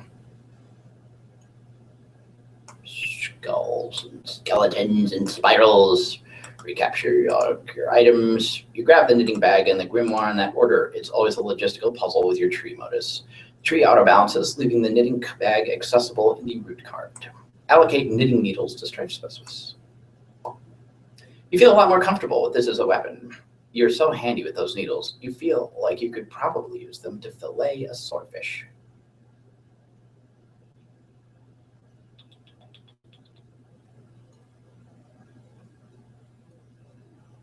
Oh, I see. John is a hammer. Rose has a nail. Maybe a sexual thing going on there. Not sure.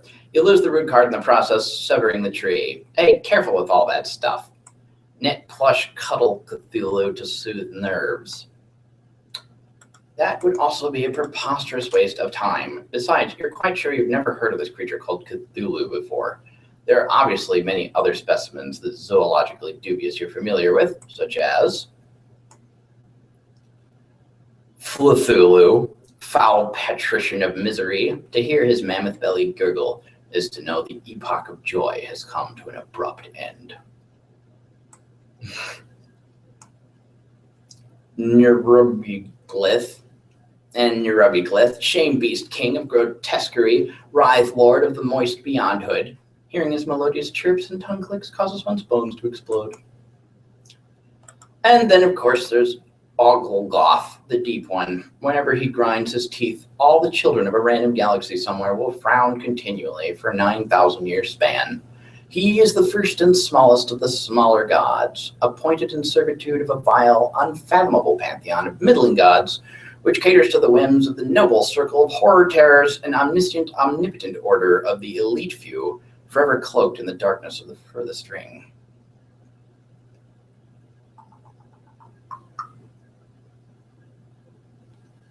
Or Noblegarth. I wonder if I wrote that shit about the noble hierarchy and the parasite in the sky before or after this page was published.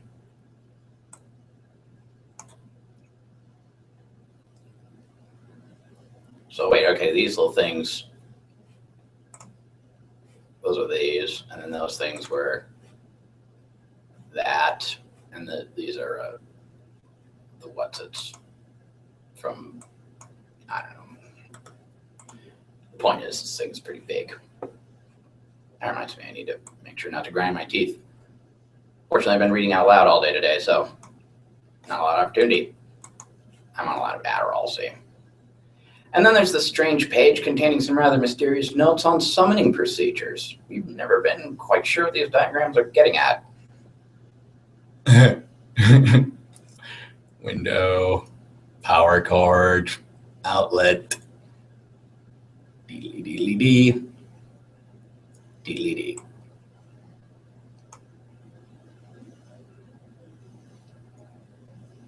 Stained glass window. Take items and proceed downstairs. You recapture log everything the way you want it to appear in the tree and head downstairs. You figure that's enough dilly-dallying. Time to get a move on. You wonder if this rain will ever let up. It's driven since the month began, perhaps long enough to forget its purpose. It no longer even knows to assuage fire. Somewhere a zealous god threads these strings between the clouds and the earth, preparing for a symphony it fears impossible to play. And so it threads on and on, delaying the rays of the conductor's baton. How you hate this season. April is the cruelest month, breeding lilacs out of the dead land, mixing memory and desire, stirring dull roots with spring rain. American sports legend Charles Barkley. Oh, wait, so now there are owls in this analogy? Jesus Christ. This is indecipherable, Andrew.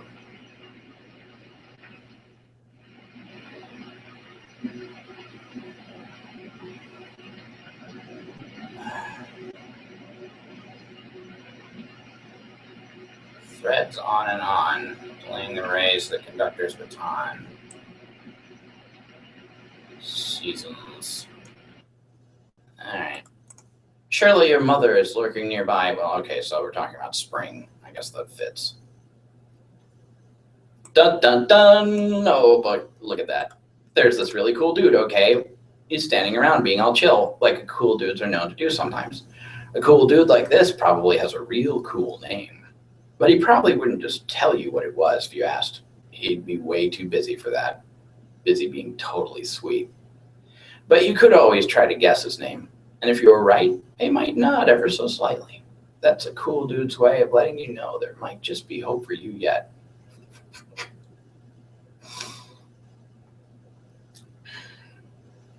Yep.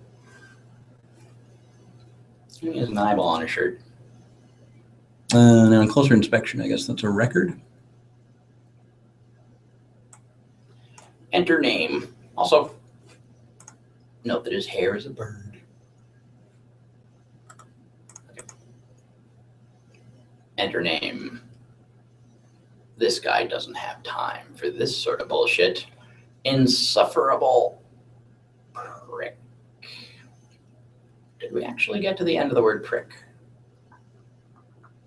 No. Only to the I.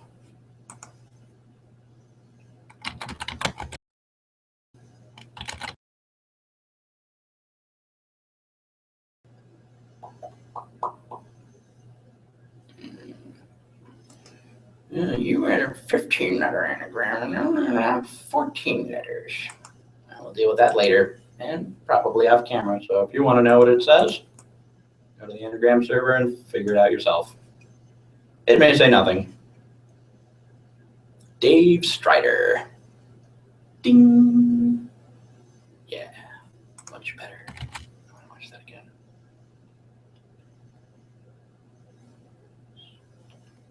Examine room. See that there's a bunch of stars and stuff that appeared because in problem sleuths, well, it's sunglasses. They have a history. How did John end up with those sunglasses anyway? Your name is Dave. It is an unseasonably warm April day. Your bedroom window is open to let some air in, and your fan is cranked. Arguably, even more cranked would be your fly beats, which brings us to your variety of interests. A cool dude like you is sure to have plenty. You have a penchant for spinning out unbelievably ill jams with your turntables and mixing gear. You like to rave about bands no one's heard of but you. You collect weird dead things preserved in various ways. You are an amateur photographer and operate your own makeshift darkroom. You maintain a number of ironically humorous blogs, websites, and social networking profiles. And if the inspiration strikes, you wouldn't hesitate to drop some fat rhymes on a mofo and represent. What will you do? Is this true of me? My name is not Dave. Hey, excuse me. Self-obsessed. Just gonna make a tangent here. Unseasonably warm April day. Well, I mean, not currently. But who knows what spring will bring. Dun, dun, dun. Fires of hell, probably, or whatever. Your bedroom window is open to let some air in. No. No, I keep all my windows closed. I think air is the key word there. Fan, cranked, indeed. Not a literal fan, but, well, I mean, it's literally computer fans, you know. Making noise because they're sort of overtaxed. I also have a ceiling fan, but it doesn't work. I need to get that repaired. Arguably even more cranked would be your fly beats, which brings us to your variety of interests. Then again, what if it's the deadly one from Willy Wonka? Like a cool dude like you is sure to have plenty. You have a penchant for spinning out unbelievably ill jams with one of your turntables and mixing. I am trained in music and recording technology, but I don't do that. You like to rave about bands no one's ever heard of but you. You collect weird dead things preserved in various ways. Not of my knowledge. He's got some odd bed sheets. You are an amateur photographer and operate your own makeshift darkroom. Well, not the first thing, but I do keep everything completely dark at all times. Maintain a number of ironically humorous blogs, websites. Okay, that's true. And not the fat rhymes, but I do represent actually far too much at this point. Overloaded. Like the word set. Just a real mess. Get the damn beta and save your friend's life. All right. Actually, hold on a second. Scorpions. An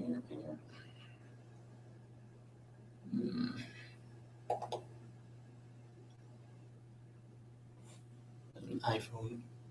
It's iPhone-esque. There's some duct tape. Cinder blocks. I don't use cinder blocks.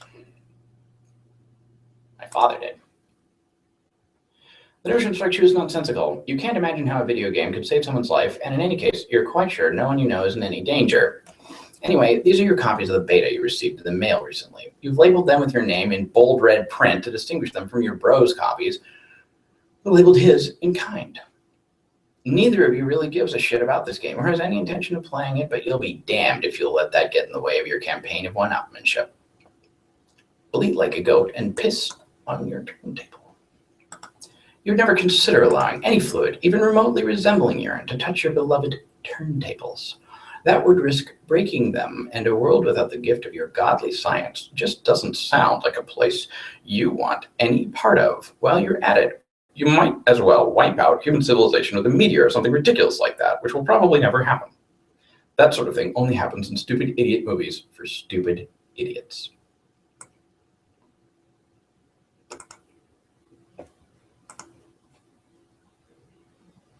You will, however, contemplate bleeding like a goat for ironically humorous purposes at a later date.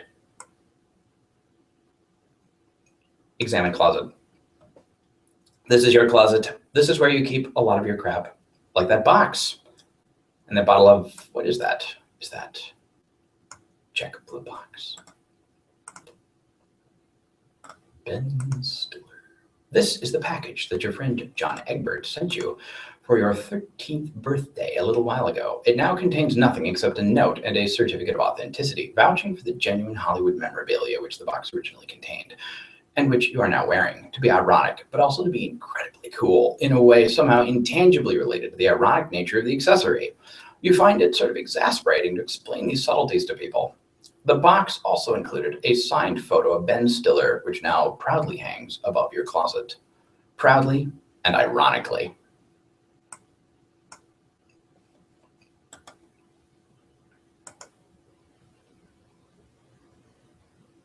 I'm just pausing because I'm mentally trying to think which part of this Andrew wrote first.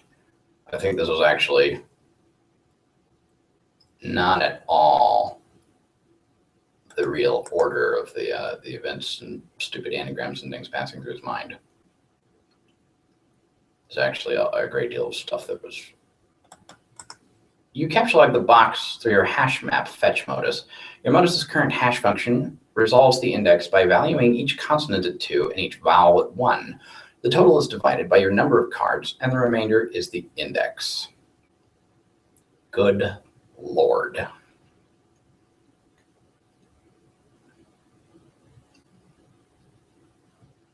I hope that's not the one Susie's using, because I am terrible at basic math. Ugh.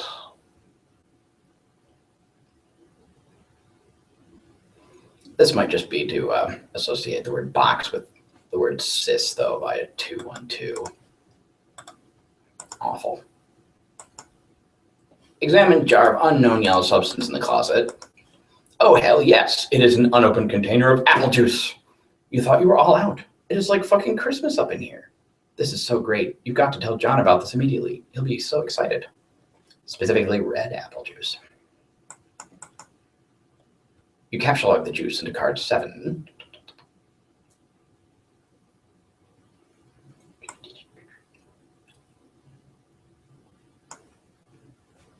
Dave has 10 capture cards. Access Pester Chum and Pester John. In addition to letting your buddy know about this outstanding juice windfall, you figure you'll wish him a happy birthday while you're at it, in your own cool, sort of roundabout way, of course. Good thing you looked at that box he sent you, or you might have forgotten. You also might as well ask him about that beta. Kid's been harping about it for weeks. It would be cool if it came on his birthday. He'd be one happy camper.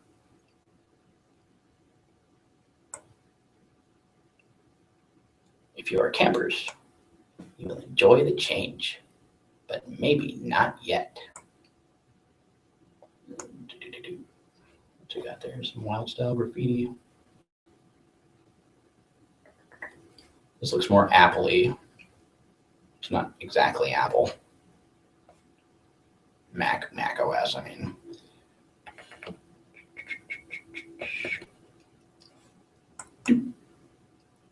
Hey, so what sort of insane loot did you rake in today? Hey, so let's see. I got a little Monsters poster. It's maybe I already read this crap. Go online and view sites indicative of your interests. Sweet Bros Hella blogspot.com. Does that really exist?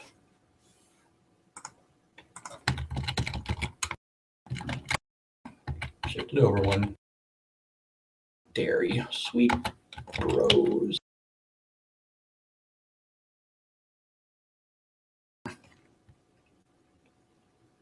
No one registered this account name by Andrew Hussey on July 2nd, 2009.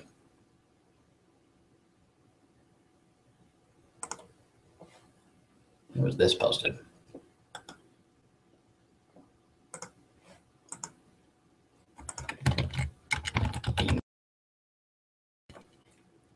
Three. January, February, March, April, May, June, July. So the day before. 41 comments.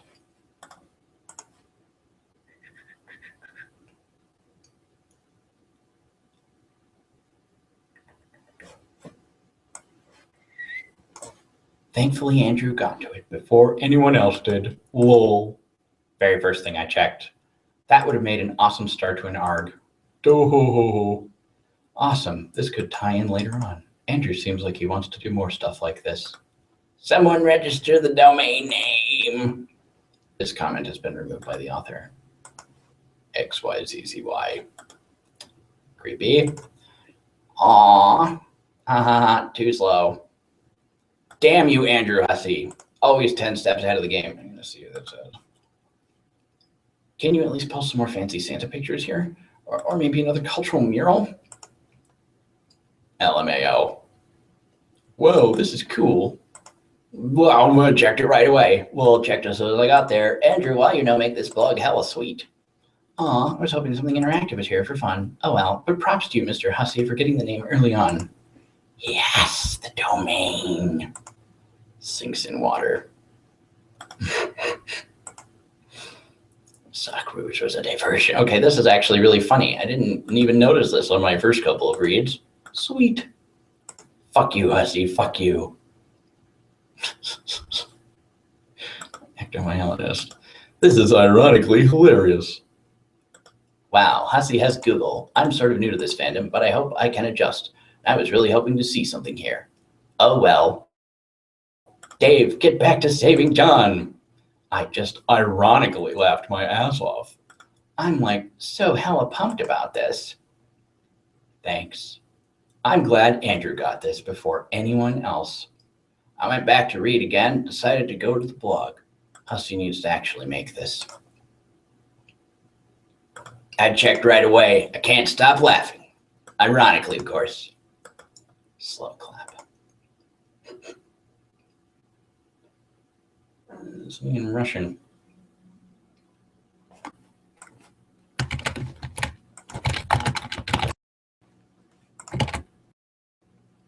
There is no Russian, gentlemen. Nothing to say. There. Nothing. Nice. I'm rereading Homestuck, and I thought to check out when I noticed the URL. I thought it was a legit blog with ironic posts. Turns out I was wrong, but hey, this is still pretty funny. This comment has been removed by the author. So Hella Jeff is really just a blog. Not a god at all. Lol. I wonder what would have happened if someone got to this before Andrew. Wow, it really is a website. It's not really that impressive.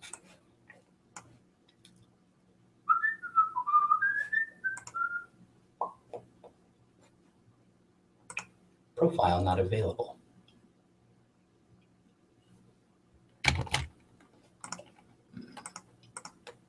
And here we have active biologist who has a blog, all day SDF with no posts. Fascinating.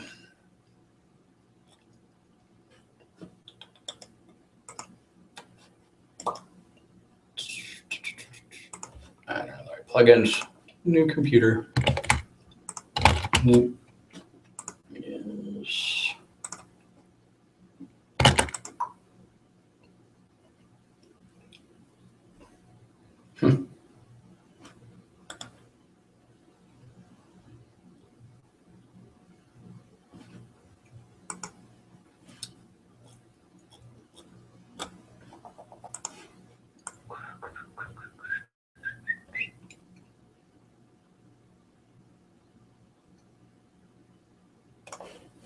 I'll deal with that later. New window. Beep boop.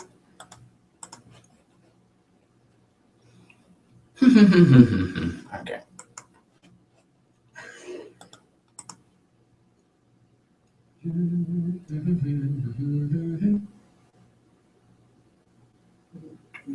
Pringles.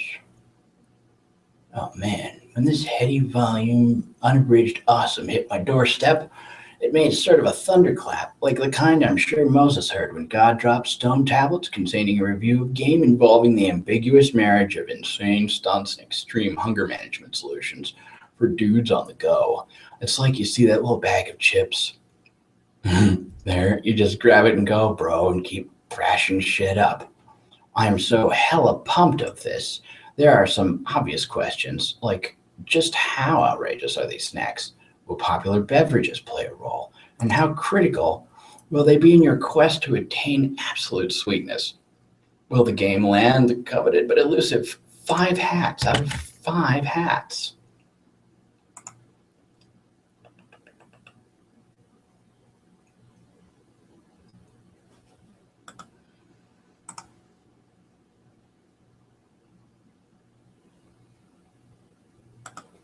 Ambiguous marriage of insane stunts and extreme hunger management solutions for dudes on the go.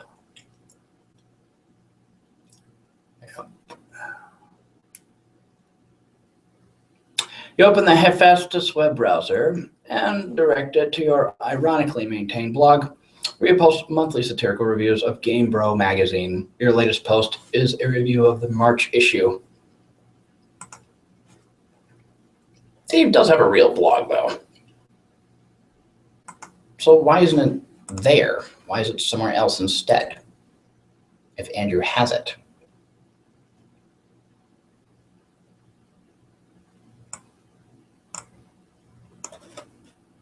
This is odd. You've been meaning to write a review of the last issue too, but you've been sort of dogging it. Something about the game they're reviewing just doesn't strike you as ripe for satirical purposes. That was irony. Game Bro March. Spicy great chili.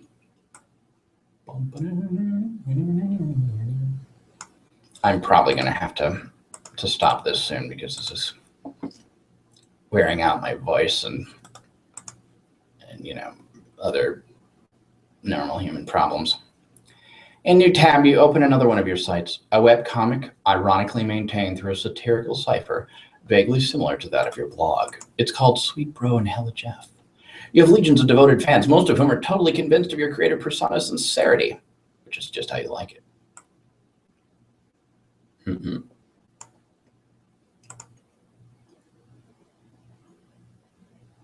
Yeah. I feel kind of like I am that creative persona, you know? Like I'm not a real person. I'm just like a personality that Andrew invented to make a stupid, shitty comic that everyone loves. Except that nobody actually seems to read my comics, so that probably isn't it. And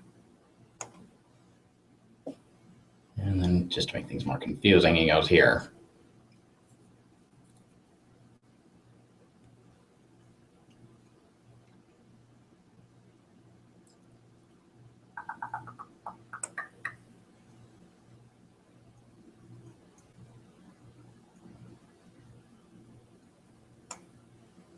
MSPA anagrams to maps. Also spam.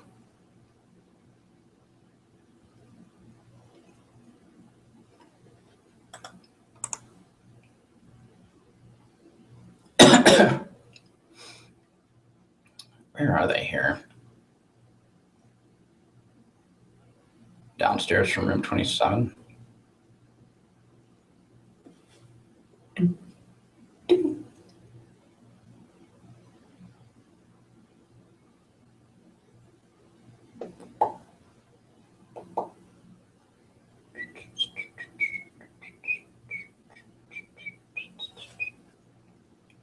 You are members of a sinister gang called the Midnight Crew. Your nefarious plots are serpentine in complexity. Your schemes, convoluted.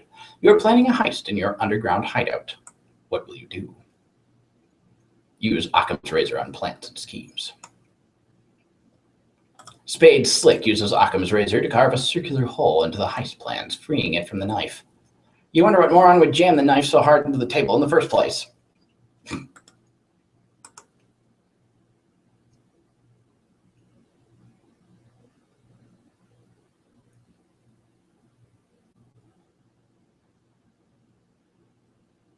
Map of the circular hole.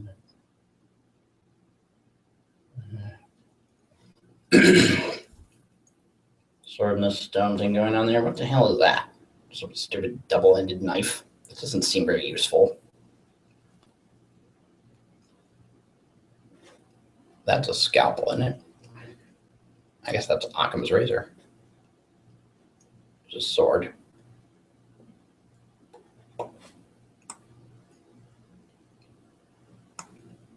In tarot, spades are swords. Well, climb ladder and exit hideout. Implement nefarious plots. Okay, because you push against the manhole cover, but it seems some unbelievable jackass has parked your getaway van on top of it. A familiar feeling stirs. That feeling is overwhelming, soul-blackening rage. It's the sort of rage that'll make a man feel totally justified in supporting an unnecessary assortment of fancy blades.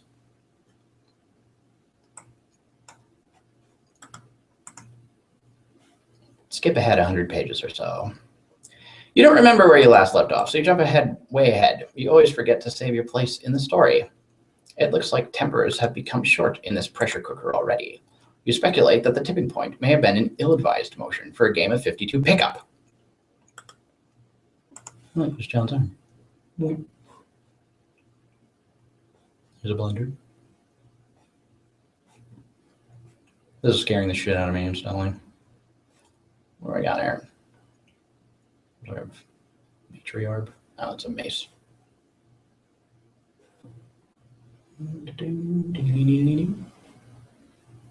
Yes. Fools. Of course there's an atmosphere. Just another 2 victims of my amazing moon room.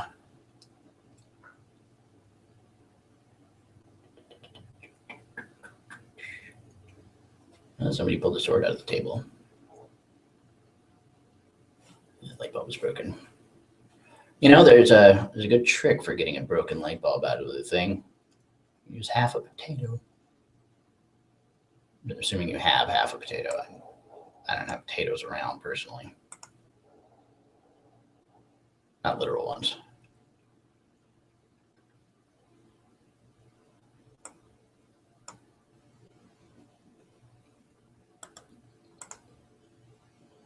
Even though the adventure began recently, it's already over 3,000 pages long.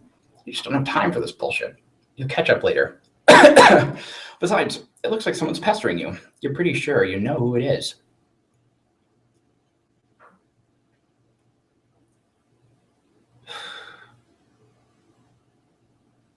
It's just so confusing. It's almost always what takes me out of the fear is I just, I continue going along, trying to sort of continue to fill in the details of the model in my head of what's going on or what's being implied to be going on schizophrenically, and it just gets so incredibly complicated. It's really, that's what's overwhelming about it, is just the complexity of the thing, not the scariness. Though complexity can be scary. Mainly it's just,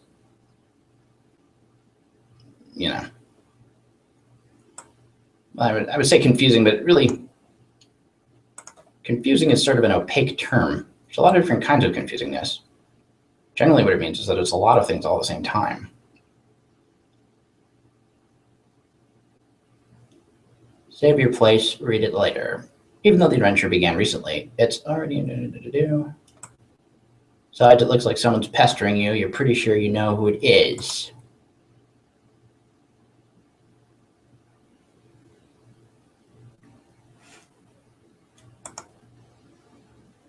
Is someone actually pestering you? Check the thing. You know what? I can't actually check the thing while I'm doing this because the account they would be pestering me on is a different Google account. Actually, I can do it because I have two browsers.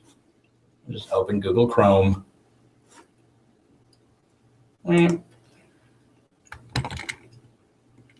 For fuck's sake. This has some spyware in it, though. Some sort of stupid malware thing. Well, like we auto-downloaded a fake version of Java that it claims I need to update. Congratulations, you can win a prize. God damn it. No, we won't be installing that. It's sort of reassuring to have your browser open up and try and download some Trojan, because that implies that it's not already on your computer in a way that it could just do shit. If it needs your help installing a program, that means it's at least sandboxed to the browser. Sigh. And I kind of feel guilty for not checking my spam folders and paying more attention to malware and stuff, because I do feel like it's communication. MSPA anagrams to maps, but also to spam. Spam. And we all get so much of it, you know, even in the mail. We have an entire governmental agency devoted just to delivering spam to your house. And he's pestering me on here. It must not be talking about me.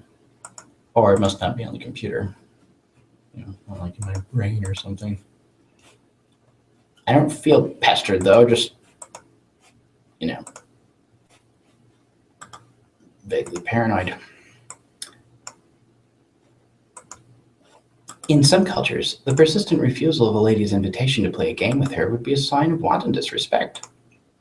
Either that or flagrant homosexuality. What? Oh no. Oh look, I'm busy, okay? I've got a lot of shit on my plate. I'm sort of a big deal, okay? I know. Sometimes I wonder how you are ever allowed to pay for meals in restaurants. It must be hard to keep a low profile when you're always overhearing odd voices whisper, "It's that guy who has a blog." Seriously, dudes be worshiping me left and right. I can't hardly walk down the street without stepping over torsos of the prostrate. Navigating the urban landscape, I'm sure, is difficult enough without an obstacle course of differential flesh and skyward asses. Perhaps adapting the art of parkour to your unique environment would help. Yeah, I mean, damn. Like there's this scruffy little shit at my feet, an orphan or something, I don't know, face flush on the pavement. I'm like, dude, you listening for Stampede of Buffalo or something? He braves a look at me, then gives my shoe a little kiss and scurries the fuck off. Heavy as the crown. Yeah. Not kicking Oliver Twist in the fucking face every day is my gift to the world, I guess. Breathtaking magnanimity, among other things. I just give and fucking give. Indeed, nary a jewel tumbles from your wish box of daily exploits, which I imagine does not sparkle. Oh, for fuck's sake, you're just lobbying for me to play that dumb game. Baseless accusation. Look, I am telling you, Egbert is all about that game. He will play it with you and probably be tickled retarded about it. I know this very well. I cannot hasten his mail's delivery, though.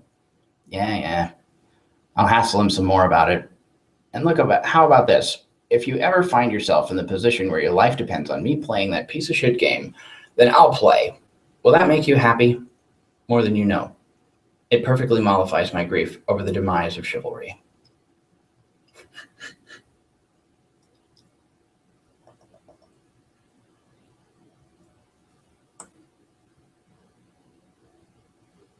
These guys are scary. Meanwhile, in the present, in a place where the present may be a concept of dubious merit, John is spacing out. See, he's in the box because the box is the present. But where is the box? I mean, the presents, they get sent to John, right? So I guess that means the present is in the present. Just like the future is in the future and the past is in the past. Meanwhile, in the present, in a place where the present may be a concept of dubious merit, John is spacing out. But a vague and forceful thought jolts him to attention. Or maybe it is that bumping sound coming from the other side of the door. What is that? A thick, unpleasant fluid pools from beneath the door. Troubling, investigate this. There's a trail of this fluid in the hall leading to your room. Play some hauntingly sick beats. You've had enough of the computer for a while. You feel like you've been messing around in it all week. It's time to get your jam on. You pull up to your trusty Akai MPC 1000 sampler and prepare to get sick nasty. Oh wow, we're up to 3 viewers.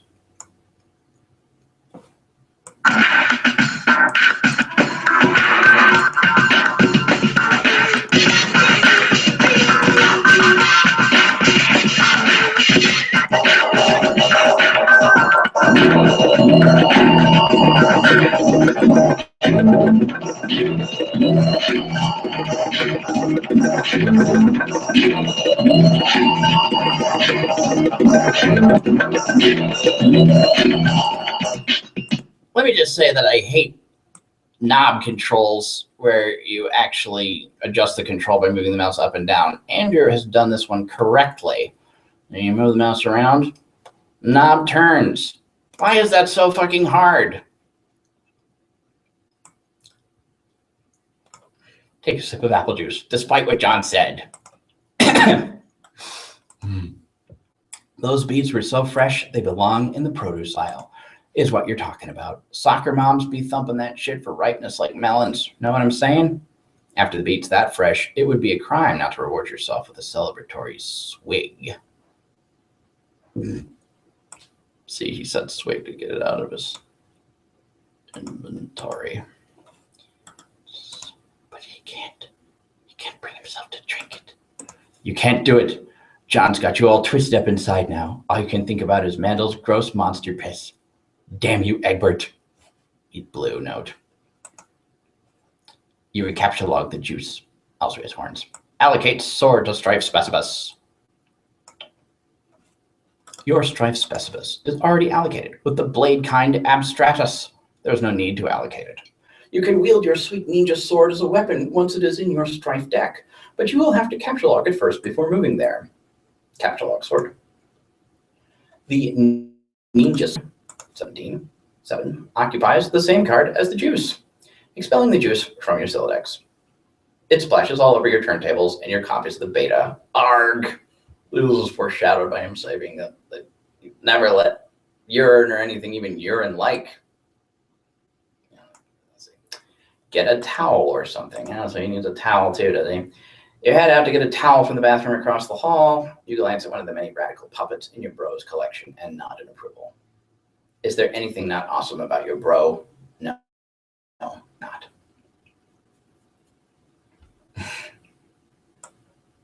Bro anagrams to orb. Not sure if that's relevant, but probably. You enter the bathroom. There's a damp towel on the floor you can probably use for this crisis. You stop to pay a little respect to one of your bros boys up there. Hey, little man, how's it hanging?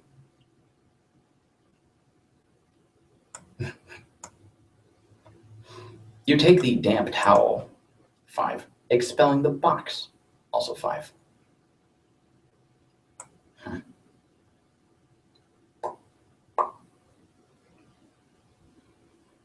Okay, towel, box, 5. Which one is 5?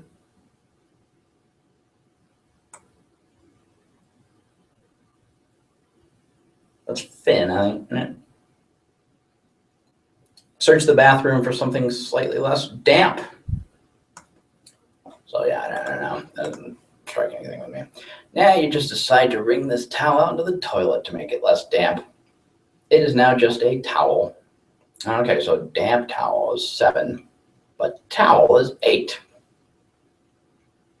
Interesting. Kind of.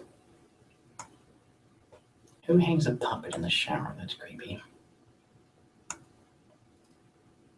Bum, bum. You take the towel, then grab the box again while you're at it. Clean up the juice. You clean 8 up the juice of the towel and hang the damp beta envelopes on your line. Dry off.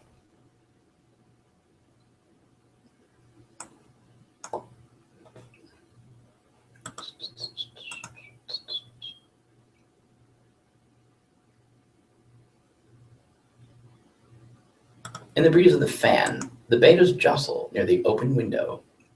This arrangement is a little disconcerting. If they fell out, it sure would be a stupid way to lose them. Turn off the fan. The crisis is easily averted. You can't imagine it will ever resurface later in any way, shape, or form. That beta is as good as yours, forever. You should probably go pester Egbert again. You wonder if you found the beta yet. You also might chat about your respective silidices and fetch modi. If the topic happens to come up, you wonder if he is anywhere near as smooth with his Silidex as you are. Probably not. It's probably not even humanly possible. Suddenly, a rambunctious crow flies in the open window and snatches the bait, possibly to make a nest with, or maybe just for the sake of being a brainless, feathery asshole. You yell at the bird. Caw, caw. Crows. Stop. You accidentally launch your ninja sword. Everything goes flying out the window, dead bird and all. His window is broken too. No one can ever know about this.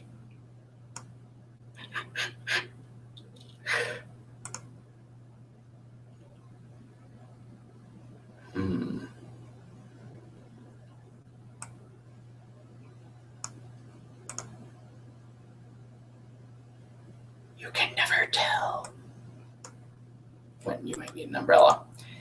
You can kiss all that stuff goodbye. You feel sorry for the bird. Oh, snap. Bum, bum, bum. It's a guy with a conical hat and the thing. Oh, my God.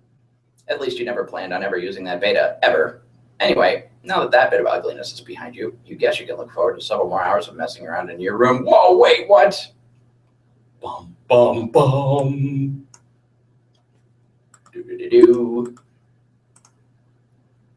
Wizards, yes. Dum-da-da-dum. See, the reason this is just a ball instead of a sun-shaped thing on a stick is that we're going by a ricocheting off the Sweet Bro and Hella Jeff version of page 19, which is a basketball. This is also the version you see in the Lego movie. Not really super duper threatening anymore. You prepare to descend the stairs to your living room. You're standing eye to eye with a familiar foe, the 20-foot tall granite statue of the mighty wizard, Zazurpan the Learned. Your mother had him installed through a hole in the roof with a heavy-duty crane. Like with the Stargate. Just look at that mystical gaze, to peer into those aloof glassy eyes as to address the curiosity of any mortal. To behold the wisdom concealed in the furrows of that venerable face as to know the ceaseless joys of bewilderment itself. Any man so fortunate as to catch askance his merry twinkle or twitch of whisker shall surely have all his dreams fulfilled. You find this grisly abomination utterly detestable. Psychoanalyze mother's love of wizards. There's nothing to psychoanalyze. Your mother clearly has no real affinity for these damnable things. She only collects them to spite you. If anything, she finds them even more repellent than you do. She's just a committed woman. Go downstairs to the kitchen back door. You descend to the living room area of your home's expansive open layout. There's a sound of rushing water beneath the floor. It tends to strike guests as a strange presence in the living space, but it's become hardly audible to you through familiarity. Seems like an odd thing to mention.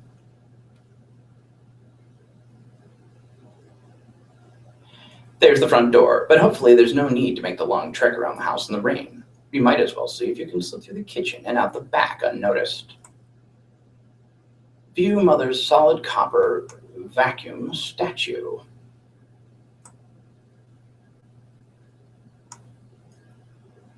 Okay, but it's bronze, not copper. Probably an anagram going on here. But it wasn't always. I'm going to say that. A while ago, you gave this as an ironic gift to your mom for Mother's Day. You even customized it with a drink holder to support one of her ubiquitous alcoholic beverages. She liked the gift so much she had it bronzed and put it on this pedestal. She even left it plugged in so it can still be turned on now and then, but never do any cleaning. It never leaves this display. Sometimes at night when you are in your room, you can hear it wailing from downstairs. She must know you can hear it. She's completely deranged. Yeah, there's something fucked up going on here, but I don't know what it is. Grab the Eldritch Princess. It's too big to capsulog. Oh, look, there's an umbrella sitting on the couch for no goddamn reason. Not that you would want to move it anyway. The pretty princess doll has been sitting there for months. Ever since your mother got this abomination for your birthday as a totally passive-aggressive gesture. Anyway. You decided to make it much less abominable by knitting Her Majesty a new head and new arms. Now it brings a mischievous smile to your face whenever you walk by. Your mother hasn't removed the doll yet, and probably never will. She would never be the one to blink first. Acquire umbrella for protection from elements. You know, I was saying to somebody a while ago about how there was only one character in Homestuck who had an umbrella. I was wrong. There are several. You're going to have a hell of a time accessing that card when you need it. You guess you'll just cross that bridge later. So you are trapped in the TV, like Mike TV, because in the alphabet, the letter U is between the letters T and B. Or something, I don't know. Peek inside kitchen. The liquor bottles are out in full force. Mom is surely nearby. Yeah, Rose is the one with all the letters. She's got all this letter stuff going on. Investigate richly colored object in middle of screen.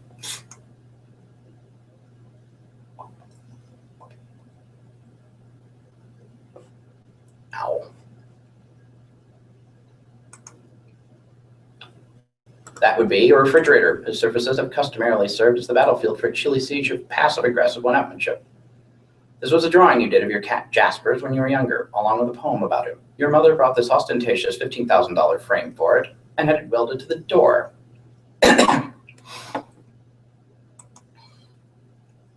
Using the colorful magnet letters, you recently left a succinct message, which may or may not have been directed toward anyone in particular.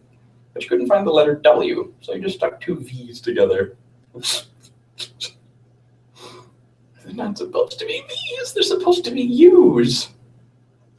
See, in ancient Greek or whatever, letters B and U were the same. They were the same letter, like I and J. The white W looks like two V's.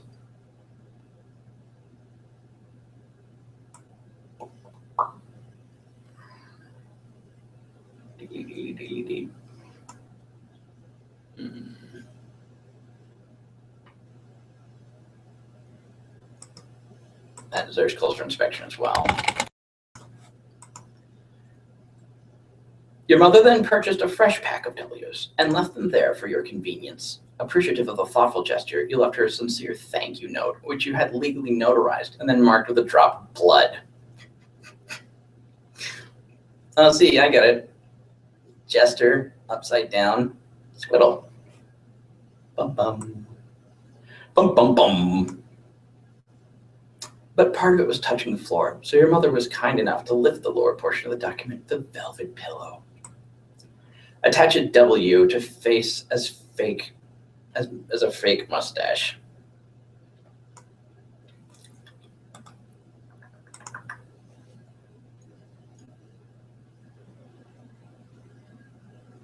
You laugh at me because I'm different. I laugh because I'm Waluigi. This is incredibly silly, and you're not sure how it fits into your campaign against your mother, or getting your computer back online to escape your doom. But it's hard to resist getting a little silly sometimes, especially when you are absolutely positive no one is watching. I always feel like everyone is watching. Or, at least some people. Well, I mean, there's one person technically watching right now, but more people will watch later, probably. I mean, I will. I'll probably rewatch this.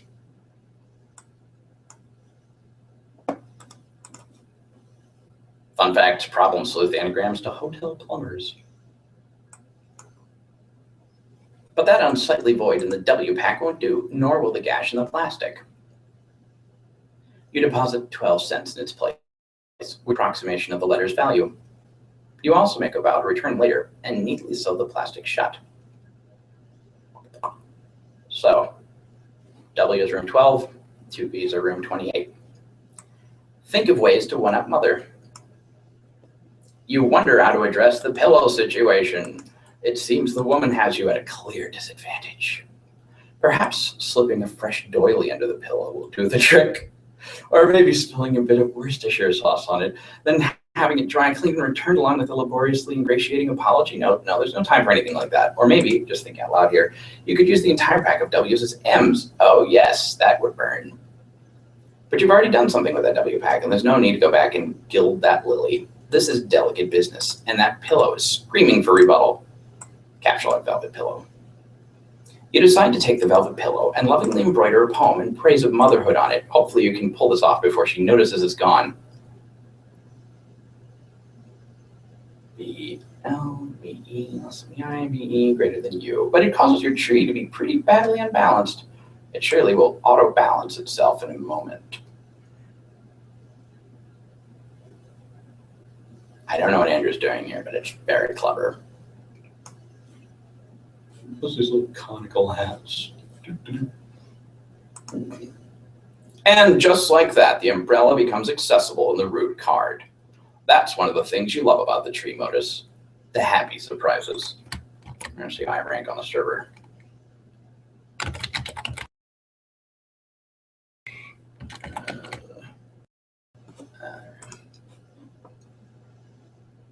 Up to 4. Oh, no, wait. Still 5. These are in color now. Heavy black heart, but now it's red. Good Lord. They were supposed to be darker than that. That's supposed to be a black sun. Oh my goodness. Well, at least Black Star is still black. Good old Black Star. Head out the back door.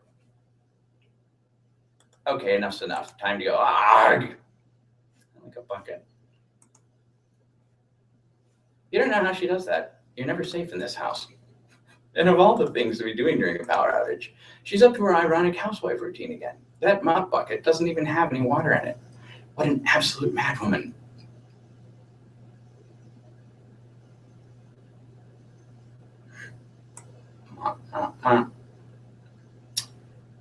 Over the counter, landing in a roll. This bird's gonna fly.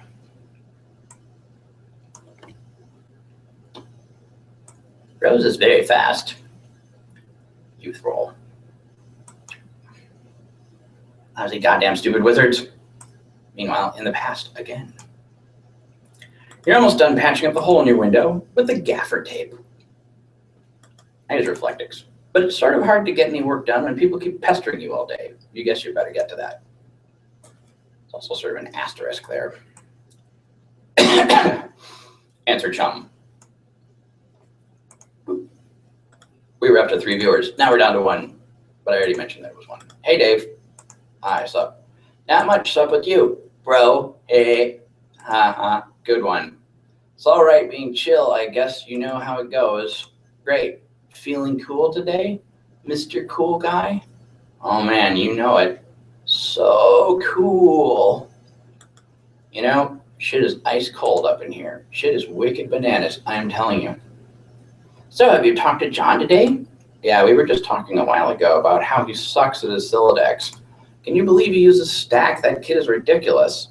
Well, that doesn't sound like much fun. What was it you use again?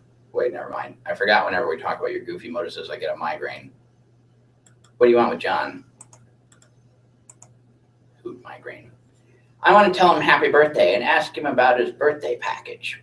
Oh, yeah. I was being sort of cagey and told him to check the mail because I was wondering if mine came yet. I think it did. Yeah? I think mine came too. So, I guess you want to know if he likes it or something? No, he will not open it. He will lose it. Oh, wow, sorry to hear that, I guess. No, it's good, actually, because he'll find it again later when he really needs it. which of course is why I sent it in the first place. See, like, I never get how you know these things. I don't know. I just know that I know. All right. Anyway, I have to go. I have to feed Beck, which is always a bit of an undertaking. Man, if I were you, I would just take that fucking devil beast out behind the woodshed and blow its head off. I don't think I could if I tried. Yeah. Say hi to your granddad for me too, okay? Yes, I guess an encounter with him is almost certain. It is usually intense. Well, yeah, isn't it always with family? But he sounds like a total badass. Yeah, he totally is. Anyway, gotta go. See ya. It will be handy to have your phone 8 on standby, so you won't always have to go back to your computer whenever someone pesters you. This way you can text message 8 people, no matter where you are or what outrageously cool thing you're up to.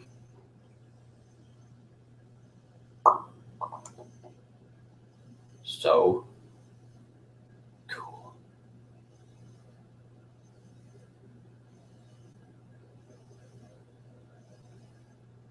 See, he said 8 or something, so a towel came out.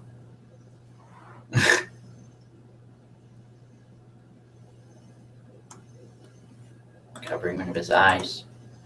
And even meaner while in the present, sort of. Once again, the slippery antagonist eludes you. You only find more of these unpleasant, oily smears. Here the coffee flows like oil.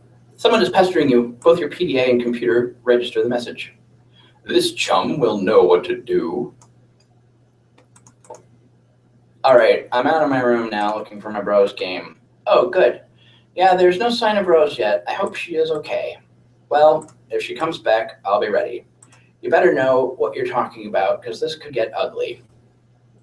Brought my phone, and I also took my awesome katana with me in case things get too hot to handle.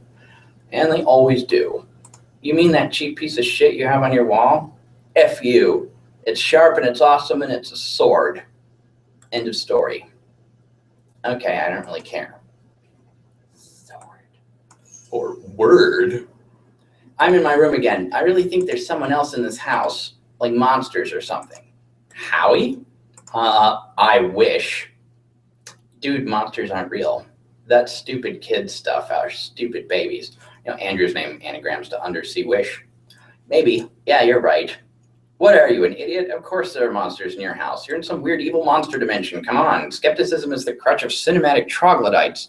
Like, hey, Mom, Dad, there's a dinosaur or a ghost or whatever in my room. Yeah, right, Junior. Go back to bed. Fuck you, Mom and Dad. How many times are we going to watch this trope unfold? It wasn't goddamn funny the first time I saw it. Just once I'd like to see Dad crap his pants and the kid says there's a vampire in his closet. Oh, shit. Everyone in the minivan. Be fucking Dad of the Year right there. Okay, stop. What do I do? What do you have, a hammer? Man, so lame. Okay, whatever. You should look into weaponizing your Silodex. My bro is always getting on my case about it, but man, it's not as easy as it sounds. But if you're fighting monsters left and right, you don't have much choice. Okay, I guess I can read up on data structures some more. How's it going there? I'm out in the living room. He's usually here, but I don't see him. Might be playing his mind games. He's always pulling this ninja shit. All I see is little Cal over there, so I guess he can't be far. Oh God, so lame. What? See, I just don't know why you think it's cool, this ventriloquist rapping thing. Oh, Lil Cal? No, man, Lil Cal is the shit. That's fine. You're entitled to your opinion. I am just saying that being a white guy who is a rapper with a ventriloquist doll is not cool by any stretch of the imagination or by any definition of the word cool, ironic or otherwise. That's all I'm saying. Yeah, bullshit. Cal's dope. Puppets are awesome. John Egbert blows. The end. Yeah, more like the opposite of all those things is the thing that is true. I'm going to read. Good luck with your bro.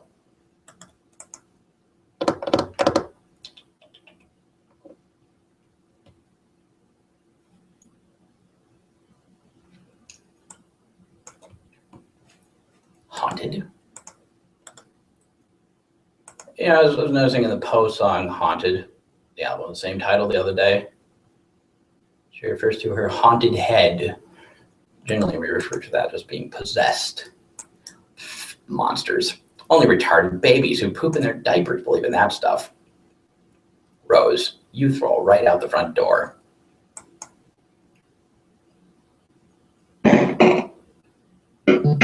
Strife. Passive aggression.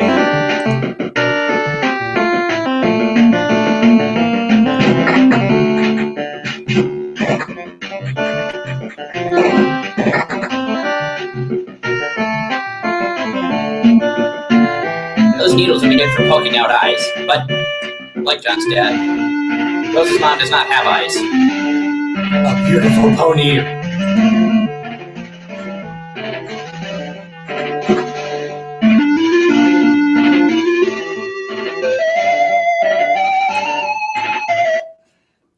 It looks like Mom has satisfied her strife quota for the day. She simply returns to her housework.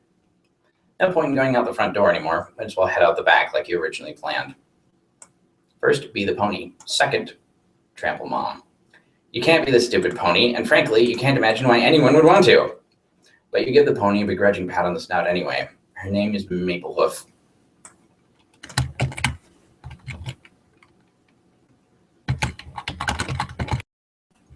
The pony is a bow in its head. Flame hoop. Or flame poo. A classic prank. In a bag. It doesn't age though. Oh, phlegm.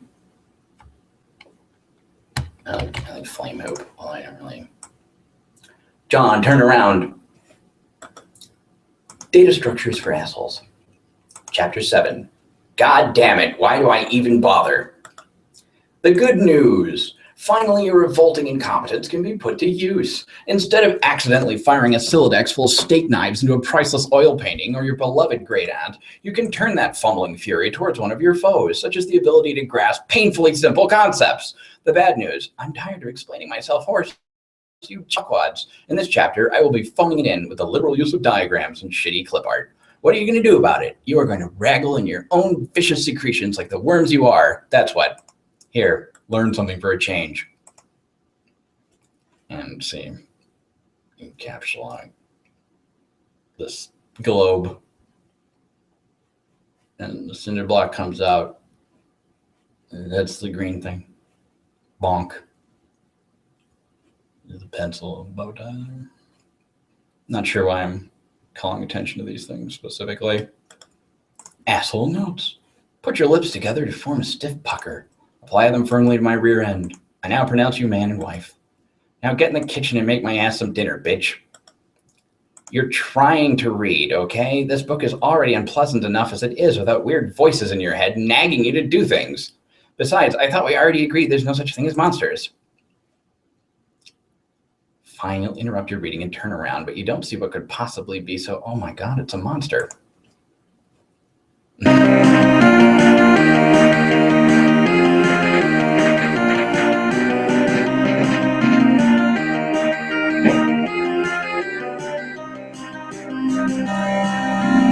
Put the bunny back in the box.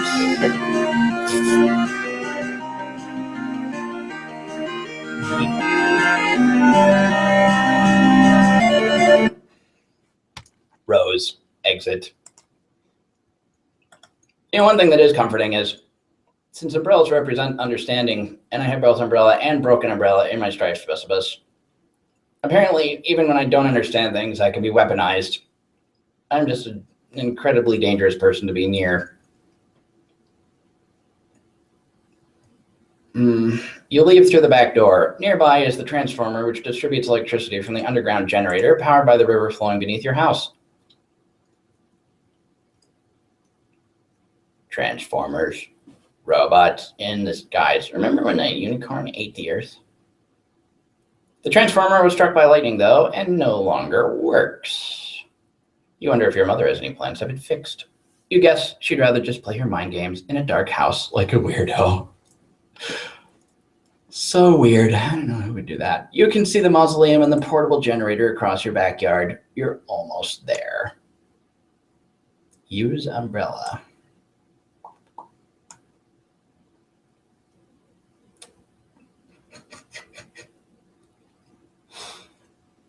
The old pool master had worn many a game. Now it was time to hang up the cue. When he did, All the other cues came tumbling to the floor. Sorry, he said with a smile. You regather your items and begin the soggy trek mausoleumwards. Note, however, that this green W is stuck to the transformer. That might be an anagram. Get up, John. This is no time for slumber.